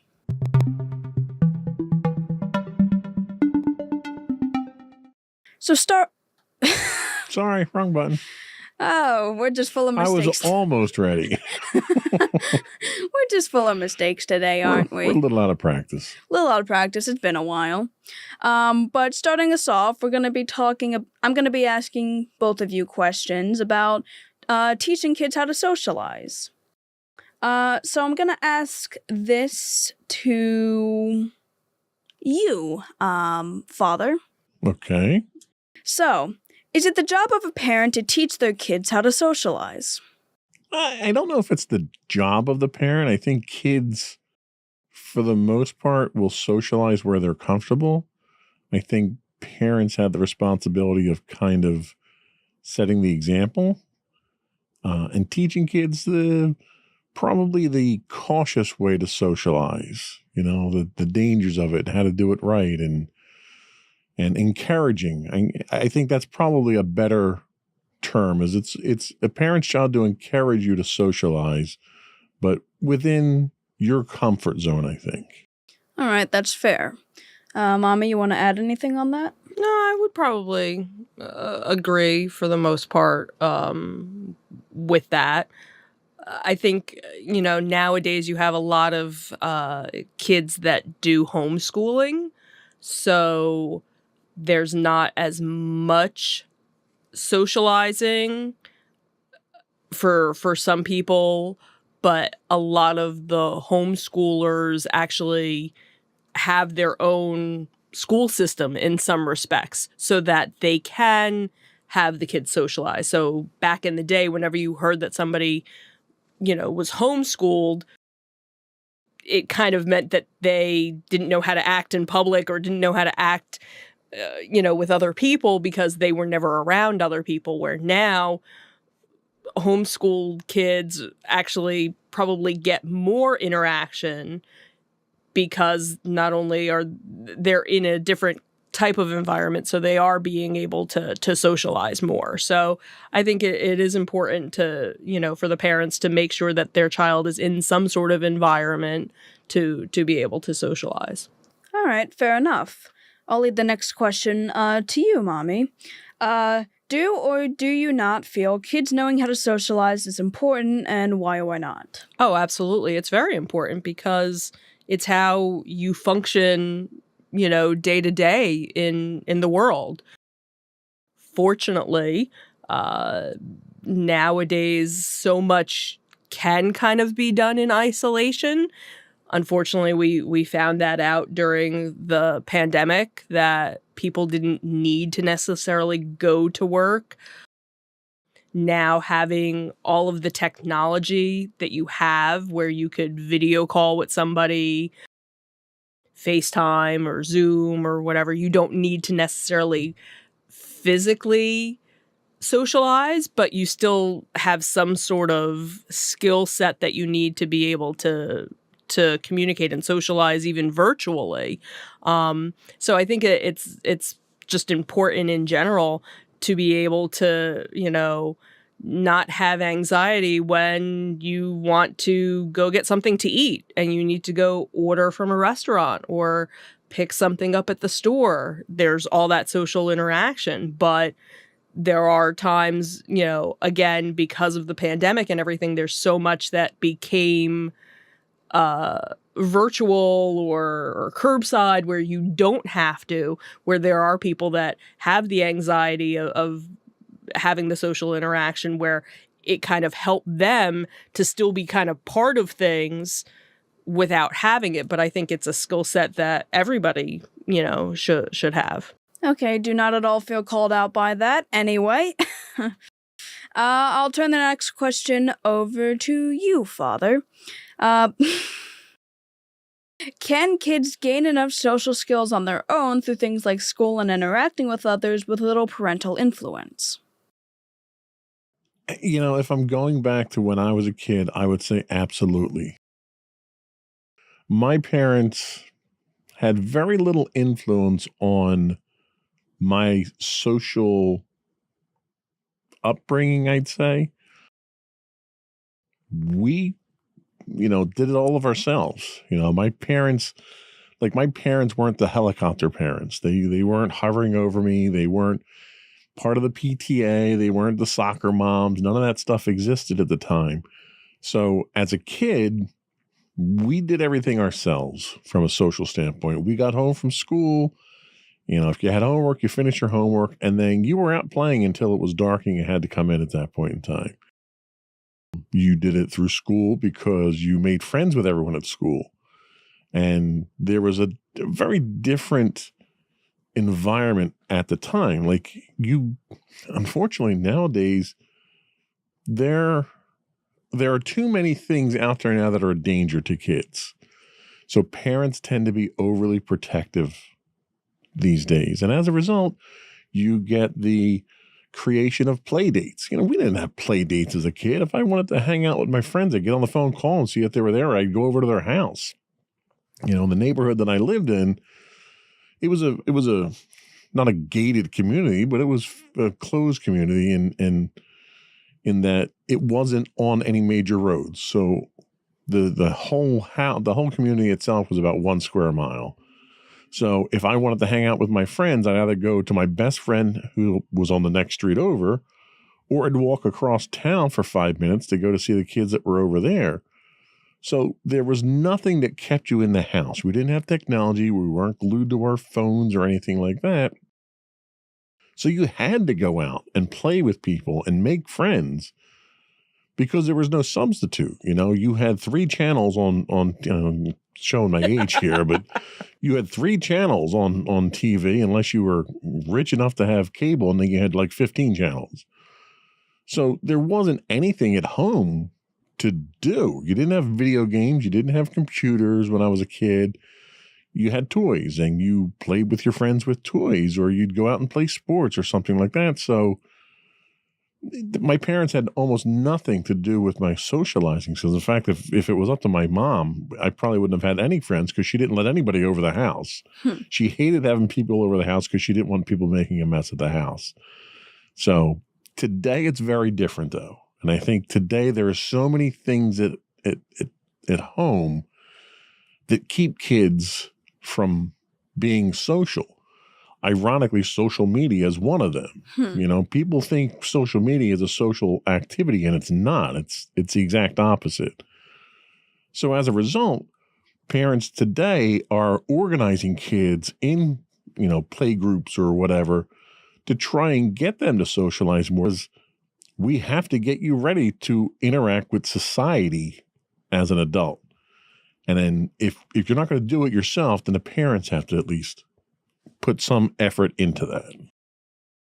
That's fair enough. The next question goes to you, Mommy. What methods do you feel are best in getting kids to socialize? Well, I think it helps if there's some sort of common interest.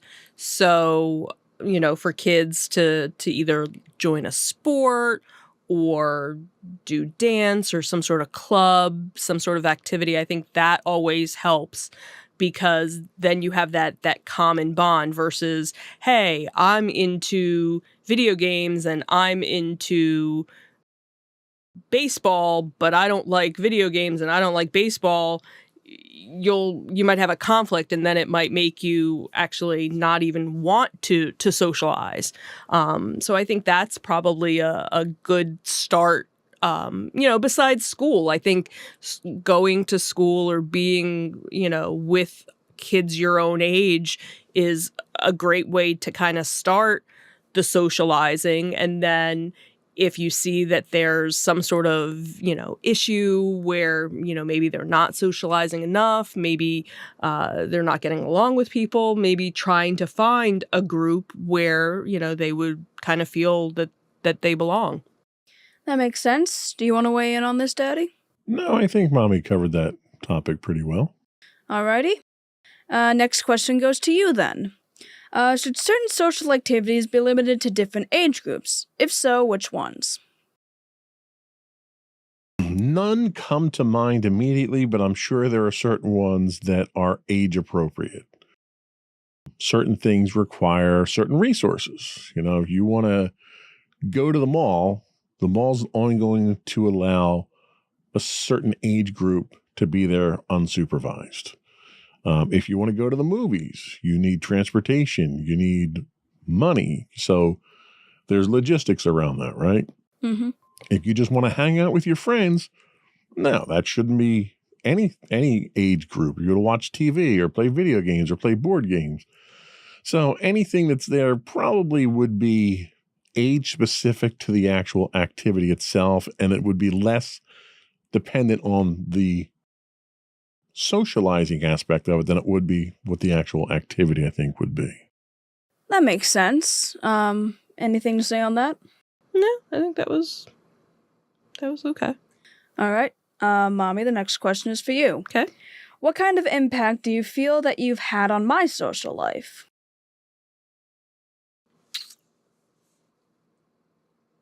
I don't know. I hope a positive one. While you weren't in any sort of clubs or anything up until high school.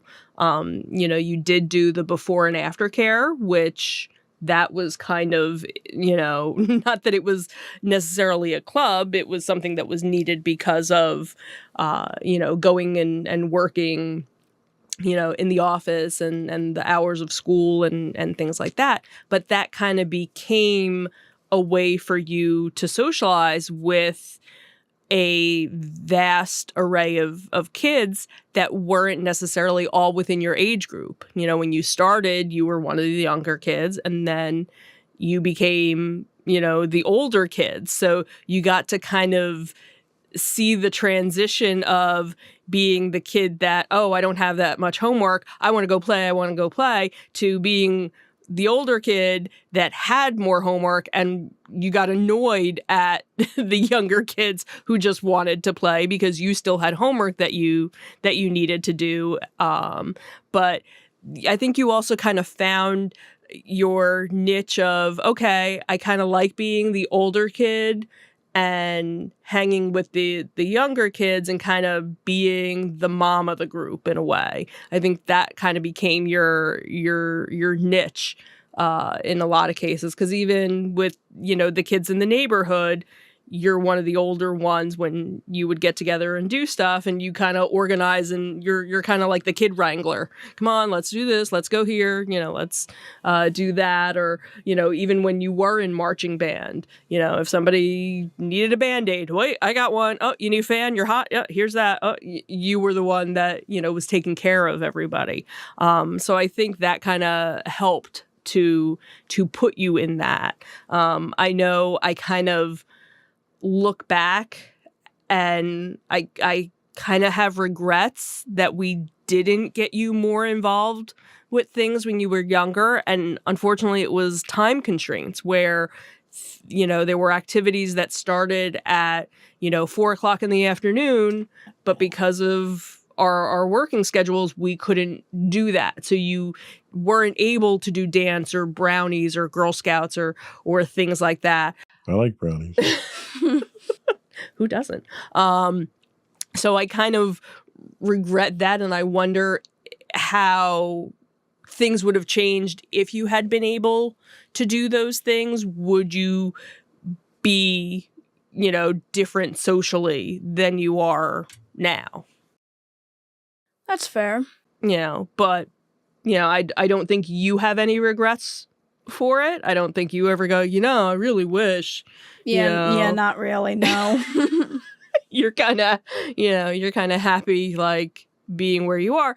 And again, I think part of it is also because we went through COVID, and that was when you were in middle school. So that was another, like, informative year time frame that kind of got compressed, where that should have been more getting out, hanging out with friends, doing things, but nobody was doing any of that. But you have this nice little core group, of friends, which is important, I think, that everybody have that. So you might not always be able to get together with everybody, but it's like, all right, well, do you want to do something? All right, we'll do something this week, and it's maybe not everybody all at once, but okay, so this day you hang out with this person, and this day you get to hang out with that one. And, so I feel, that I kind of, all right, we did a good job. She's not the person that's, sitting at home, not talking to anybody, not communicating with anybody, not hanging out with anybody. So, so I think we did good so far. Fair enough. Just need to learn how to, order food on your own. That's all. Yeah, we're not going to talk about that. All right, so the next question is going to go out to you. So you mentioned before how a parent can kind of influence a kid in the terms of them being social. So do you believe that a parent could cause a child to be less social? Yes. There are certainly a number of different ways that a parent can have that impact on a child. And sometimes it's not a negative impact. Sometimes if you're someone who is more interested in going out and socializing than you are in doing the things that you need to be responsible about doing, schoolwork or chores or whatever, having a parent make you less social is a positive. The negatives tend to come in with parents who live vicariously through their kids. And you see this a lot with sports. You have parents who want to relive their youth through their kids. And so they get them in every sports event. They're doing traveling teams. They're doing tournaments, and their entire life is consumed with going out and doing these sports, not because the kid really wants to do it, but because the parent wants to do it. And that's where it gets dangerous, and that's where you kind of have to be careful. Yeah, you also mentioned the idea of helicopter parents. And do you think a helicopter parent could also cause a child to be less social in a more negative light? I think a helicopter parent who's overly cautious, and unfortunately in today's society, it's not unjustified to be overly cautious of your children, but a helicopter parent could really put too much fear in their kids and transfer their own fear to their kids and have them make them be less social as a result. So yes, there's definitely that negative effect.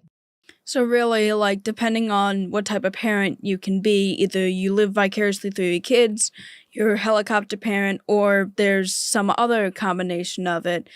A parent can always cause a child to be less social in a positive light, but also in a more negative light. Absolutely. There's a lot of different examples of bad parents out there that can cause this type of problem to happen. You have parents that aren't involved at all with their kids. And as a result, their kids are overly social. They wind up getting into groups that are a bad influence on them. They wind up getting into substance abuse issues. And parents should be doing something about their kids, but they're not. And they allow their kids to basically run free with no constraints on them at all. And that's not a good thing either. All right. Final question in this section goes to you, Mommy. Are there right and wrong ways of teaching a kid how to be social, and what would you say they are? Well, yeah, there's, I think you need to, have your child interact, out in the real world, and not keep them, at home all the time. And, children should be, seen and not heard, because you see it time and time again where, a parent has their child out, shopping or at a restaurant or what's so funny? Nothing. Okay.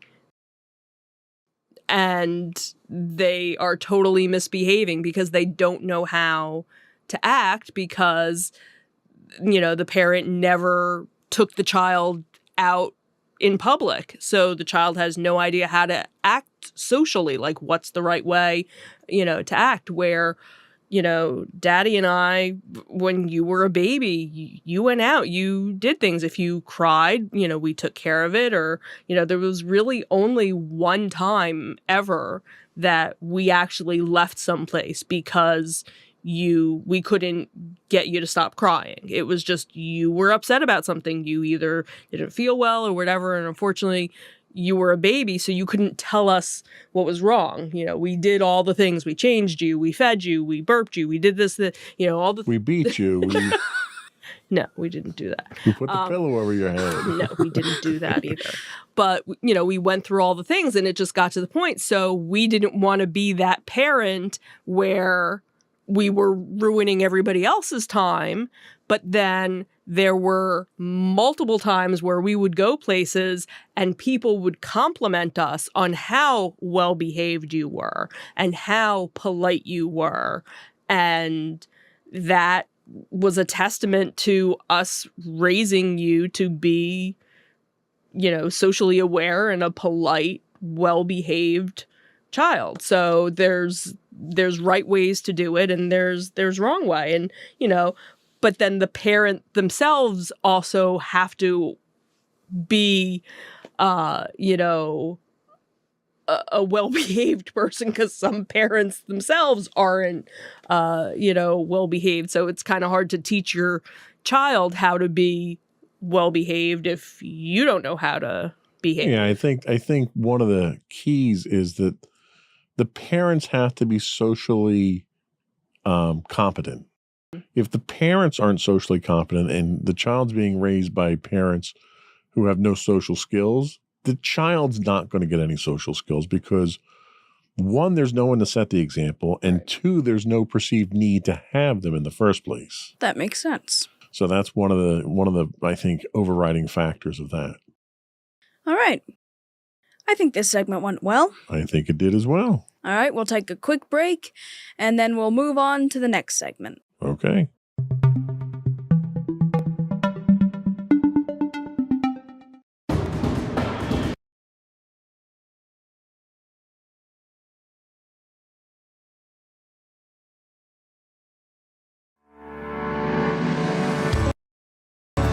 Insights into Entertainment, a podcast series taking a deeper look into entertainment and media.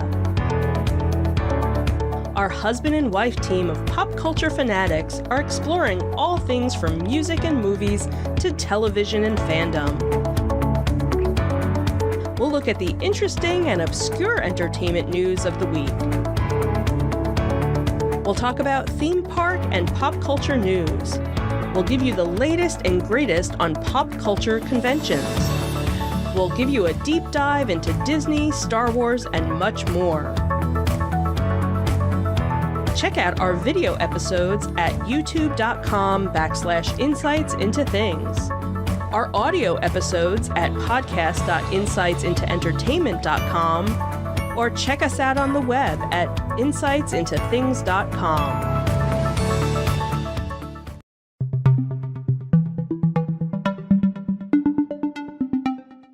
Welcome back to Insights into Teens. Today, we're on our perspectives on parenting. We're talking about getting them ready.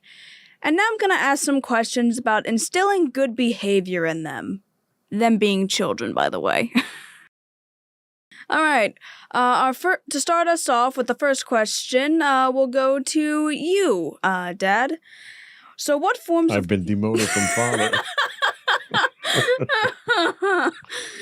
So, what forms of good behavior should a parent try to instill in their child? Without getting overly verbose, I think the basics. You want your kids to be honest. You want your kids to be hardworking, and you want your kids to treat other people decent.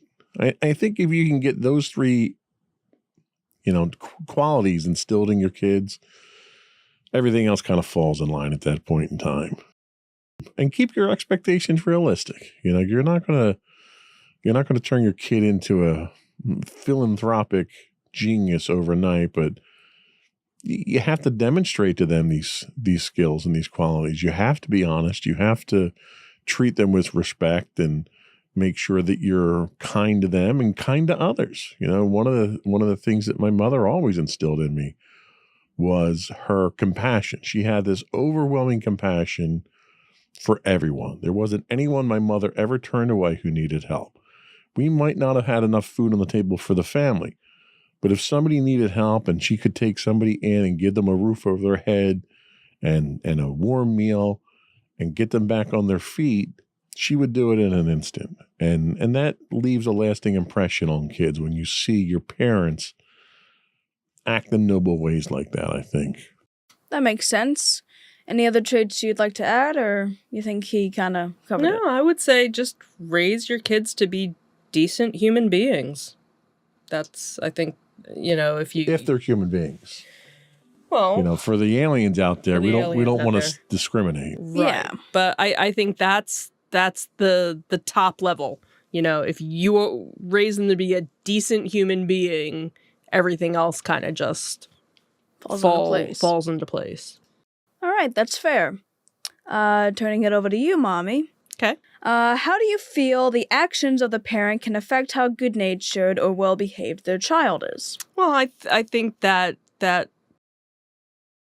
comes into play where you're setting that example. If Daddy and I are, you see that we are,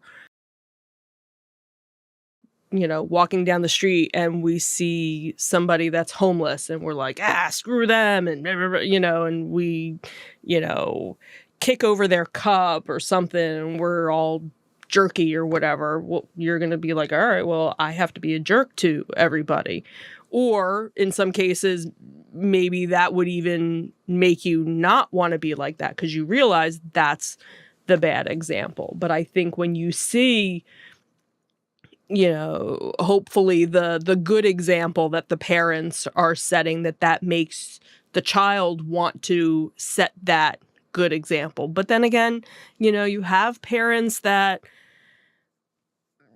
go out of their way to have good examples, but the child just doesn't see it or has some sort of issue where, nope, I'm not going to be like that. I want to be the exact opposite of my parents. So as parents, you kind of hope for the best, that you do enough to show what's right and wrong, enough for your child to make that own, their own decision. Yeah, because you can't always guarantee that the kid's going to really even be listening to your example or doing the exact opposite. Mm-hmm. Sometimes people are just rotten to the core, and you can't get past that. Right.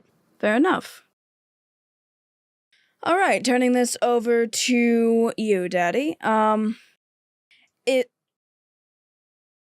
Is this something that can be entrusted by outside forces like school or peers to be taught to kids? I don't. Yes, it can, in so much as these types of behaviors can be instilled through discipline. And you can even go so far as to say the military. You've got a lot of kids that come out of high school who don't know who they are, don't know what they want to be, and they're wild and dangerous, and they wind up in the military, and the military gives them that discipline, that structure that they need, because they might not be getting it at home. So yes, there's a place that schools can serve as a tool to that end. Is it their responsibility? Should parents abdicate their responsibility to the schools to do that? Absolutely not. This type of behavioral training or learning has to happen at home. And when parents forego that and parents decide that they're not responsible for teaching their kids how to behave properly, then you run into all kinds of societal problems, and the kids run into all kinds of, disciplinary problems, academic problems, legal problems. And I think that's where a good portion, and I hate to put all the blame on the parents, but I think a lot of the crime that you have in society today, a lot of the cruelty and the hatred that you see in today's society, I want to put that blame on parents, because I think if you had better parenting, better mentoring at home, and parents who took the time and exercised the responsibility to raise your kids right, society would be a better place today. All too often, we want to abdicate that responsibility and say, well, the school system should do that, or the government should do it, or go into the military, we're going to send you to the military. No, you need to be a good parent. That's really what it boils down to. And a good parent's primary concern is, one, protect your children, and two, make sure they become productive citizens in society. And if you can't make sure those two things happen, then you failed as a parent. Now, sometimes protecting your kid is hard to do in today's society because of people who have failed the system. But no one has any excuse for not raising your kids right. You can go through the motions, and like we said, the kids might not take it, and they just might be rotten to the core. There are literally people out there that are just bad people. But if the parents didn't put the effort in, you can't blame the child. You have to blame the parents at that point. So I can't say that schools are responsible for this. Schools can do this. Your peers can do this. Peers become mentors, as you grow older. So they can do it. And they should, to a certain extent, do it because it's the right thing to do.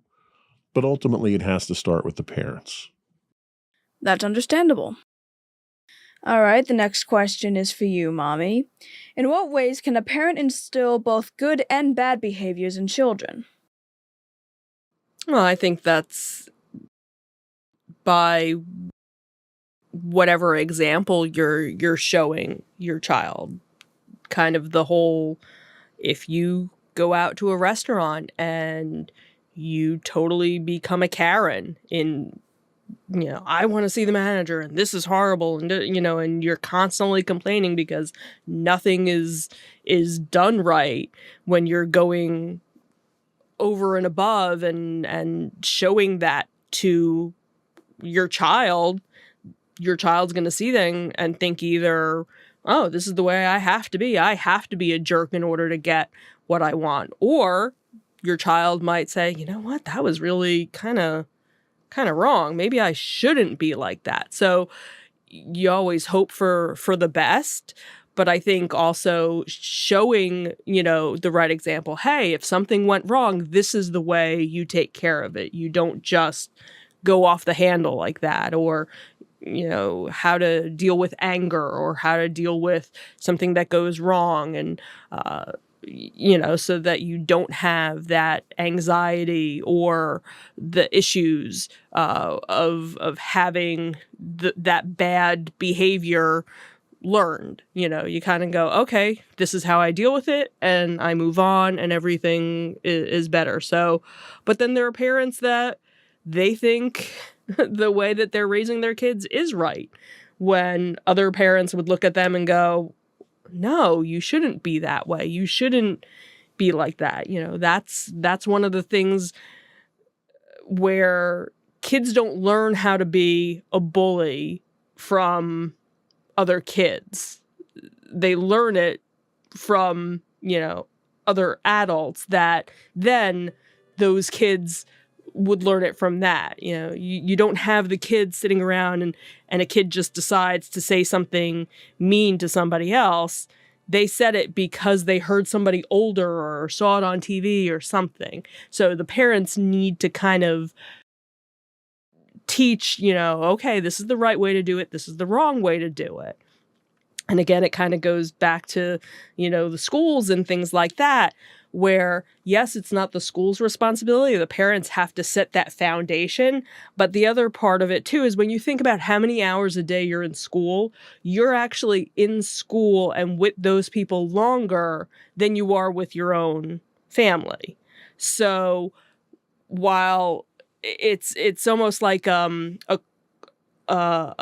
co-op of sorts. You have to have the help from the school. Not saying that it's 100% their responsibility, but again, if the parents lay that foundation, then everything else builds up from it. Kind of like, if I teach you to be a decent human being, everything else should come naturally and should be teaching you everything. Oh, okay, well, if I think, all right, decent human being, would I do this or would I do this? No, this makes sense.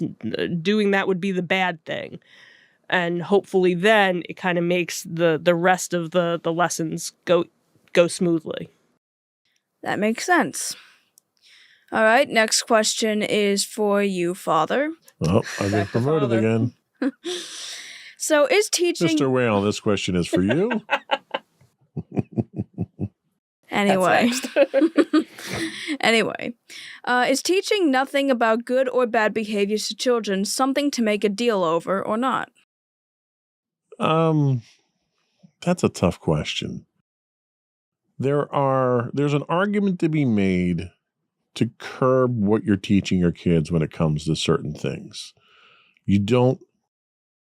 Kids are developing, their brains are still developing. So if you impose your fears on kids and you try to teach them about some of the terrible things that happen, and talk about current events now. You've got the war in Gaza right now. You've got the war in Ukraine. There's a lot of things. The COVID experience. There's a lot of serious things that go on in the world that are anxiety inducing. And while you want kids to learn from these things and mature from them and take something positive away from them, in trying to get to that positive outcome, you can very easily overwhelm a kid's senses, and you can very easily scare them and scar them with the imagery that you see on TV and the repeated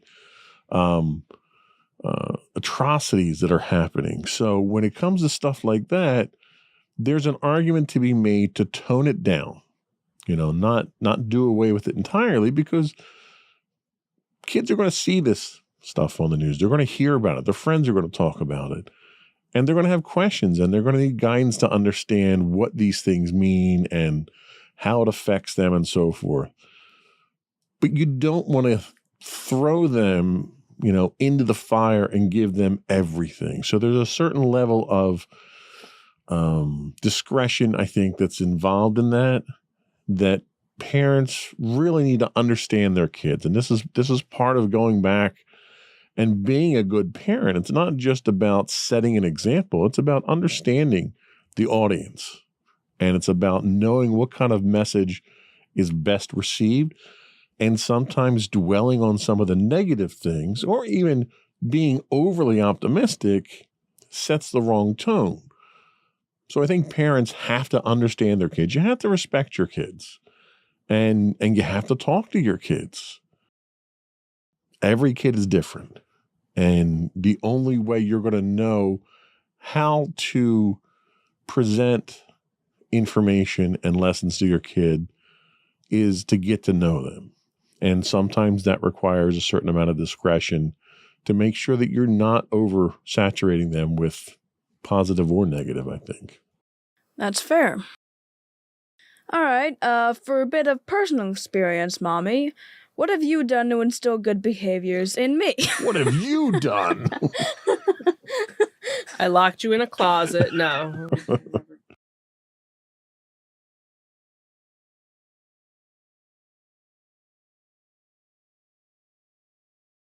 What didn't you do? I don't know. What didn't I do? I think the beatings will continue until morale improves. I don't know. I for the most part, you were a really good kid. You're still a good kid. Like we never really went through.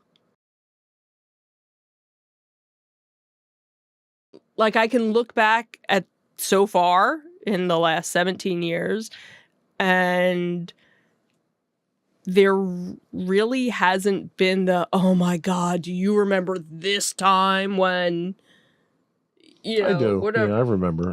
But I don't. I don't know if it's because I have blocked it out. Like, am I not remembering things? Like, obviously we had ups and downs, especially like everybody going through puberty. Your emotions go out of whack,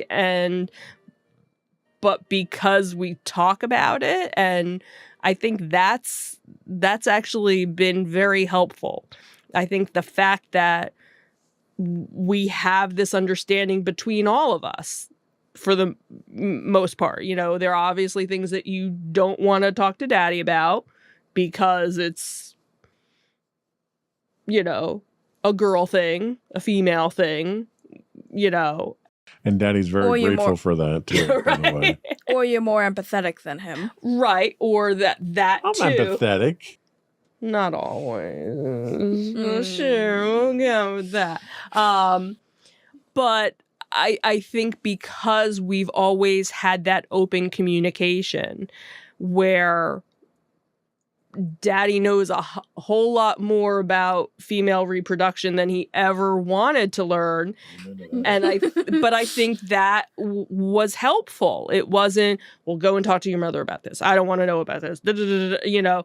And I think that also helped. So when the mood swings hit, he understood. Daddy knew to bring chocolate home those days. Right. And when you brought chocolate home, everything was right with the world. And it was like, oh, yeah. So that's probably been, you know, our biggest hurdle in terms of that. The other, you know, thing is, you know, schoolwork and school grades, and the biggest hurdle there is getting you to believe in yourself, really. We're not there yet, so we're discussing that in a minute, so we can hold off on that for the time being. I think it's just, you know, it's been, you know, there's always that little hurdle that we have, but we talk things out. And I think that's the biggest thing, is that we talk about it and we communicate. And if it's something, I don't want to talk about it now. Okay, we don't talk about it now, but we'll talk about it later. And we talk things through. And sometimes it doesn't make sense when we're talking about it. But then it's kind of like you have that epiphany of, oh, okay, this kind of makes sense now. All right, I see your point. Or I don't really believe what you're saying, but it does make sense. And hopefully at some point I'll believe you, you know, that you say, you know, what it is. And I think you realize that we have your best interest at heart. We want you to succeed. And whatever we, you know, can do for you, we will. All right. I think that's, you know, solid. Thanks. I'm sorry. I don't know. I'm starting to lose it.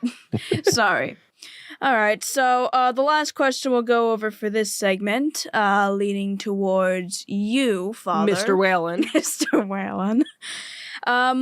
Do you feel instilling good behavior in kids is a more difficult task for certain parents? Yes. There are parents who don't exhibit the behavior that they want their kids to exhibit. And when that happens, the parents come across as hypocrites. My father was that way. My father expected a certain level of behavior if you were out in public or if you were at home with family. And my father expected respect. He was big on demanding respect. And unfortunately, you can't demand respect. Respect is something that's earned. And the way that my father treated us was on a level, several levels below where he treated perfect strangers. And as a result, there was very little respect that I could have for him. So when that sort of expectation is there and you as a parent can't deliver on it yourself, it's very difficult for that parent to dictate how you should behave. That's why I think the most important lesson are lessons your parents teach you through their example.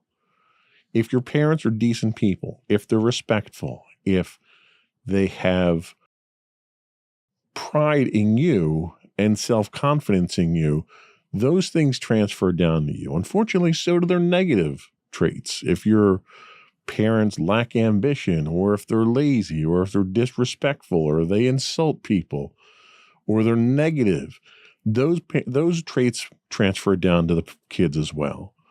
So I think a parent can't demand or expect any more of their kid than they're willing to do themselves. Because the kid's not going to respect you at that point in time. And if anything, that's going to cause your kids to rebel against you. And that in and of itself is a lesson. That is fair. I think that was a good way to end this. All right, so we will be back after a short break, and when we do, we're going to be talking about looking after your kids' educational needs. All righty. We'll be right back.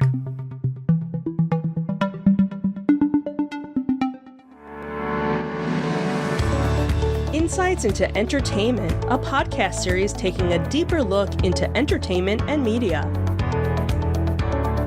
Our husband and wife team of pop culture fanatics are exploring all things from music and movies to television and fandom. We'll look at the interesting and obscure entertainment news of the week.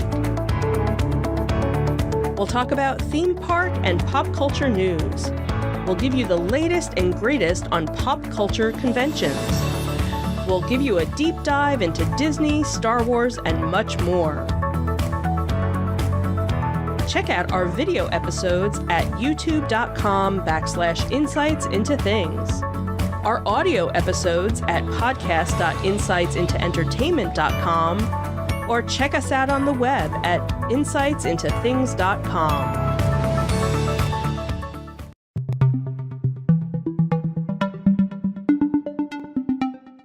Welcome back to Insights into Teens. Today on Perspectives on Parenting, we're looking at getting them ready. And now we're going to talk about looking after your kids' educational needs. So to keep with the order, Mommy, the first question is for you. Okay. So what do you feel are some of the most important educational needs of a child? Reading, writing, and arithmetic. Making sure that they get a good education is probably the biggest thing. Obviously, everybody learns differently, so you have to make sure that your child is in an environment where they can excel. I think any child can excel. It just is a matter of, are they being taught the right way? Because everybody learns different ways. So what works for one child might not work for another child. So I think that's a big thing is knowing where your child's limitations are, what do they excel in, what do they need help in, and to try and help them navigate that so that they can succeed. All right, that's fair. Want to comment on any of that? Nope. I think she's spot on there. Woohoo! Alrighty. Right answer. Next question is for you then. Should there be a line between what parents have to teach their kids and what they should learn in school? Something I feel like, is kind of put in question a lot in the modern day. So. Oh, absolutely. And I think my take on it is parents should teach their kids wisdom and schools should teach the kids knowledge. So you learn book knowledge and your maths, your sciences, your languages, all that comes from school. And I'm perfectly fine with that. How to use that knowledge is what is wisdom, right? So then your parents teach you that.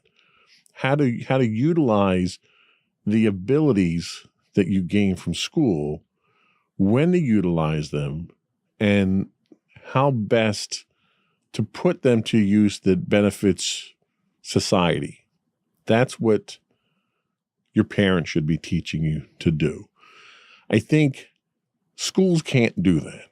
And schools can't do that because school's job is not to do that. School's job is to dump knowledge into you, teach you the subjects. And when schools try to teach you the moral side of those things, that's where they run into problems. Because schools are institutions of the state.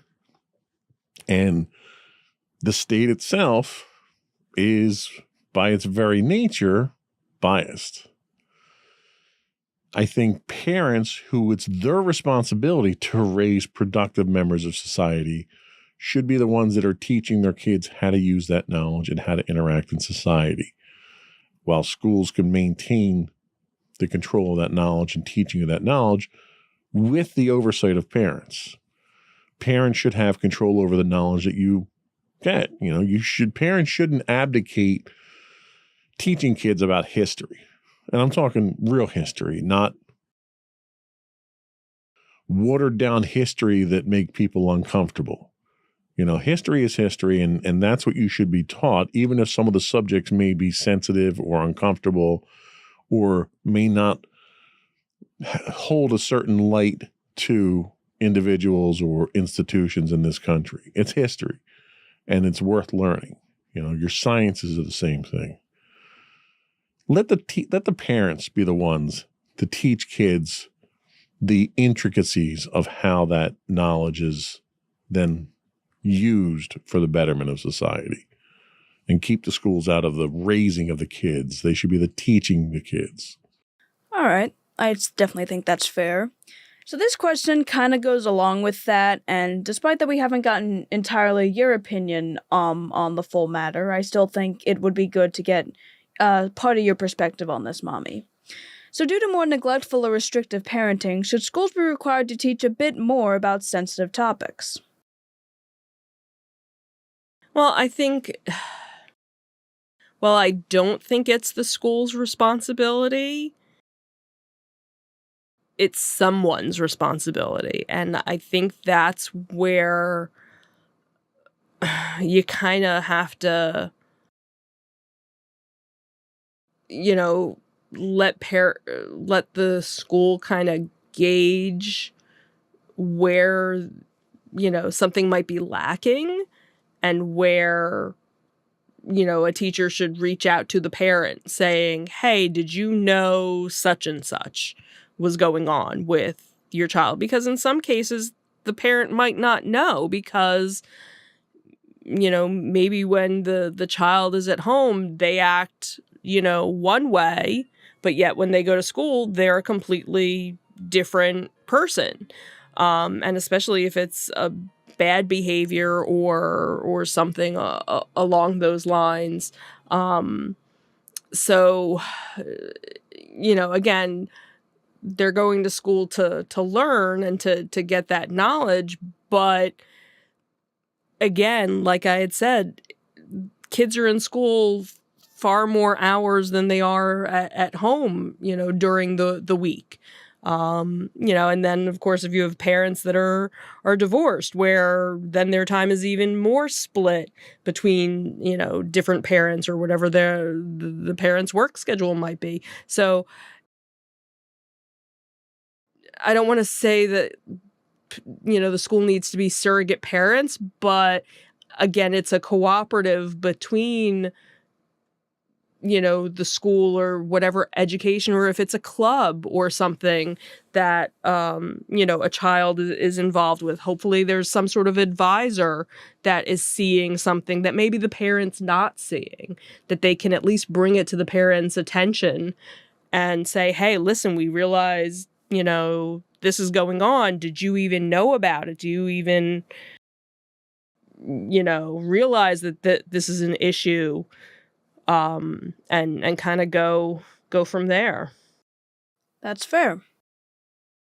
All right, turning it over to you, Mr. Whalen. Do teens' educational needs include more than just academics? Absolutely. And I think we touched on, I think, one of the most significant aspects of this when we talked about socializing and social skills in the first segment. Socializing isn't something that's in a book, right? You don't take a course on how to be social. Social interactions happen as a byproduct of being in a school with multiple kids and adults who are your teachers or your counselors or stuff. So there's more that happens. There's more information and knowledge that's imbued on you than is what's in the textbooks. So yes, I absolutely agree with that. And you can take that a step past that to nutrition and physical education, the basic health understandings, learning your information to learn to drive, stuff like that. There's so much that happens in school that's not just academic related that's important for kids' growth. Creativity is another one. Even though it's considered an academic activity, your ability to express yourself creatively is something that's nurtured in school that's really not an academic. You don't get graded on whether or not you can draw a pretty picture or not, but your ability to express yourself through that way is something that's nurtured in school as well. So definitely more than just academics. All right. We'll move the next question to you, Mommy. So what topics do you feel schools need to prioritize more or add to get kids ready for the real world? Well, I think now, a class that you'll actually have later this year, your personal finance class. That was something that we never had in high school, really. I think unless you were a business major or, taking business classes, is how do you even balance a checkbook? How do I pay bills? How do I, get car insurance? These are things that, you're going to need to learn how to do. I'm kind of, the one thing I kind of wish you did have was, I know when I was in middle school and we started having these electives and things, home ec was one of them. It was basic cooking, basic sewing. We also did wood shop and other things.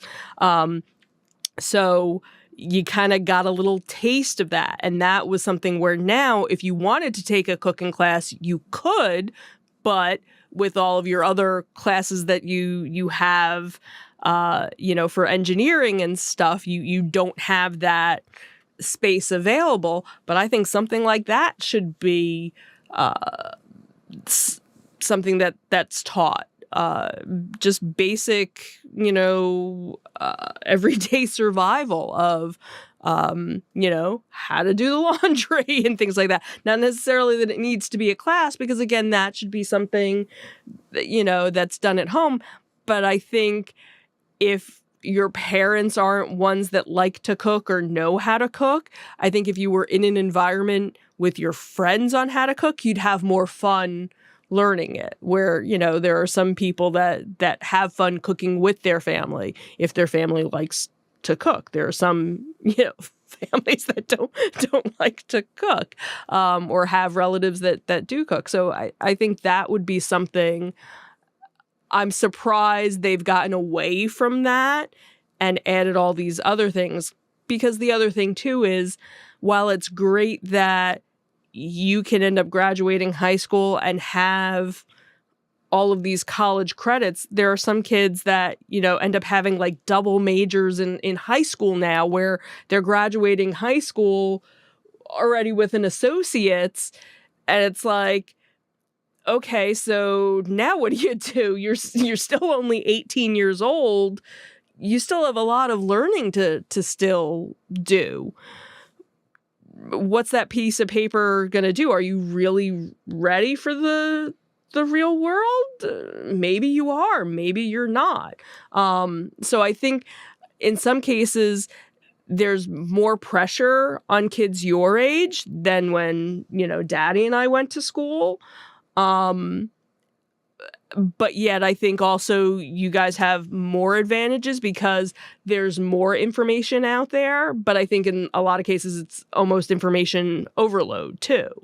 So it's kind of like a double-edged sword where you have it better in some cases, but I think you're kind of lacking in others because there's so much more out there to do. Like some of the classes you're taking are things that I couldn't take until college. And it's funny because I remember having this same conversation with my parents when I was in 8th grade, and what I was learning, they didn't learn until college as well. And I was actually using their college textbook to help me with a report. So it's, I get to now see that kind of full circle of, oh, well, back in my day, I didn't do that until I went to college or I went to a trade school. And now it's, oh, I'm doing that in 7th grade. Psh. So, yeah. So I think that's kind of where Again, double-edged sword. I think there's a lot that should be taught, but then there's a lot that you're being taught that somebody would have had to go to college for. So. Fair enough. All right, now we get to the college questions. These are- Awesome. Dun dun dun dun dun dun dun dun dun. Oh, sorry. All right, first of them goes to you, Daddy. Should I parents don't be know who I'm going to be by the end of this. So should parents be the ones fully responsible for sending their kids to college? Absolutely not. Somebody else should pay for it. And if so, who? Please write us a check. No, and you know what? It's funny. I was thinking about this question. The college boards agree. And that's why the college boards don't just look at your academic transcript. They look at the clubs that you're in. They look at the charity work that you do. They look at who you are. They try to look at who you are as a person. They look at personality. They look at everything. And the person that you become isn't the person that you are on your test score sheets, on your CVE or CV. It's the person who is in that after school club, or the person who volunteers at the soup kitchen or at the animal shelter.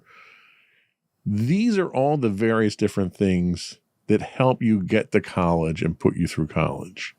Now, that's just talking about the personality and the morality, the character development side of things. But outside of that, from a financial standpoint, there's tons of different things that can help you financially get through college and get to college. The parents shouldn't think that the burden is all on their own to send you to college, keep you in college, and buy your books and all that. There's a lot of help that's out there. And a lot of that comes from you, too. A lot of it comes from your academic achievements. You know, the higher you score on your academic efforts, the easier it is to get financial aid. So you're helping to pay part of your college just from your performance. It's not just the parents. I think the parents have a large role in it. I think I look at it from a strictly dollar and cent standpoint. If you look at it that way, it's an investment. Your parents getting you to college and getting you through college is an investment for your future. And if there's one thing that parents want for their kids, it's for them to be successful. And whatever you do, whatever you choose to go to college for, whatever you choose to do in life afterwards, even if you choose not to go to college, Mommy and Daddy want you to be successful, and we want you to be happy. And, you know, success lends itself to happiness. So it's an investment there, but it's also the community who helped to build you into that person that makes you successful. We can't take credit for it. The majority of the effort comes from your part, but there's a lot of guidance. There's a lot of help along the way. Some of that comes from friends. It comes from your peers. It comes from mentors that you're going to be associated with. You know, you're taking a trip to Japan. That trip to Japan, very few kids are going to take that trip before they get out of high school. You're going to learn a ton, not just about Japan, but about life. You're going to learn about travel. You're going to learn about finance. You've already learned about finance because you've had to finance a portion of that trip. All these things are what get you to college. And I'm not just talking financially, I'm talking knowledge-wise. And these are things that are going to serve you through college and after college through life. So no, it's not just the parents. There's a lot of factors that go into your success moving forward, not the least of which is your own. All right, fair enough. You get the big one, Mommy. Oh boy. So, let's get this one out of the way. And I'm already flubbing it. Great. Is college inherently necessary for someone to live a successful life? No. Okay, moving right along. Hey! College is not for everybody. While it's, again, back in the day, you had the people that went to college and the people that didn't. And depending on what your test scores were, you were either a college prep or you weren't. That was how it was back, when I was in school, depending on what your grades were. Oh, you're going to college. Okay. Or, okay, so if you're not going to college, then what are you doing? Are you going into the military or are you going and working at the gas station? It was, almost like an insult to the person that didn't go to college. And sometimes the person wasn't going to college because of financial reasons, because it was just too expensive to do that. So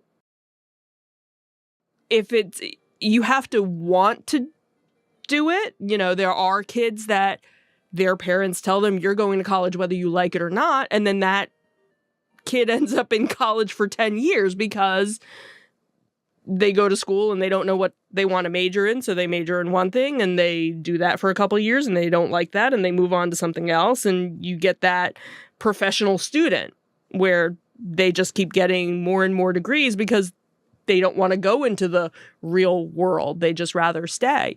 I think nowadays there's so many technical schools out there where that might be better suited for for a student or for a child to go into that aspect. You have to do what you want to do. If it's something where you want to be in the medical field, you want to work in that, then you have to go to college. Unless you want to be a medical tech, then you would go to, a technical school that deals with that. You want to be a lawyer. Well, you have to go to law school. Then you have to go to college. Depending on what it is that you want to do, then there's a certain path that you have to follow. If it's something where you're not sure, should you still go to college? Well, maybe that's where you decide to kind of stay more local. Maybe you decide to go for an associate's degree where you go to a community college and kind of test the waters and see what it is that you like. And that's where I think nowadays high school has kind of become almost that precursor to having these choice schools and having these academies or these majors that you can have in high school where you can kind of test the waters and see, ooh, do I want to do a career in music? Do I want to do a career in nursing? Do I want to do a career in business? And you start taking these classes and you realize, wow, I really hate this. Or do you want to do a career in truck driving? Or do you want to be a truck driver? That's, a noble career as well. You have to do what makes you comfortable, like Daddy said, what makes you happy, where you feel you're going to be successful.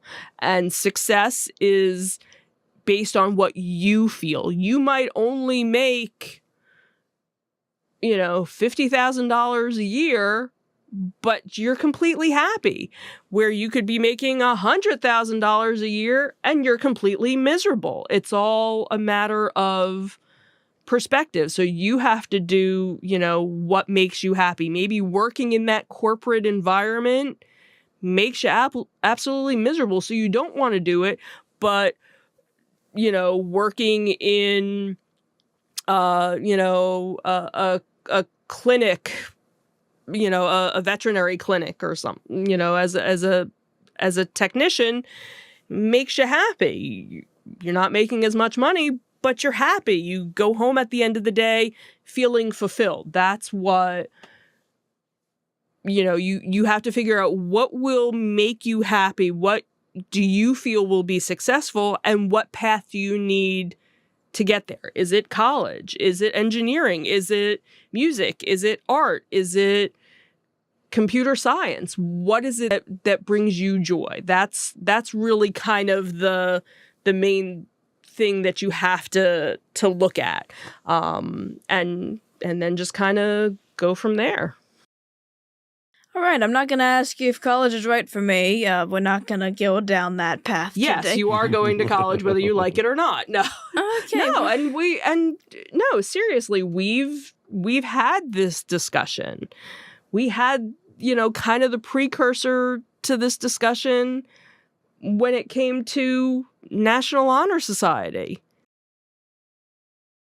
I'm just saying, this is where we talked about it, and you were very adamant that you didn't want to do it. You probably could have gotten in if you had applied and you were asked to apply. You got the invitation to apply, and you chose not to. That was your decision.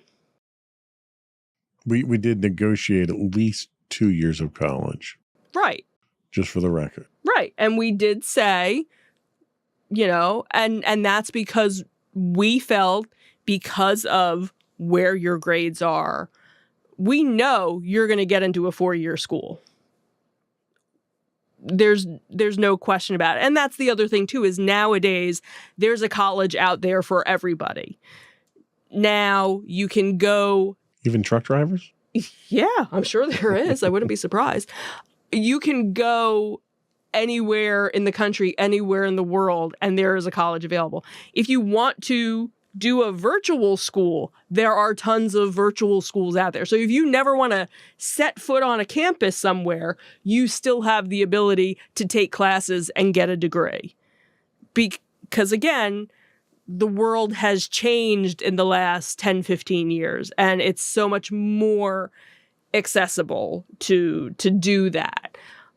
If it's something where we start visiting colleges and there's nothing that sparks any sort of joy in you, where you're like, nope, we're not going to force you to go to Pennsylvania, to go to North Jersey, to go to Delaware, to go to Virginia, to go to Florida, for school. That's where we had said, well, then stay local and at least get that associate's degree, and then let's see where you are. So that this way you can say, you know what, I tried it, I did it. What have we always said growing up? At least try something once, and if you don't like it, you never have to do it again. And that's kind of where we've kind of decided, with college, and that might be a conversation that other kids need to have with their parents, because their parents might be setting these grand expectations for their kids, when if they just actually sat and had the conversation with their child, they'd realize that's not what I want to go and do. I want to this. And then, everybody's happy that way. Alrighty. You look very happy now. Okay, hopefully this is the last question we've got, and honestly, I think it's set up right for you to answer it. So, personal one, again. How do you help provide me with my educational needs? I do absolutely nothing. And like it. No, encouragement. I think that's the biggest thing. Be there for your kids. We study a lot. We try to find the best study technique that works for you. And we'll try one way. If you don't get the scores you want, we'll try a different way. And try to get you excited. I try to get you interested in things. I think when you're interested in the subjects that you have, and granted, the period in history that you're doing right now, it's very difficult to get interested in. You have to have some vested interest in it. And one of the things I try to do is make it interesting, make it fun. We study for your chemistry. We try to make that fun. I'll find videos that show a little bit extra, or give you a little bit more background on some of the historic stuff that we do. I won't touch math with a 10-foot pole, though. That's not my area of expertise, so that's all you. We figured that out. Yeah, I mean, what do? I try to make it interesting. I try to keep you, focused on it. I try to not make it a grind. And I think a lot of kids run into the situation where school can be a grind. It gets boring. It's topics you don't want to talk about. And I think if parents can pique their kids' interest, can first of all notice that kids are zoning out or that they're not interested in what they're talking about, and encourage your kids. I think that's the biggest thing. My parents were very hands-off when it came to school unless I brought home bad grades, and then they yelled at me. And I think that's the wrong approach. Yep. Parents need to get involved with their kids before there's a need to yell at them. Because if there's a need to yell at your kids, it's probably because you haven't been involved with them. So get involved with them, encourage them, and try to make it a little bit more entertaining. That's all I got. All right, that's fair. That's all we had for today. So, did you want to do a quick break, and then we'll come back with closing remarks and You got it. Here we go.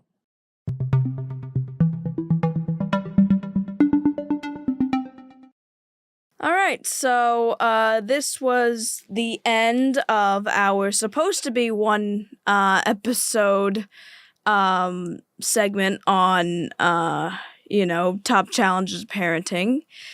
Overestimated how long the answers were specifically, but parenting's really hard. We had to do a number of episodes. But hey, I think we got the most out of it because we were still able to get to everything. So now we can get into some of the more interesting topics outside of this for our next ones. Although that's going to be obviously a while from here. All right. But thank you both for joining me. Thank you for having me too. No problem. Now that I know my 12 names. Yeah, that was fun.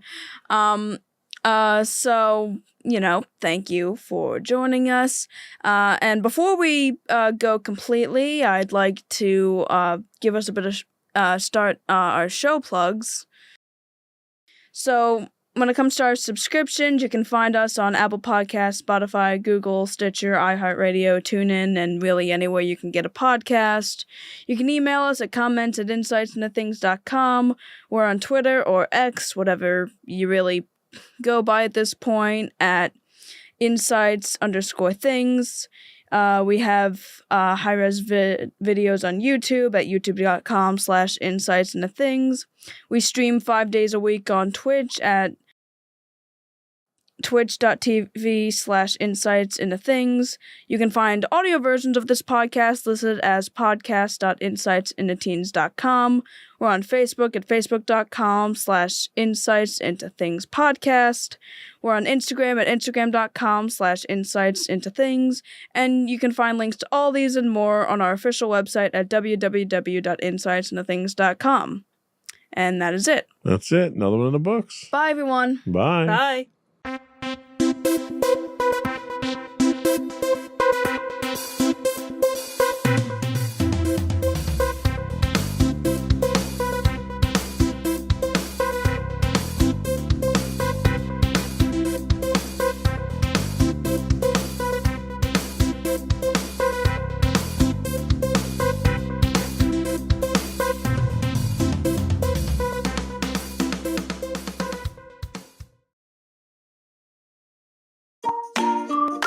Insightful podcasts by informative hosts.